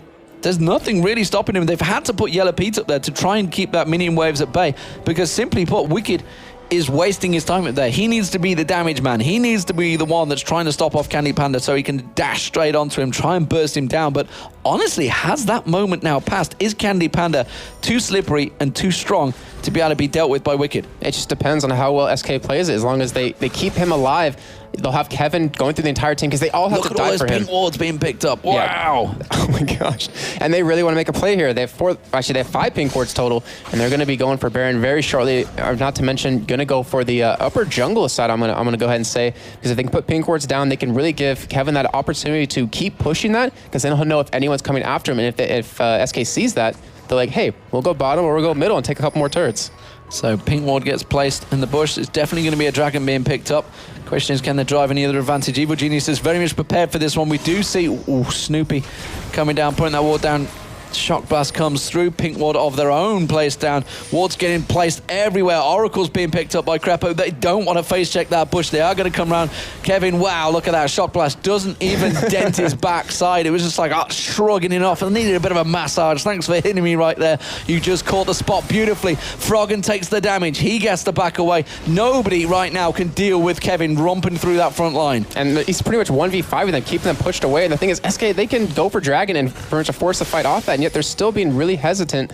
They have this lead. They need to push it. They need to close this game out, because if EG keeps dragging it on with the damage they're building up, it's going to create a really big problem for anyone to survive against them. The issue right now for SK Gaming is they've had this advantage against Fnatic. They've had this advantage before against other teams, and they have thrown it. That's going to be in their back lane, and Snoopy comes in. He gets the steal down. Now they're going to go down. Snoopy will pay for his life. No, Crescendo comes across. Very nicely done there from Nif. The damage coming out. Wicked getting dropped where he stands. He dives in. Frog in the next target. Yellow Pete's going to get dropped. Kevin is hammering away at him. Candy Panda picks up the kill. Kevin is running for his life. Ocelot's going to chase down Crepo. He's going to get another shot down. Great Shadow Dash there. You hear the charge. They're happy with that one. And now Crepo, Froggen's trying to come in, but you can't do the damage. You cannot 4v1. And he is going to get taken down. It's 4-0, and SK Gaming turn and burn. They're going to take the turret. They're going to take the Baron. And that was such a perfect play to Ocelot if you saw it. Not to mention Nif. That crescendo couldn't have been any more perfect. And right after that crescendo ended, we saw Ocelot land that silence right over to Wicked and just shut him down. They got him out of the fight. They kept Candy Panda alive, and they won the fight because of that. And now they're going to get the Baron. They're going to be able to push up. They're going to be so strong right now. I mean, look at the gold yet they have again. After this Baron, each member is going to have over 1,000 gold sitting on. And they're just going to get so many more items, going to get that much further ahead. There's really nothing EG can do. I mean, well, there's something they could do. They can easily stall it out, which they're known for doing, and they can drag it out far enough to, you know, start doing some damage back. But the thing is, Kevin's going to get that much more stronger and that much more of a threat.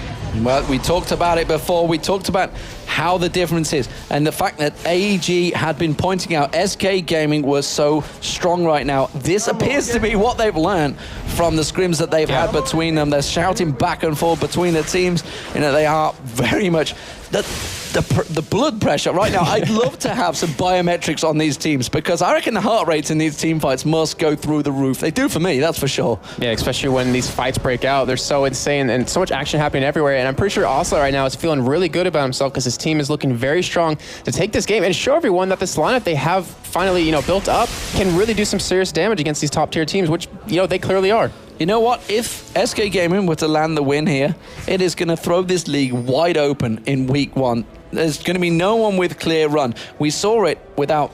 Actually, I'm not going to give results away. We saw some strong performances in the North American first week. Let's put it that way. As it is, EG are going to try and turn an advantage here.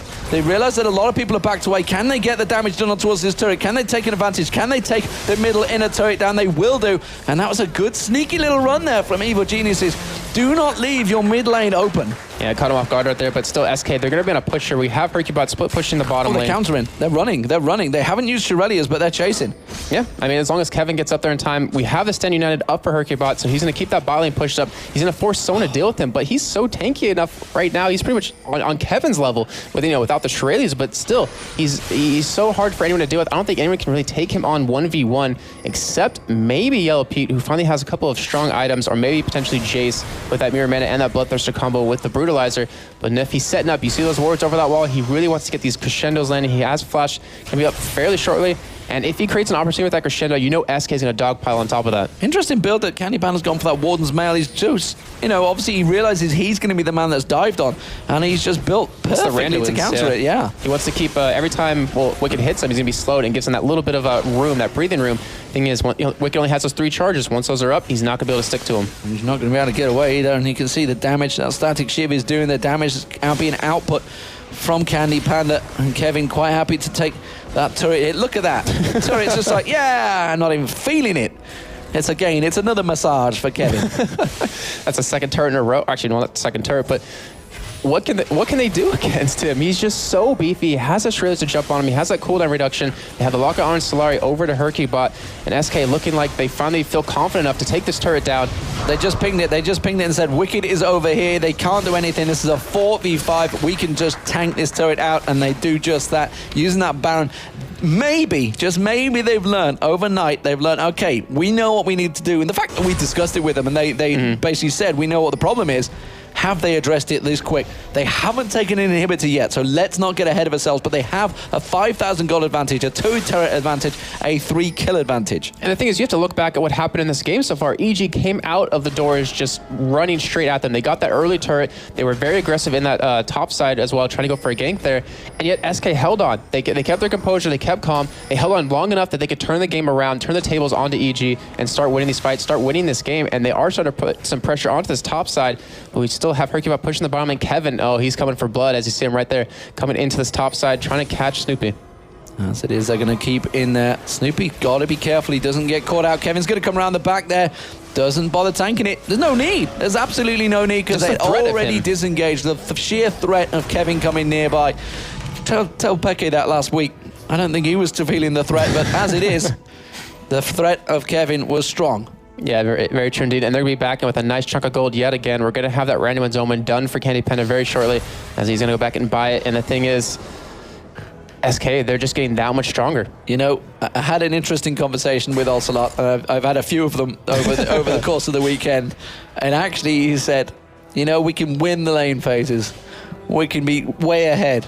But 40 minutes, and I won't tell you what he said, but at 40 minutes, we sure know how to throw the game. Yeah. It just lose one team fight and it's all over. And that is actually a legitimate problem. They have Caitlyn, they have Jace, they have Shinzao in there. They have a lot of damage that can be done to those turrets, and he can shred the turret down very, very quickly. We can see the Brutalizer coming out now from Snoopy. He's already feeling he's got tanky enough that he just needs more damage to put it down.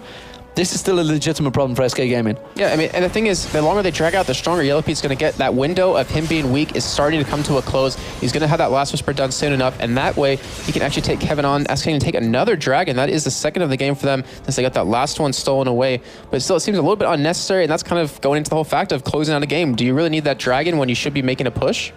Yeah, I mean, the Baron buff is worn out. They did fight hard for it to get in there. It was all from a dragon fight that it happened. They managed to take that advantage. Have they got enough of an advantage? They're split pushing. It seems to be they're at that situation, like you mentioned. They're a little unsure of what they should do right now. I mean, you have a Shen. Get him split pushing. Keep Kevin as your zoning power. When he goes into that top lane, use that Shen ultimate on the Candy Panda. Keep him alive. Have Ocelot doing what he's been doing every single fight of just locking Wicked out. And as long as you do that, Froggen won't have the damage to really lock down anyone. I mean, he's going to have Kevin in his face. He's going to have Hercule in his face potentially. What can you really do against that? Not to mention, if you get a nice crescendo on the EG, they're going to be stuck there. Well, everybody's back in. Everybody's going to be buying them wards, and we're going to see a Baron dance coming out because it is due in 50 seconds time. Well, actually 60 seconds to be hit the nail on the head. We do see a couple of pink wards coming out. We see a bit more damage, possibly a Void staff, Ryla's staff maybe even coming out, sorry, for Ocelot as he picks up a Blasting one to go with that Giant's belt. Anything particular that you are seeing from the builds? Because there is a lot of damage on EG and SK Gaming. The question is, can they lay it in the right place and can they control that crazy, crazy Kevin? Well, the thing is, EG can't, but if you look over at Nif, he picked up a Runic Bulwark to give him the extra magic, the extra armor for Candy Pen. He has a randomance as well. SK knows where they are, who they want to keep alive, and they're building the items to do that. And they have the damage they need. I mean, you see Ocelot, like you're mentioning, building a Ryla's Crystal Scepter because he doesn't need that much more damage. And that could have been a nice pincer move right there because Froggen is nowhere to be seen. I feel they went a little too early there. I think Candy Panda kind of, you know, overshot the target, maybe went a little bit early because he just shot out there. As he was, Kevin was looking, like you say, getting a pincer move around the back there, and I think they could have made that work. Yeah, the thing is, Baron got bet roll now, so it's kind of one of those things of, do you really want to risk losing a team fight right before a Baron? Well, is this the problem that they've talked about? Oh, are they going to drop it? No, they're going to dive in, they're going to go in, they're going towards Wicked. Crescendo comes across, catches 4 members of Evo Geniuses. Wicked with the wild growth, still hasn't gone down. He's on towards Candy Panda. Candy Panda finally manages to take him down. Now Froggen's the target, and that Warden's Mail's doing justice because he's finally gone down, but it is Froggen that got dropped in the process. Ocelot has been taken out by Yellow Pete, but Crepo is going to go down. Ace in the hole coming out from the side here. Yellow Pete, where are you running, Yellow Pete? It's a 2 for 3. He's going to try and back. It should just be enough to hold off. SK Gaming could go for Baron if they so desire, but they are going to go towards the inhibitor turret. I'm not sure whether they can get onto it, though. I think they could. The thing is, that last fight, that was insane because you saw 3 members dive straight for Candy Panda. You had that crescendo. He had a choice, Sniff right there. Hit 4 members of EG or lock down Wicked. And he decided to go for the 4 members of EG. We had Hercubot open up with a flash taunt on a Wicked to lock him down. And with all of them attacking Candy Panda with the control that their team has, with the amount of tankiness he is, they could not kill him. They couldn't even drop below half health. And well, we do see a giant wave in that top lane pushing in towards the base, but Evil Genius is well aware of the situation. They had no vision of Baron, so they're having to look it out, but they're realizing potentially nothing happening there. Wicked will clear out that top wave, and that's going to help out. So, Evil Geniuses, they hang on a little bit longer, and that was a pretty close fight. Let's be fair. Ocelot was the target, and as I mentioned, Yellow Pete and Froggen, they do have a lot of damage, but we saw Wicked and Froggen, they were the ones that absolutely piled onto Candy Panda, and it took both of them to really get him down, but he took them both with him. Yeah, and Yellow Pete was the one that was actually just pretty much pushing Ocelot out of that fight. He ended up getting the kill by flashing over the Wraith Wall just to lock it down. That's why he saw the ultimate come from that side of the map, and as long as he can keep doing that to Ocelot, they have potential to win these fights because Ocelot's really kind of key to lock down Wicked. It wasn't necessarily so much in that fight, but still, if you take out someone who's an assassin like that, an AP assassin who can get to the backside and just pretty much destroy Yellow Pete, destroy Frog, and it's really going to create an opportunity for you to win these fights. But still, what's their answer for Candy Panda and Kevin? They don't really have one at this point. The issue right now, we're getting close to 40 minutes. We're coming into Evil Genius's territory. They are the late game beasts of all the games. The question is, have SK Gaming let this go too long? I don't think so. Are they at the point, is the tankiness going to start becoming null and void when the damage gets that high? I don't think so. They just have the control they need right now because they've been doing so well in every single fight this entire game to keep the key targets alive and to pretty much zone out and kill the targets of EG. And in terms of mental focus, I think SK is on an adrenaline rush right now because they're doing so well against EG, and they want to prove to everyone that they can take them down, and they want to prove Wicked right about what he said. Well, I think they're proving the fact that Shock Blast nearly didn't dent Candy Panda. He's got that Randy and Zerman complete, and he has got a lot of defensive abilities, and you can see just tanking out there. 188 armor on Candy Panda. On an 80 carry. On an 80 carry. Wow. Oh, I tell you what, Froggen's going to show himself in that top lane. Is it going to be close enough? Will they try and pile for anything? They are moving towards the Baron. There isn't many wards there. Nif simply just on a sweep duty, though. It may catch them out. They are going to get Snoopy Ham to split apart there. Hercubot thought about going for it. SK, they're stalling for no reason. They need to make a decision. They need to make a concise move here because they're just dragging the game out. They're not doing anything right here. They're letting EG get back into the game by farming up. They're not creating an opportunity when they could just run straight into them, land a potential taunt or have Ocelot get a nice slow onto the enemy team with that Shurelez, as you see him right there, trying to get that slow on a Crepo. But they're not engaging. It seems like they lost their confidence even though they weren't really losing the fights. They are unsure of their abilities. True Shot Barrage has been shot off down the bottom. That clears out a giant wave. They have started pulling out the Baron, and they're going to disengage straight away. And we do see EG. Oh, they do have another Shock Blast across. Still nobody wants to engage on this one. They're positioning right now. I didn't understand that. I mean, they have an Oracle.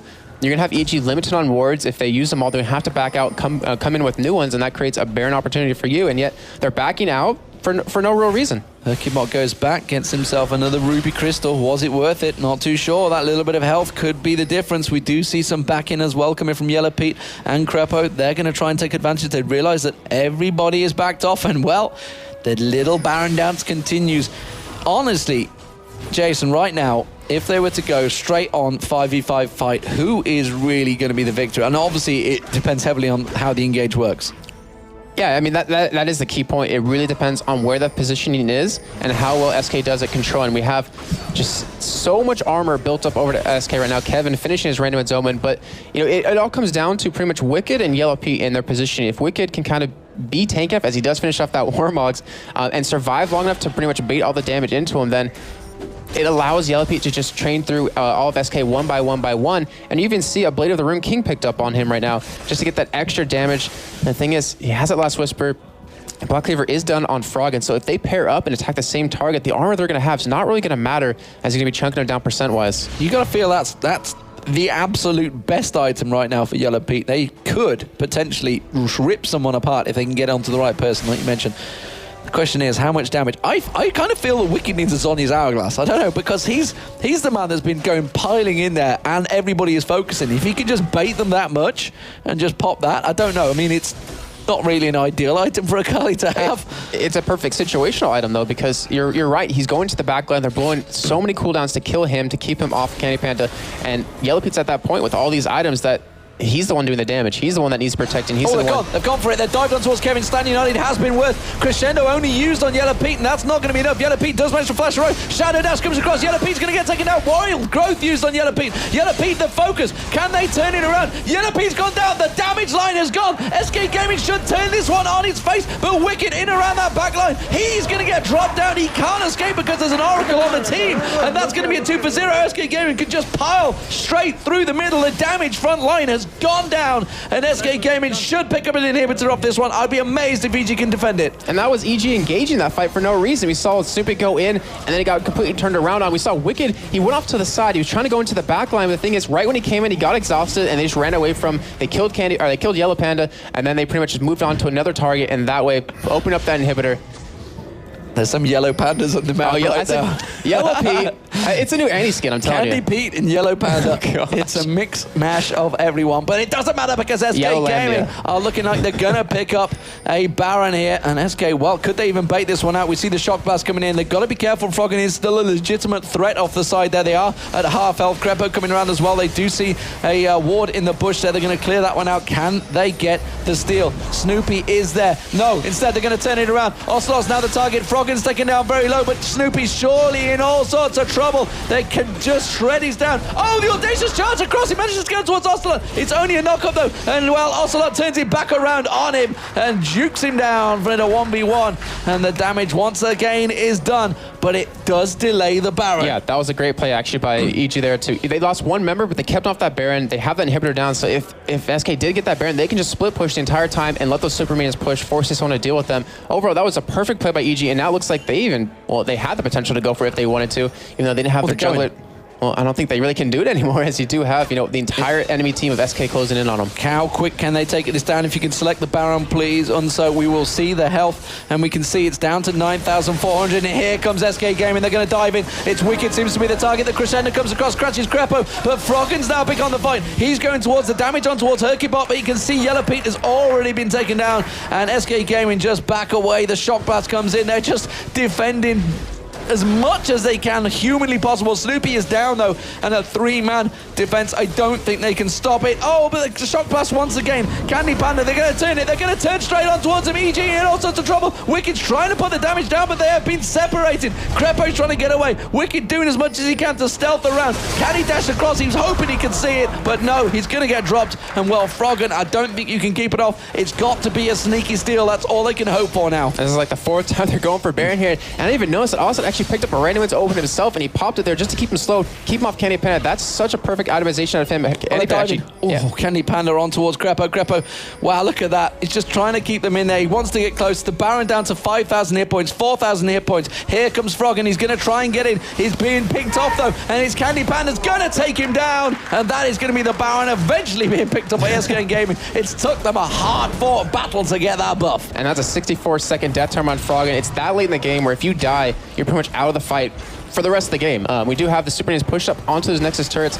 We have SK backing away with that Baron. We have 3,000 gold on Candy Panda right now. What is he going to pick up as his next item? I'm assuming it would be an Infinity's Edge, because that's going to give him just... he goes for another Bloodthirster, actually. Going for extra sustain against his team, because he was getting relatively low in some of those fights. But with this Baron now, with this Baron up SK, with this crazy items, you see Hercule running in with that home guard. It's always funny to see the home guard, I have to say. But with how strong they are right now, with that Baron, with that inhibitor down, this looks like SK is going to close this game out. I don't think there'll ever be a moment where Kevin doesn't buy home guards anymore. If you are the person in a highlight video on the end of that highlight video, I don't think you'd ever let that happen again. And it's, I'm pretty sure that's always going to be.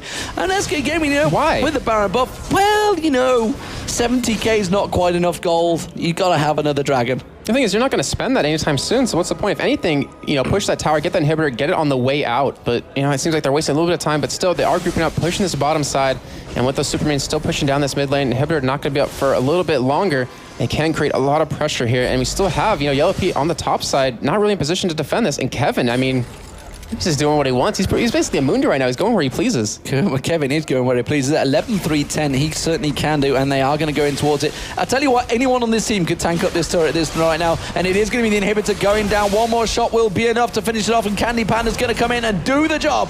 And now SK Gaming driving in towards Evil Genius's base, and Evil Genius is having to back away. They've got super minions coming up the middle. They've got SK Gaming coming up the bottom, and along the top lane is also a giant stack of waves. This could well be SK Gaming closing out the match for the first time against Evil Geniuses. It would feel so good. They did it in the European qualifiers. Can they do it here in their third game of the LCS? I think we're going to see that happen. Doing very systematic end right here. They're going to go for this last turret. And EG, they have to make a play here. They have to engage on SK because they're going to lose their base to those two open inhibitors. If they don't make a play here, this game will be over either way for SK. And you can see they're just torn. How are they going to split this one? Froggen has gone back. He's gone back to heal himself up, gone back to buy. They can't let this final inhibitor turret go down. They've been in this situation before against World Elite. They have super minions coming up the middle. They have major stacks of minions coming up the bottom. I'm not too sure if they're super minions yet. They have got the inhibitor respawn. That's going to go down straight away. They are desperately keeping them at bay here, but the Barrandov SK Gaming are just going where they please right now. Kind of surprised actually going through this route. They're tanking up to tank that turret completely, and they could zone them out with their own champions if they kind of went through the backside, but still they're knocking on the front door. Those two waves still pushing up right now. Super minion waves finally coming in on that bottom side, and EG... Look at that. Shock Blast is doing nothing to Hercupot. They need to just walk in and hit the goddamn turret, and that is exactly what they're going to do. Finally, it's actually Candy Panda that's tanking out the turret instead of Hercupot and Kevin, which could probably take about 10 shots from that turret without even blinking. And finally, they're keeping the damage, keeping it working down. They've got super minions on the Nexus turrets right now. They are starting to lose their Nexus turret, and you can see Froggen's had to go back and deal with it. It's a 4v5 right now. Ocelot is just waiting. Will the call ever come through? Wicked is certainly going to be the target. Instead, it's going to be Yellow Pete. They put damage down, but it's still not enough. Super minions still on the turrets. Well, are they ever going to pull the trigger? The Nexus turret has gone down. Audacious charge, wild growth on Snoopy, but Snoopy's got no damage to do it. And now you can see Froggen. He's on towards Ocelot, but Ocelot is so tanky. He's going to run the Indomity of his own. He takes down Froggen. Crepo is taken low. Yellow Pete's the target. Crepo's going to go down. SK Gaming are going to take down the Evil Geniuses here in the League of Legends Championship Series. And that is going to feel so good for the boys in blue. And wow, what a game. Finally it happened. And well, as we expected, 48 minutes into the game, they finally win. And really what a game indeed. Looking back at just how it started and how it ended, SK played phenomenal right there. They're so excited as you saw them on your screen. As EG just looking like, you know, they should keep their heads held high because they went with a new strat. They were really aggressive, and it worked out for them very early on. But still, SK looks like they found a way to close out the games, Demon. So SK Gaming 2-1 in this series. Evil Geniuses a 2-1 in this series. Fnatic a 2-1 in this series. Gambit Gaming a 1-2 in this series, and Giants a 1-1. What some crazy results, ladies and gentlemen. It just shows that Europe is very much an even league, and anyone could win it. We're going to toss it over to the analyst desk. It is going to be Quick Shot and Joe to take us through that 48-minute epic.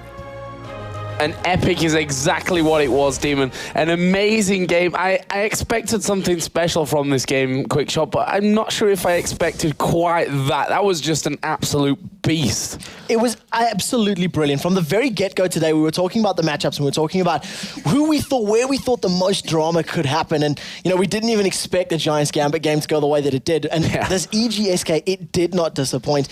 It's a repeat of the European Championships, or the European Regionals rather, where we see SK Gaming stepping up and managing to defeat Evil Geniuses. You know, it just seems when they need to, they can defeat EG.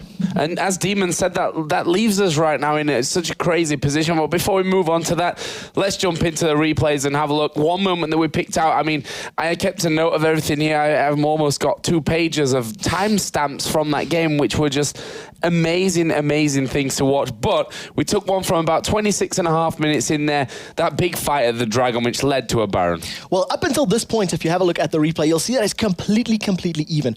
Both teams sitting there almost even on kills, almost even on gold, almost even on towers. It's as close as the matchup is going to be. So we're going to drop the HUD away as we move into this fight. SK Gaming are going to start the engagement on the Dragon. You can see Kevin, he is extremely beefy right now. As the engagement comes in, Snoopy's going to do a very, very nice steal on the Dragon buff. He's going to use the Audacious Charge, steal it away with Smite, and immediately SK Gaming collapse onto EG. Take a look at the True Shot Barrage up at the top of the screen. You can see it hit 3 members of Evil Geniuses. The thing you want to keep your eyes on as we go through the rest of this replay is that the positioning and the targeting of SK Gaming, they simply pick off one target at a time, chunk him down, and then dime them over. A beautiful 3-man crescendo out of Nif just gets everybody dancing. Wicked tries a last-ditch effort, dashes onto Ocelot, puts a lot of damage down, but unfortunately it just was not enough. Hercubot now channels his Stand United, and you can just see, once again, SK, they split up a little bit. The call comes in, Yellow Pete, Yellow Pete, Yellow Pete, and all of SK just collapse on him. You can immediately see now, the call comes in, Crepo's the target, and look at every single member of SK here. They turn their attention, Candy Panda steps back for a second, realizes that Ocelot's going to pick up the kill. The rest of the team will close this one out, and just, once again, absolutely brilliant play coming out of SK Gaming there. So that's the, that was the turning point. From there on, they picked up Baron Nashor, they ran over the rest of the map, and they started just putting pressure throughout the rest of the game. Yeah, and just amazing as well. I mean, we saw EG starting to push forward. They were looking really good. We saw that there was one point where the inventory of SK just filled up with pink wards. That was like the catalyst for this to all really start. And Jason or Demon, I can't even remember anymore. That's how excited I was throughout that game. Said, look at all those pink wards coming out there. Yep. That is going to be the start of something, and that's how it really kicked off. We're going to skip it on a little bit here to a bit further on in the game. Yes, so this is now moving us up to pretty much EG's last-ditch effort. We're up to about 41 minutes on the clock. SK Gaming were in an extremely power position. They had 2 or 3 Randian Omens on the teams already. They were super, super tanky. They simply were not afraid of Akali. And this was now EG. They tried to make one last team fight happen. Let's jump into the replay, and I'll run you through exactly as this plays. You can see SK Gaming, they were pushed away from Baron. There was a little bit of a dance back and forth, and you can see Evil Geniuses, they start to pick this engagement. And questionable decision-making here from Snoopy. Kevin is overextended, but he's overextended on purpose. They dive onto him. Stand United comes out, and Evil Geniuses immediately realize that this is a problem. Now, we got to be honest. The crescendo from Nif was not the strongest. It only caught out Yellow Pete.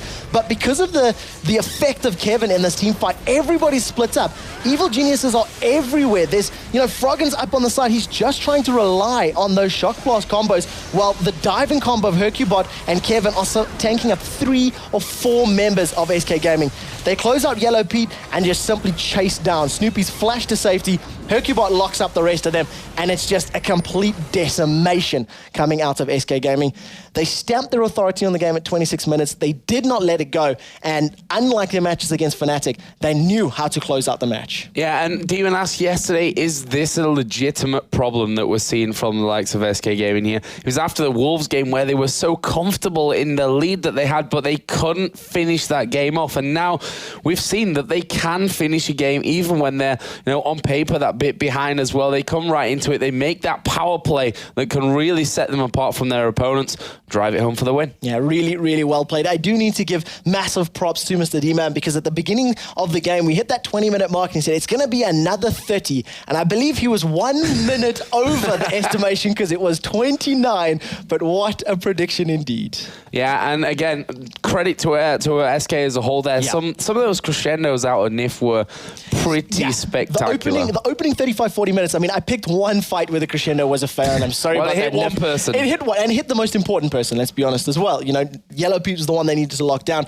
But 2, 3, 4-man crescendos, time and time again. There was the one team fight where 4 of EG were on top of Kevin in the top lane.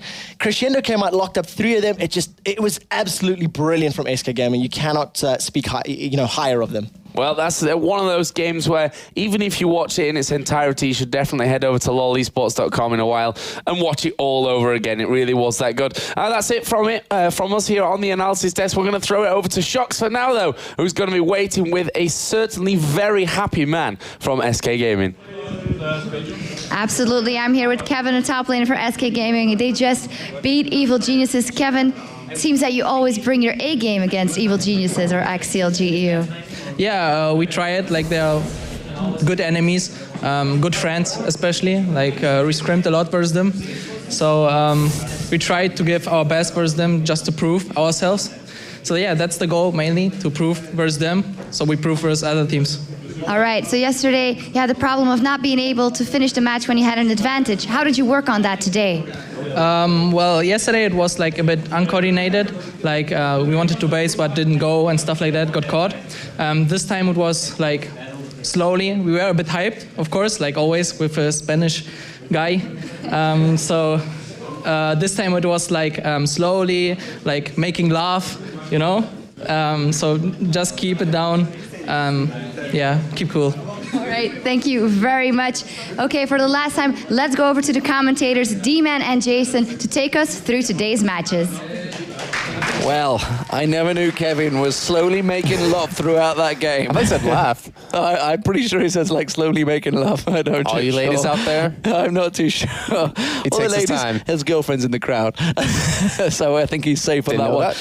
Wow, some impressive games today, ladies and gentlemen. They really have been good. We've seen some shocks, without being too much of a pun there. It is on your screen. You can see the scores. Gambit Gaming, of course, they had a fantastic result against Fnatic earlier on. Really was a dominant result, and we thought, wow, Gambit back to their best. But Copenhagen Wolves, you can see, they went down to the Evil Geniuses. That put them in a 2-0. But these games that we've just covered have been amazing. Yeah, I mean, you have to give Copenhagen Wolves credit, though. They were pretty much winning the game for the first, I believe it was 15 minutes, and then they kind of just had that one overextend that really just made the game fall out of their hands. But Giants taking that win over Gambit, and that was such a huge game. That was probably the best game I've seen in a long time. And then SK in that last one, taking that well-deserved victory over Evil Geniuses. Yeah, some fantastic performances from these teams. And we've had to come up with a MVP of the day. And honestly, who else would it be but Jim Bones? Yeah. Jim Bones with his big shiny shurikens of steel was absolutely epic against Gambit. Really, you know, we've talked about AD Cannon. When AD Cannon came out in the live qualifiers, we were like, okay, maybe, you know, we'll see what he's got. But he's stuck with AD Cannon. He's played fantastic with AD Cannon. And I'm starting to think, are we going to start seeing some targeted bans at him on that? Because maybe. He's been playing, I mean, even in the games they lost, he still played really well. Yeah, I mean, we saw Genja at the top, and that's what kind of started the ball rolling.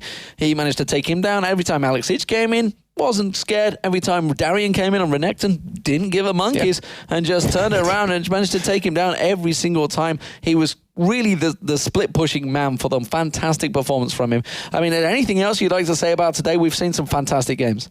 I'm just so proud to be a part of Season 3 LCS, because where are you going to see games like this? You're not going to see them for such a long time unless you are watching this. And Demon, it really is an honor to cast with you, because we haven't done it too often. We did it once at Gamescom. Yeah, it's been a long time. It. There's been some fantastic games as well, Jason. So let's go for the fist bump. Don't leave me hanging. All right. Thank you very much. So, well, that is it from me and Jason for this week. Let's head on over to the stage, the Shocks, to have some final thoughts about the day.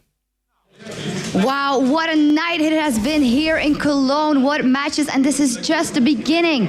Next week, we will be seeing Against All Authority and the Dragonborns with their first matches in Season 3. And next Saturday, you can look forward to Evil Geniuses versus Dragonborns, Copenhagen Wolves versus SK Gaming, Against All Authority takes on Gambit Gaming, and Evil Geniuses versus SK Gaming. Of course, on Thursday and on Friday, you can tune in to the matches over at our NA LCS.